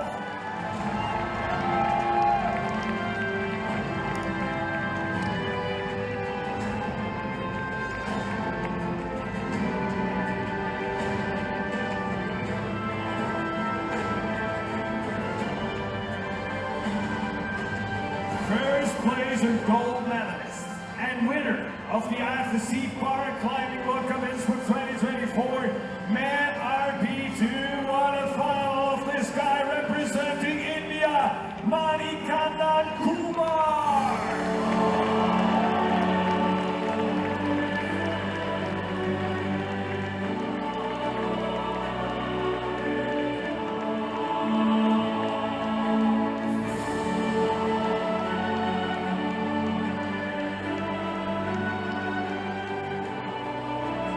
And now, ladies and gentlemen, please stand for the national anthem or some pieces of the national anthem of India.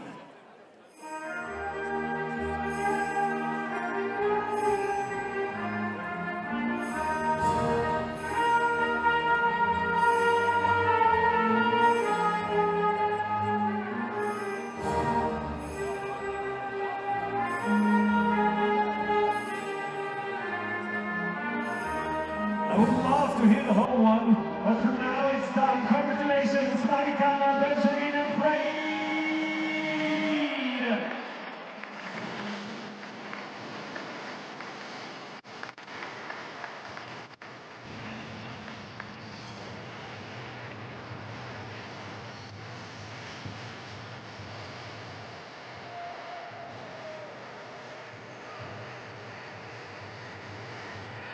That concludes the wearing ceremony named RP2. And we are preparing the next one. Thanks for staying. Inge Steurer and Wolfgang Rabe for the next hour. Ladies and gentlemen, the next class, man RP3. Please enter the stage.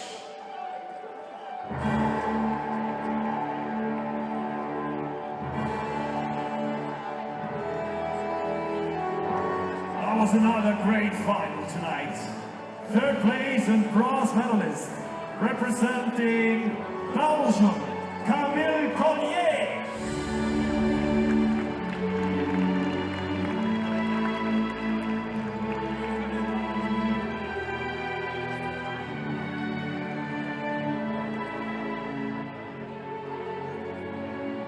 Second place and silver medalist representing the Netherlands, Jamie Bardrecht.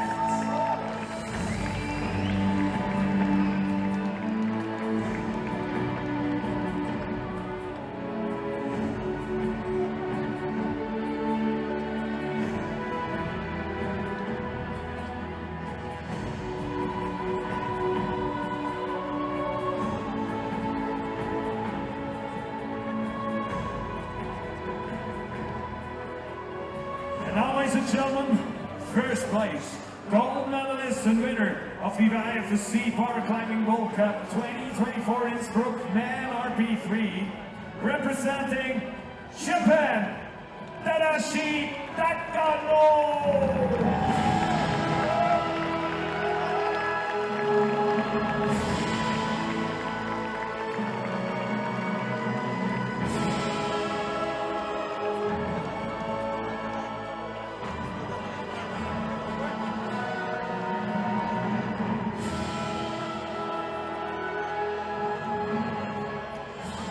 Ladies and gentlemen, in honor to the winner, some pieces of the music of the national anthem of Japan.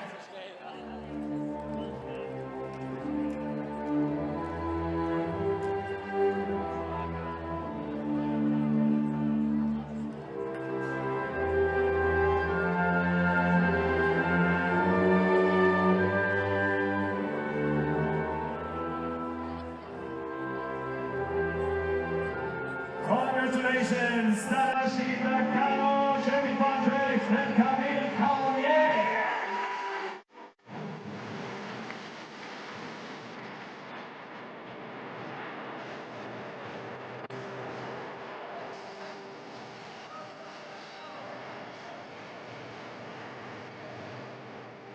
That concludes the awarding ceremony named RP3 after Jamie has taken his selfie. First things first.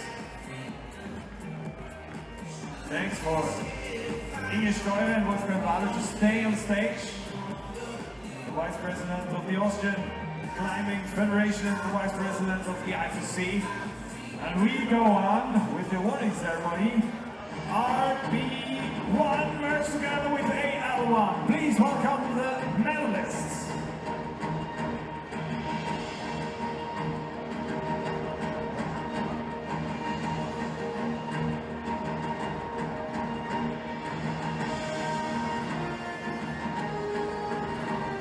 Third place and bronze medalist representing the Netherlands, Eva Moore.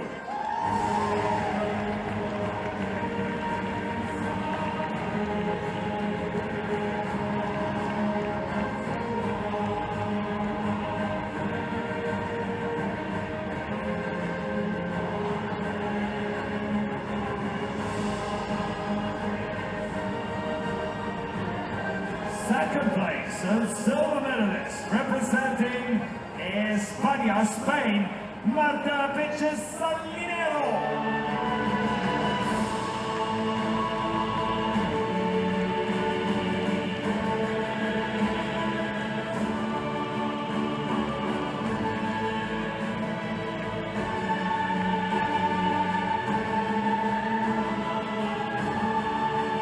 And what a performance of this lady. Even that class is merged together. He reached the level of the man competition AL1, incredible. First place, gold medalist and winner of the IFSC World Cup 2024 Innsbruck. Women RP1 merged with AL1. Representing Belgium, Pavitra van den Hoven.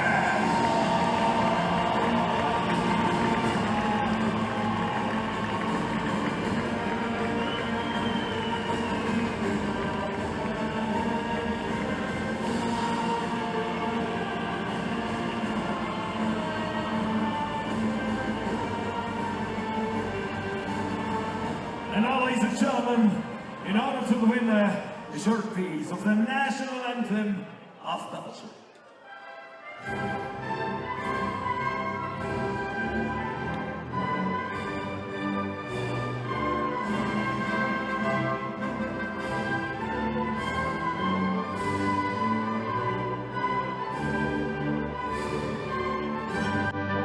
Congratulations, Pavitra, Nata, and Eva!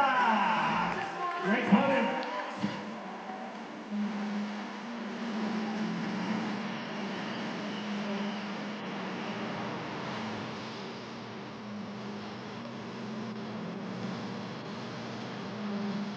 That concludes women RP1 and AL1. And we will go on with Inge Steuer and Wolfgang Rabe staying on stage. And we are opening the next level of awarding ceremony. That means women RP2. Please welcome the medalists.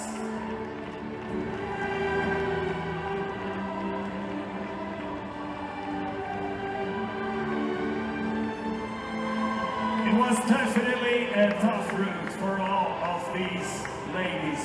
Hats off and congratulations. Third place and bronze medalist representing Norway, Tina Ivy.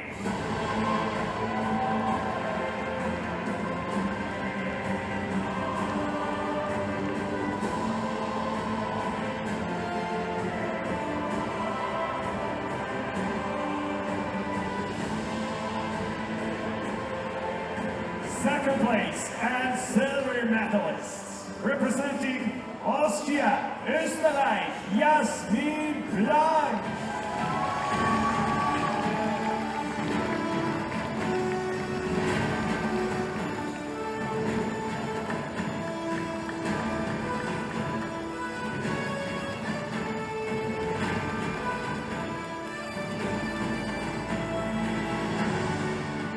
And finally, ladies and gentlemen, first place, gold medalist and winner of the IFSC Bar Climbing World Cup 2024 Innsbruck, women RP2, representing Italy, Chiara Camina.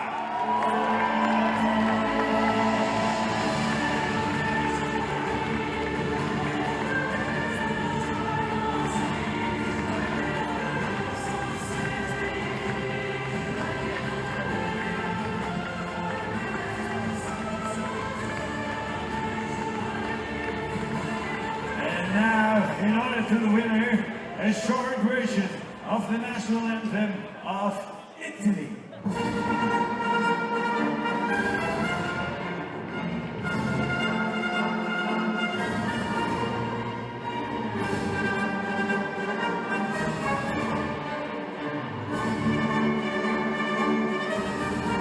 Congratulations, Chiara Carina, Yasmin Black, and Tina Aine.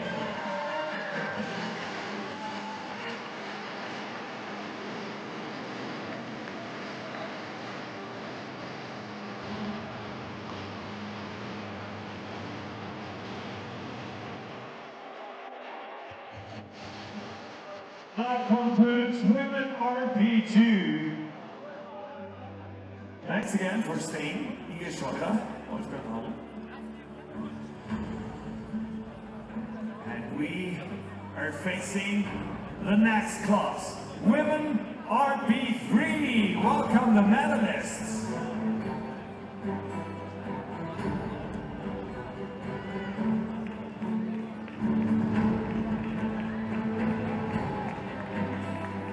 Third place and bronze medalist representing Italy, Elisa Matti.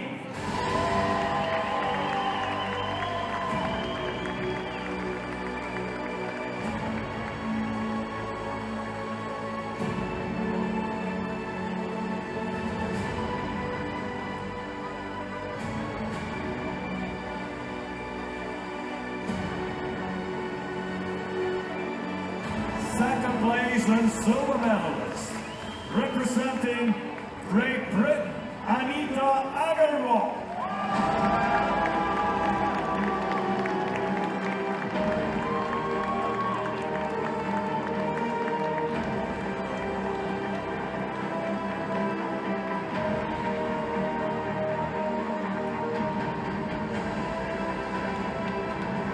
And first place gold medalist and winner of the IFSC Park Climbing World Cup Innsbruck 2024, Women RP3, representing the United States of America, Net Farah.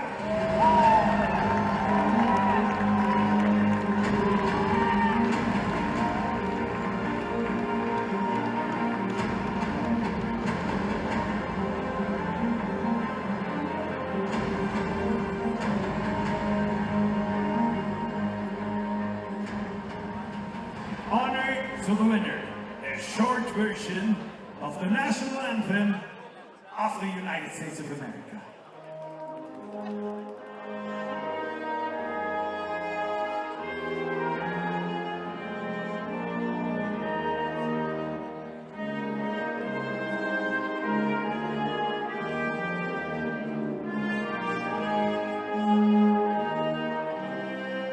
Congratulations, Ned Farrell, Anita Agarwal, and Elisa Matti.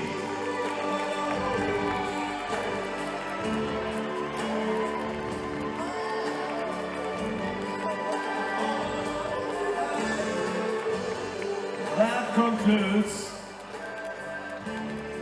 the RP awarding ceremonies, the first third of this section.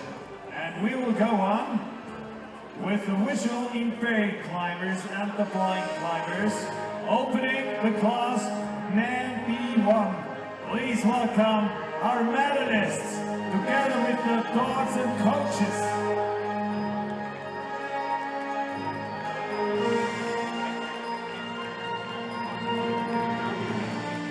I love that idea, bringing out also your guides and your assistant dogs. Guys, heads off. Third place and bronze medalist representing Switzerland. It's Roland Payot and his guide Jessica Basquiat.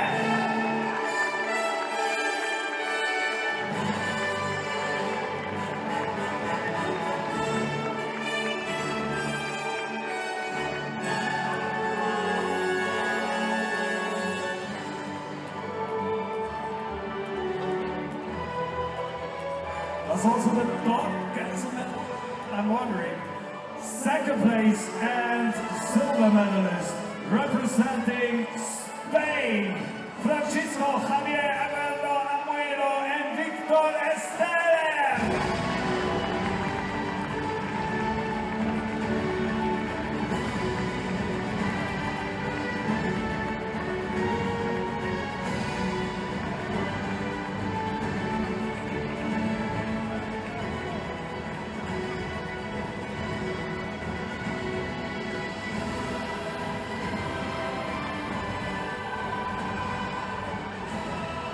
And once again on the top of the podium, these two.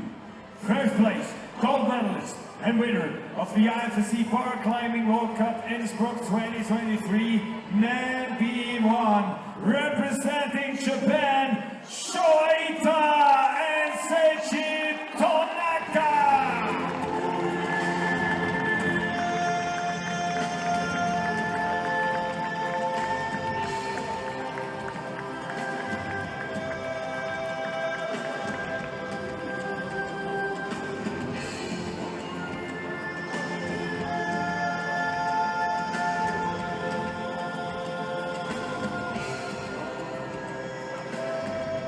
And in honor to the winners, a short version of the national anthem of Japan.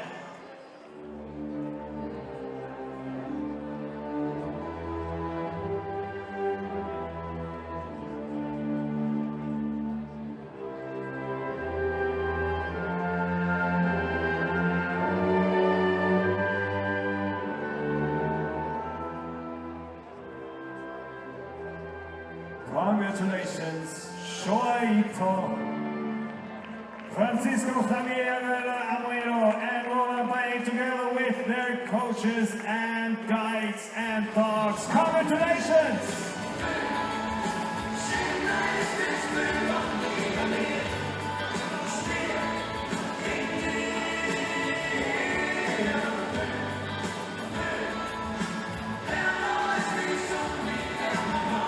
That concludes the morning ceremony B1. And we will go on with a big thank you to Inge Steurer, the Vice President of the Austrian Climbing Corporation, and Wolfgang Baum, the Vice President of the IFSC. And we will open the morning ceremony Man B2. Welcome the medalists.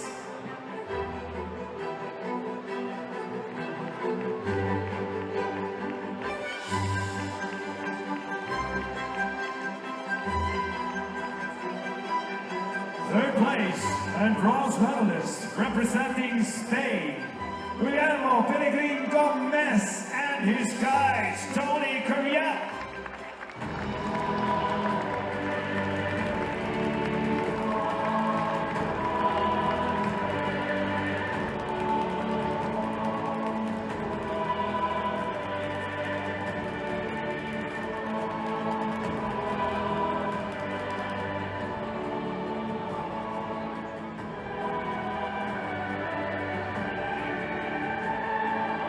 Second place and silver medalist representing Japan, Fumiya Hamanoe and Yuki Hanadate.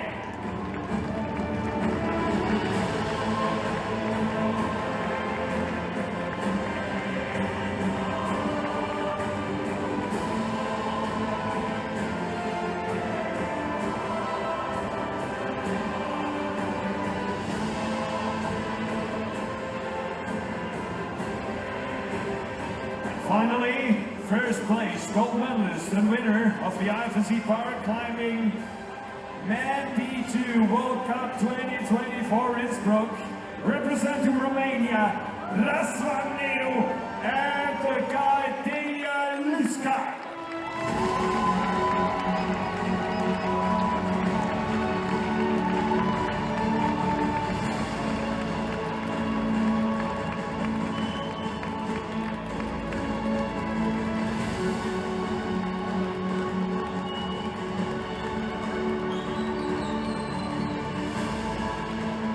In honor to the winner, a short version of the national anthem of Romania.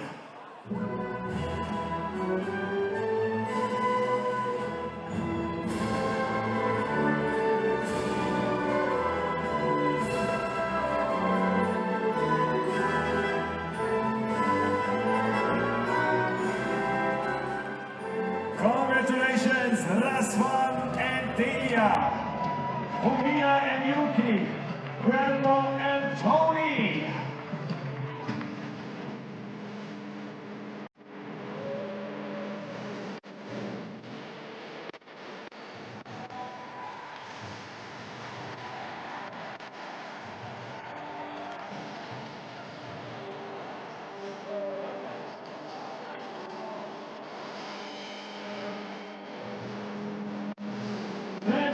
guys. That concludes man B2. With the assistant of Inge Stonger and Wolfgang Hammer, we will open and start the next class. Man B3. Welcome the medalists.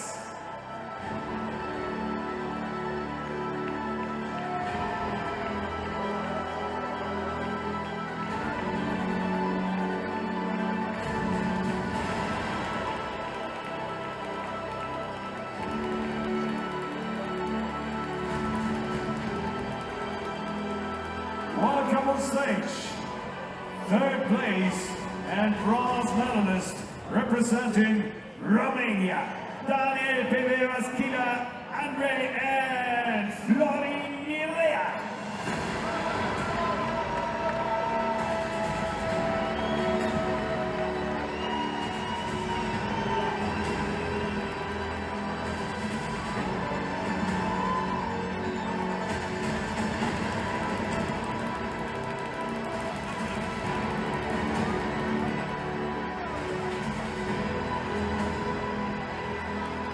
Second place and silver medalist representing Japan, Kazuhiro Minowara and the guide Maso Kong.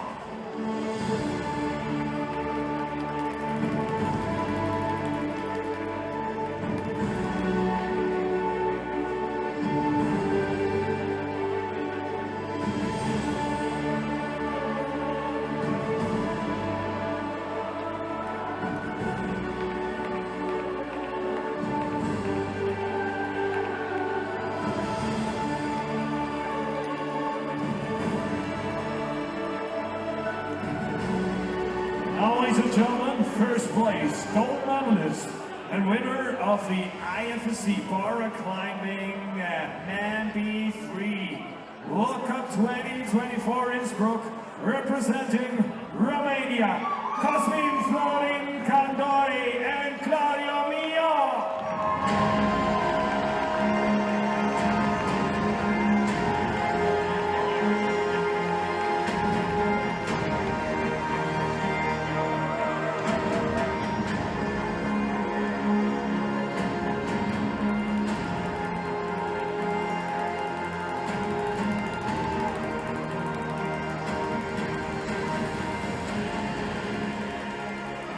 In honor to the winner, a short version of the national anthem of Romania.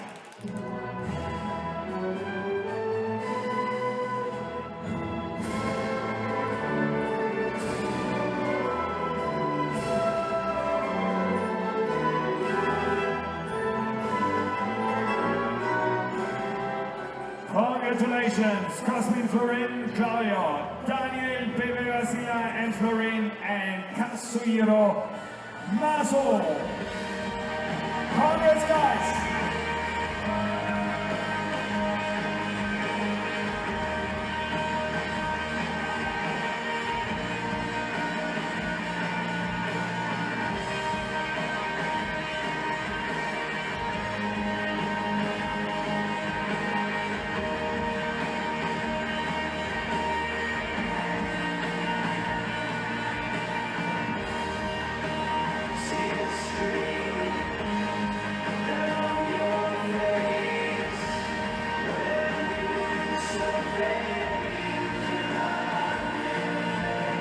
That concludes Man B3, and we will meet the medalists of Women B1. Women B1, please welcome our medalists.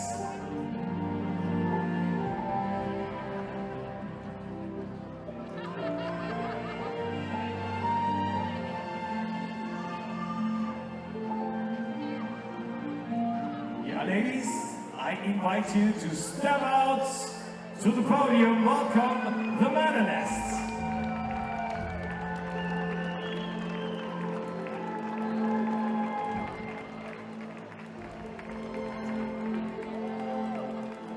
Third place and bronze medalist representing Switzerland, Laila Grillo, and her guides Delia Bless.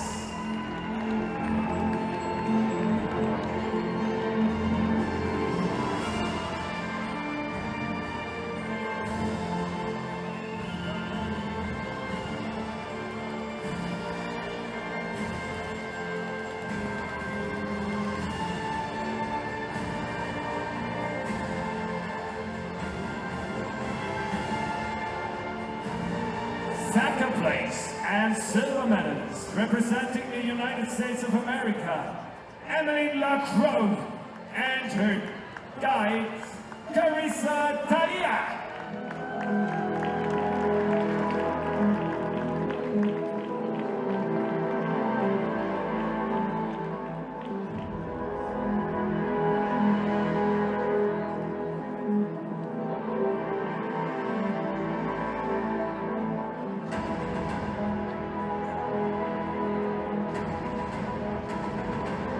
First place, gold medalist and winner of the IFSC Paraclimbing Women B1 World Cup 2024 Innsbruck, representing Italy, Nadia Bredice, and her guide Sonia Cipriani.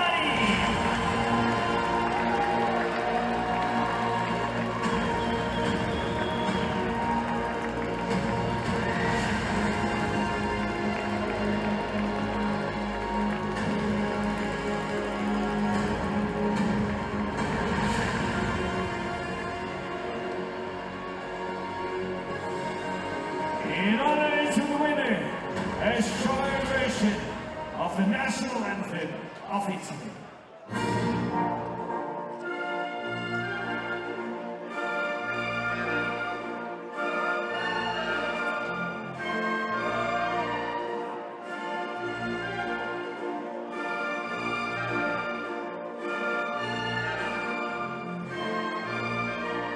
Congratulations to Nadia and Sonia, to Ellen and Carissa, and Lila and Talia. Great mixing.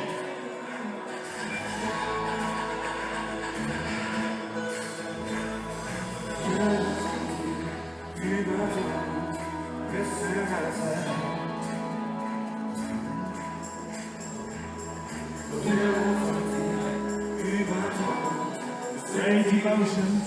I love these moments. Oh yeah. Thanks, ladies.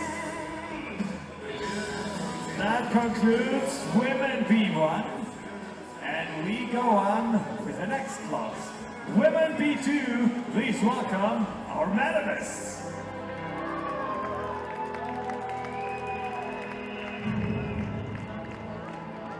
Thanks to Inge Steurer, the Vice President of the Austrian Climbing Federation, Wolfgang Rabel, the Vice President of the IFSC, staying with us tonight for all the morning ceremonies. Third place and bronze medalist, representing Germany, Yvonne Laurenz, and her guides, Marius Blum.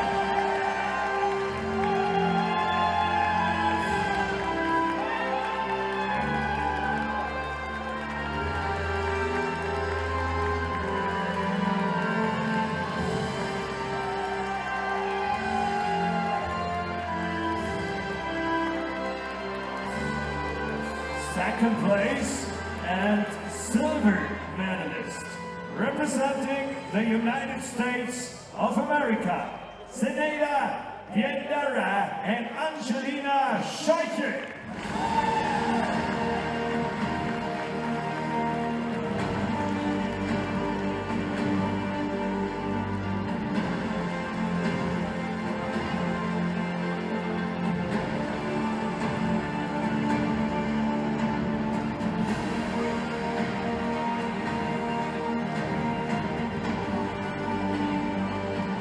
Finally, first place, gold medalist and winner of the IFSC Paraclimbing Women B2 World Cup 2024 Innsbruck, representing Austria, Österreich, Linda Le Bon on your guide Alex Gustav.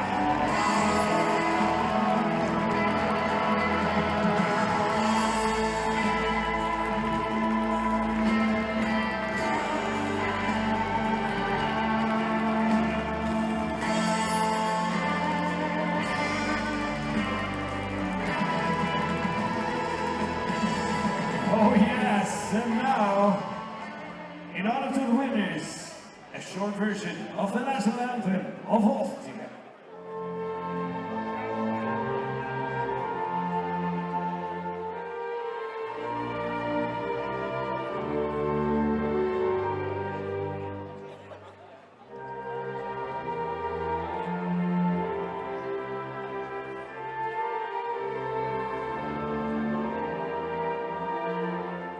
Congratulations, Linda and Alex, Zenaida and Angelina, Ivan and Romarius. Congrats!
Oh yeah, keep it in your mind, keep it in your heart.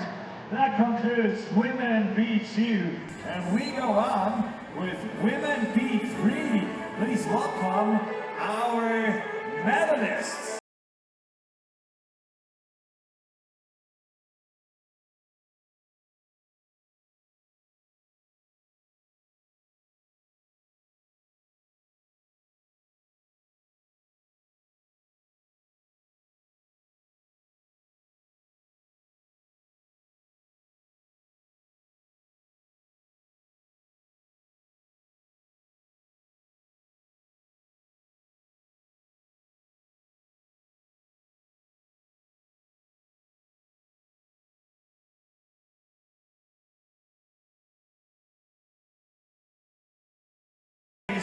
And bronze medalist representing Romania, Ionela Dragan, and her coach and guide, Antonieta Barbu.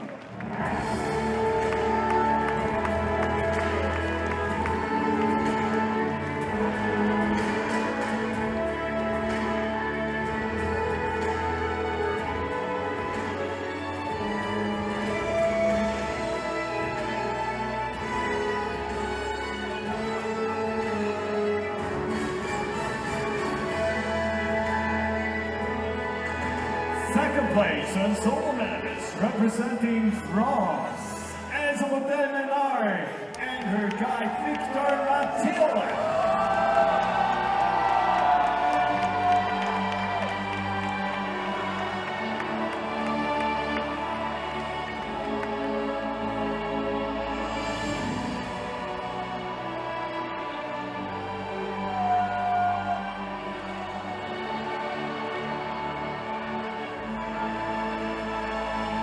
And finally, first place gold medalist and winner of the IFSC Bora Climbing Women B3 World Cup 2024 Innsbruck, representing the United States of America, Lynn Boston, and her guide, Scott Boston.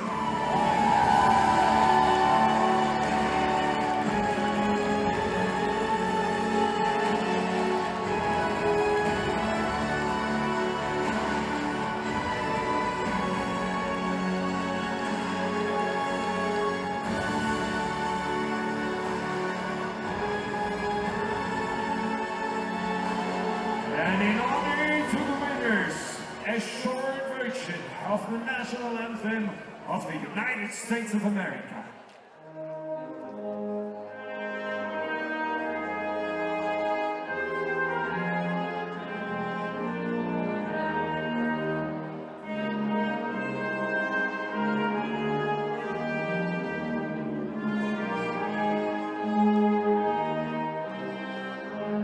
Congratulations to the Bostons, Elsa and Victor, Yolila and Antonietta. Congrats!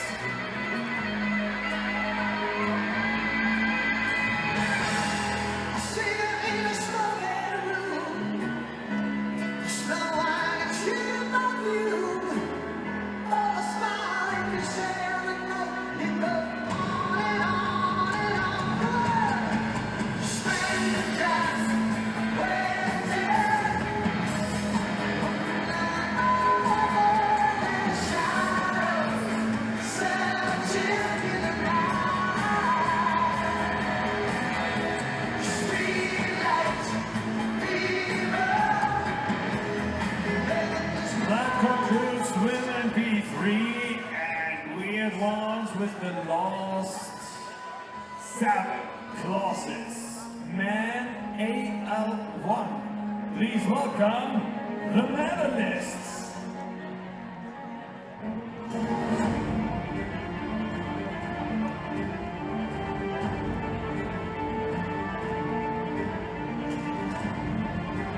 Third place, a bronze medalist, representing the United States of America, Dennis Sislaw.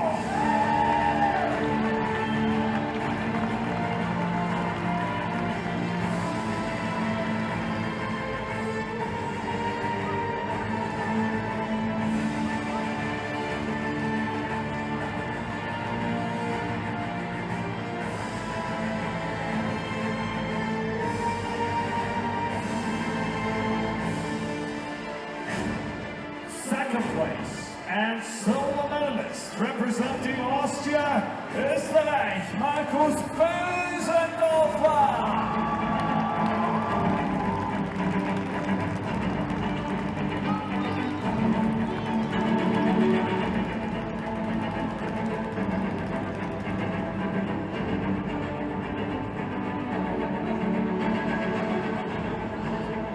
And finally, he did it again. First place, gold medalist and winner of the IFSC Para-Climbing Men AL1 World Cup 2024 Innsbruck at home, representing Austria, Österreich, Angelina Sander!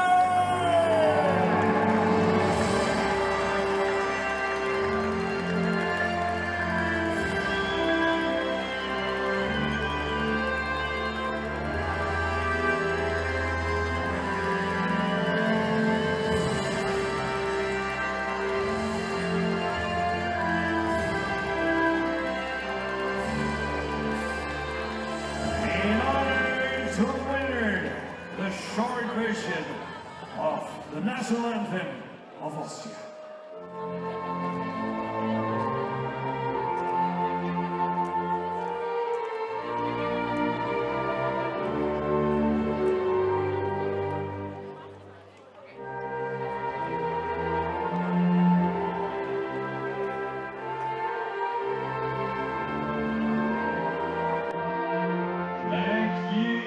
Congratulations, Angelino, Marcos, and Tanner, the top 3.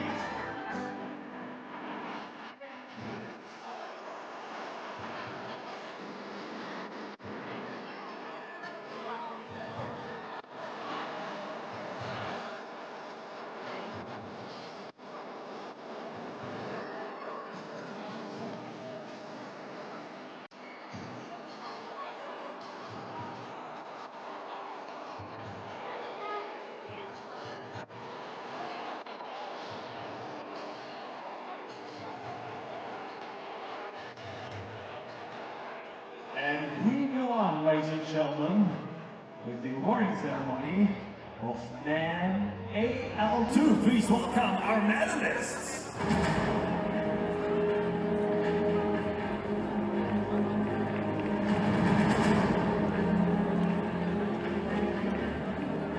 stage still Inge Steurer, the Vice President of the Austrian Climbing Federation, Wolfgang Waber, the Vice President of the IFSC, third place, and bronze medalist representing Belgium, Frederik Leijs.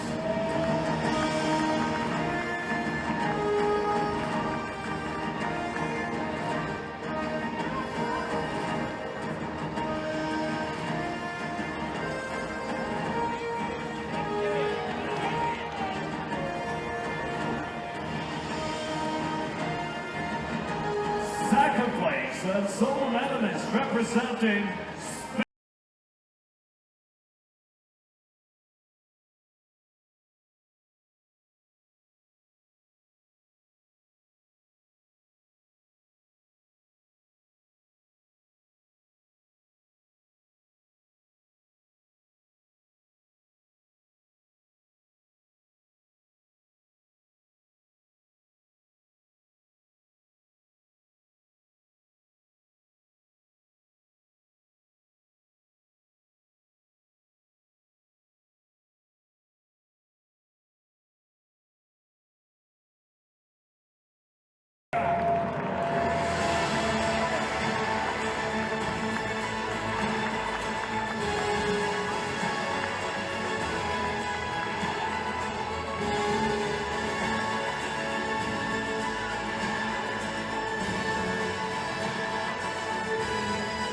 Now, ladies and gentlemen, in order to the winner, a short version of the national anthem of the United States of America.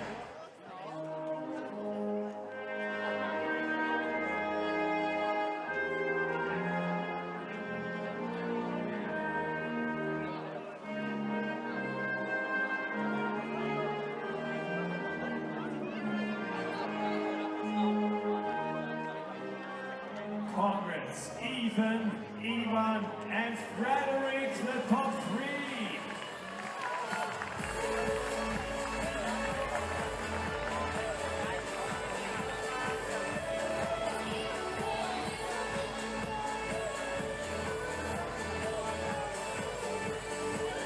That concludes the awarding ceremony men AL2, and we will go on with women AL2. They're just lined up and prepared. Thanks for your cooperation. Please welcome our medalists.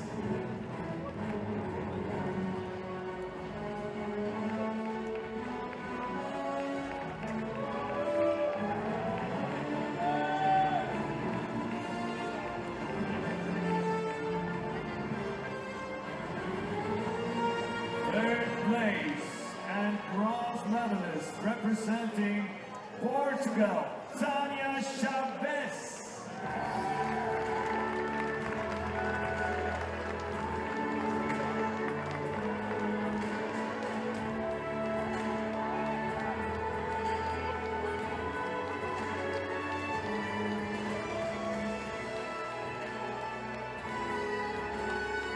Second place and silver medalist representing the United States of America, Morgan Loomis.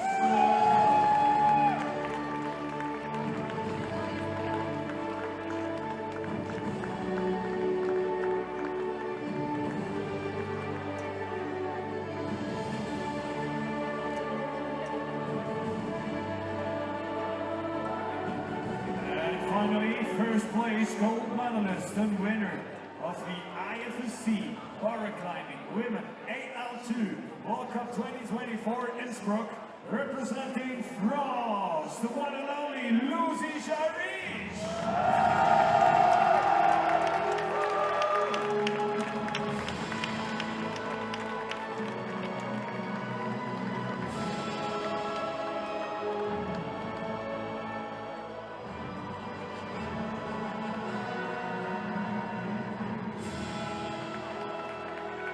Now, in order to the winner, a short version of the national anthem of France.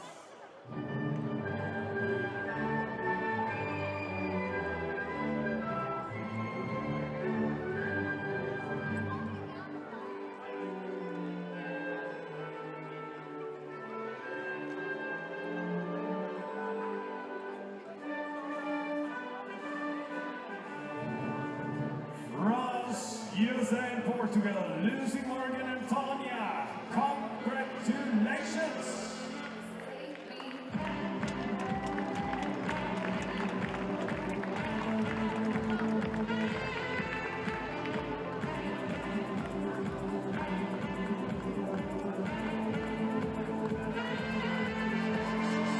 That concludes women AL2, and we go on with men AU2. Please welcome the medalists.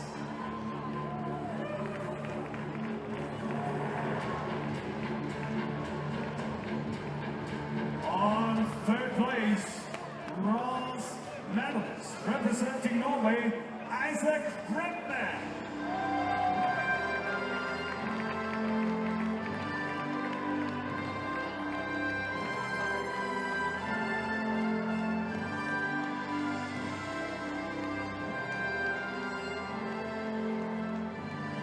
Second place and silver medalist, representing the United States of America, Brian Sanchela.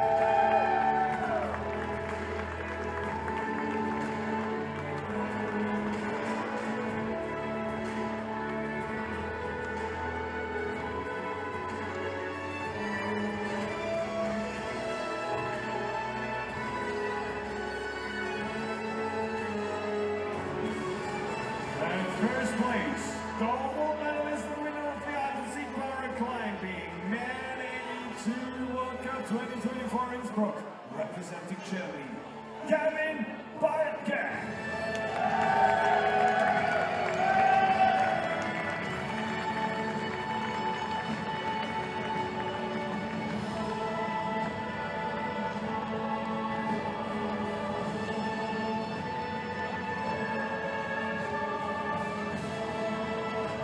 In honor to the winner, the short version of the national anthem of Germany.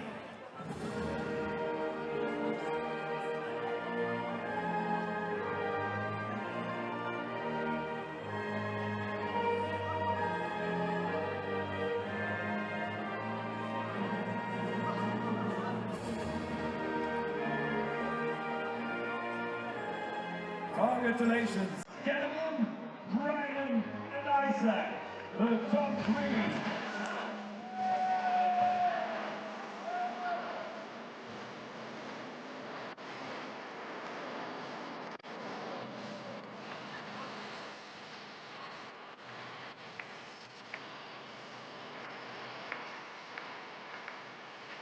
That concludes the awarding ceremony, men AU2. We're advancing men AU3. Please welcome the medalists.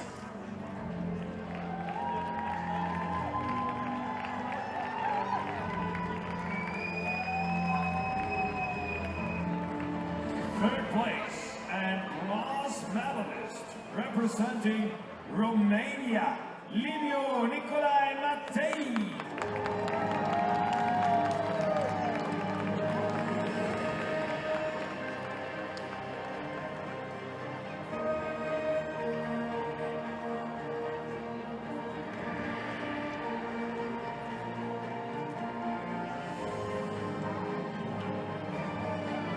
Silver medalist, second place, representing Israel, Mo Michael Sapir.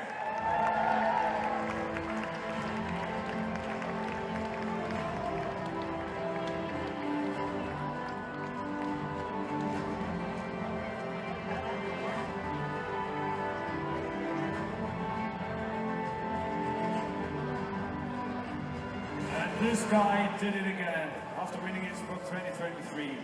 First place, gold medalist and winner of the IFSC, men AU3 Bar Climbing World Cup 2024, Innsbruck, representing Switzerland, die Schweiz, Dominik Geisseler.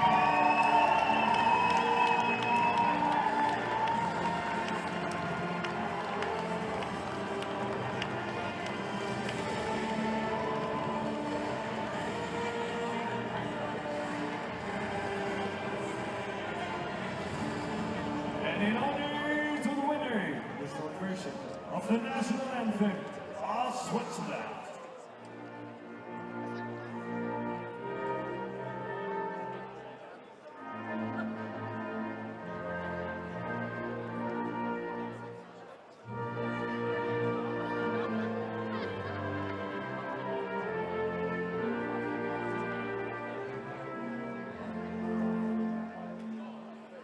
Congratulations, Dominic, Michael, and Livio Nikolai.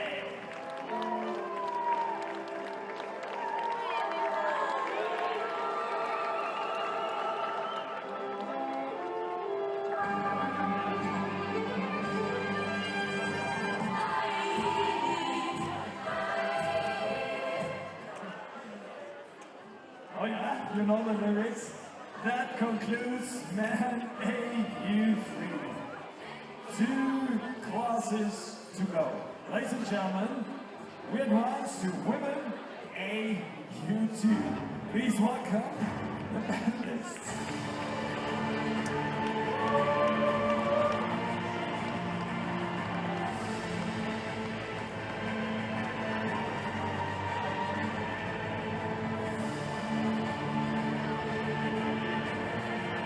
Third place and bronze medalist representing the United States of America, Eleanor Rivera.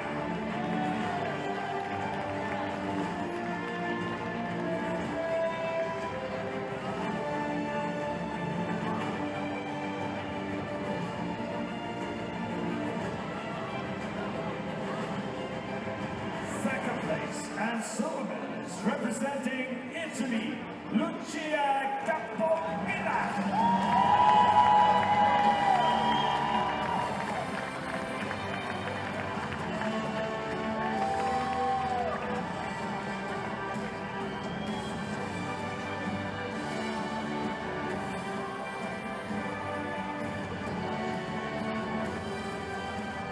And finally, first place and another gold medal for this outstanding athlete.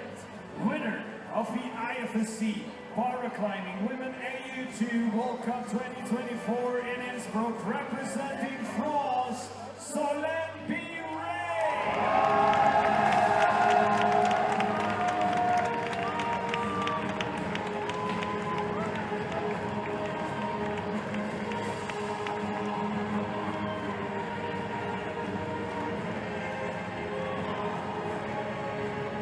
In order to the winner, the short version of the national anthem of France.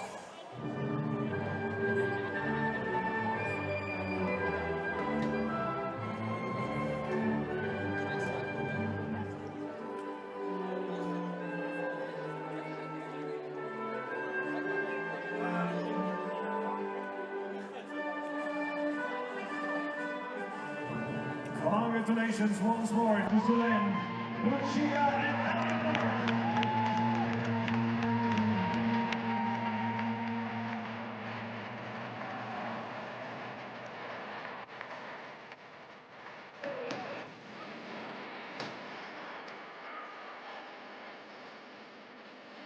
ladies and gentlemen, the very last awarding ceremony will be the awarding ceremony of women AU3. Please welcome the medalists.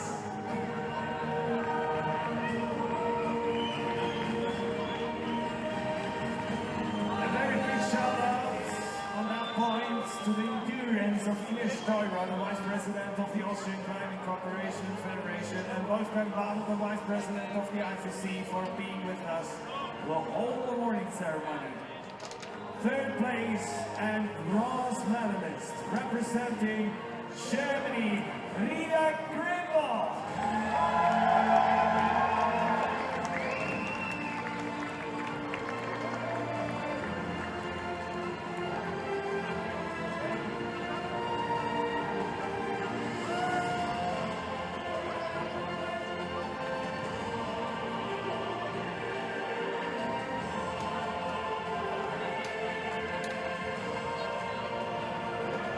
Second place and solo medalist representing Slovenia, Marcus Merka.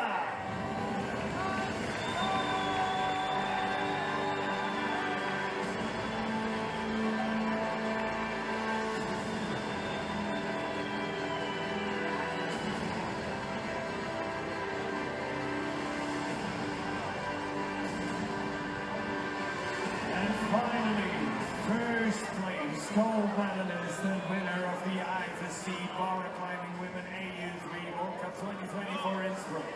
Representing Germany, Deutschland, Rosalie Schaubert.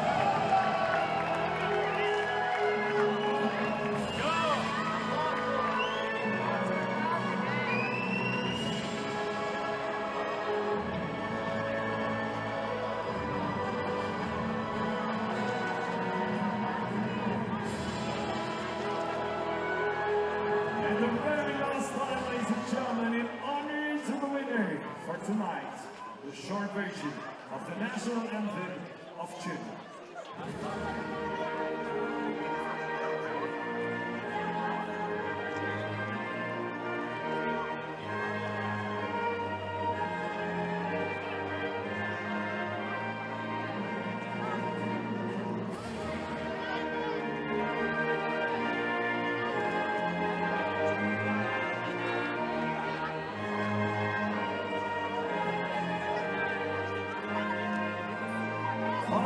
Congratulations and thank you once more, Rosalie Schaubert, Marcus Medka, and Ria Greenwald.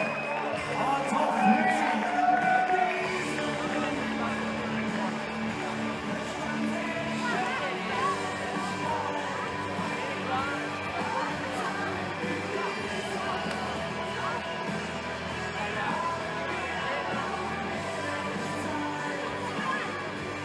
I will believe, guys, that concludes in overall our awarding ceremonies and youth.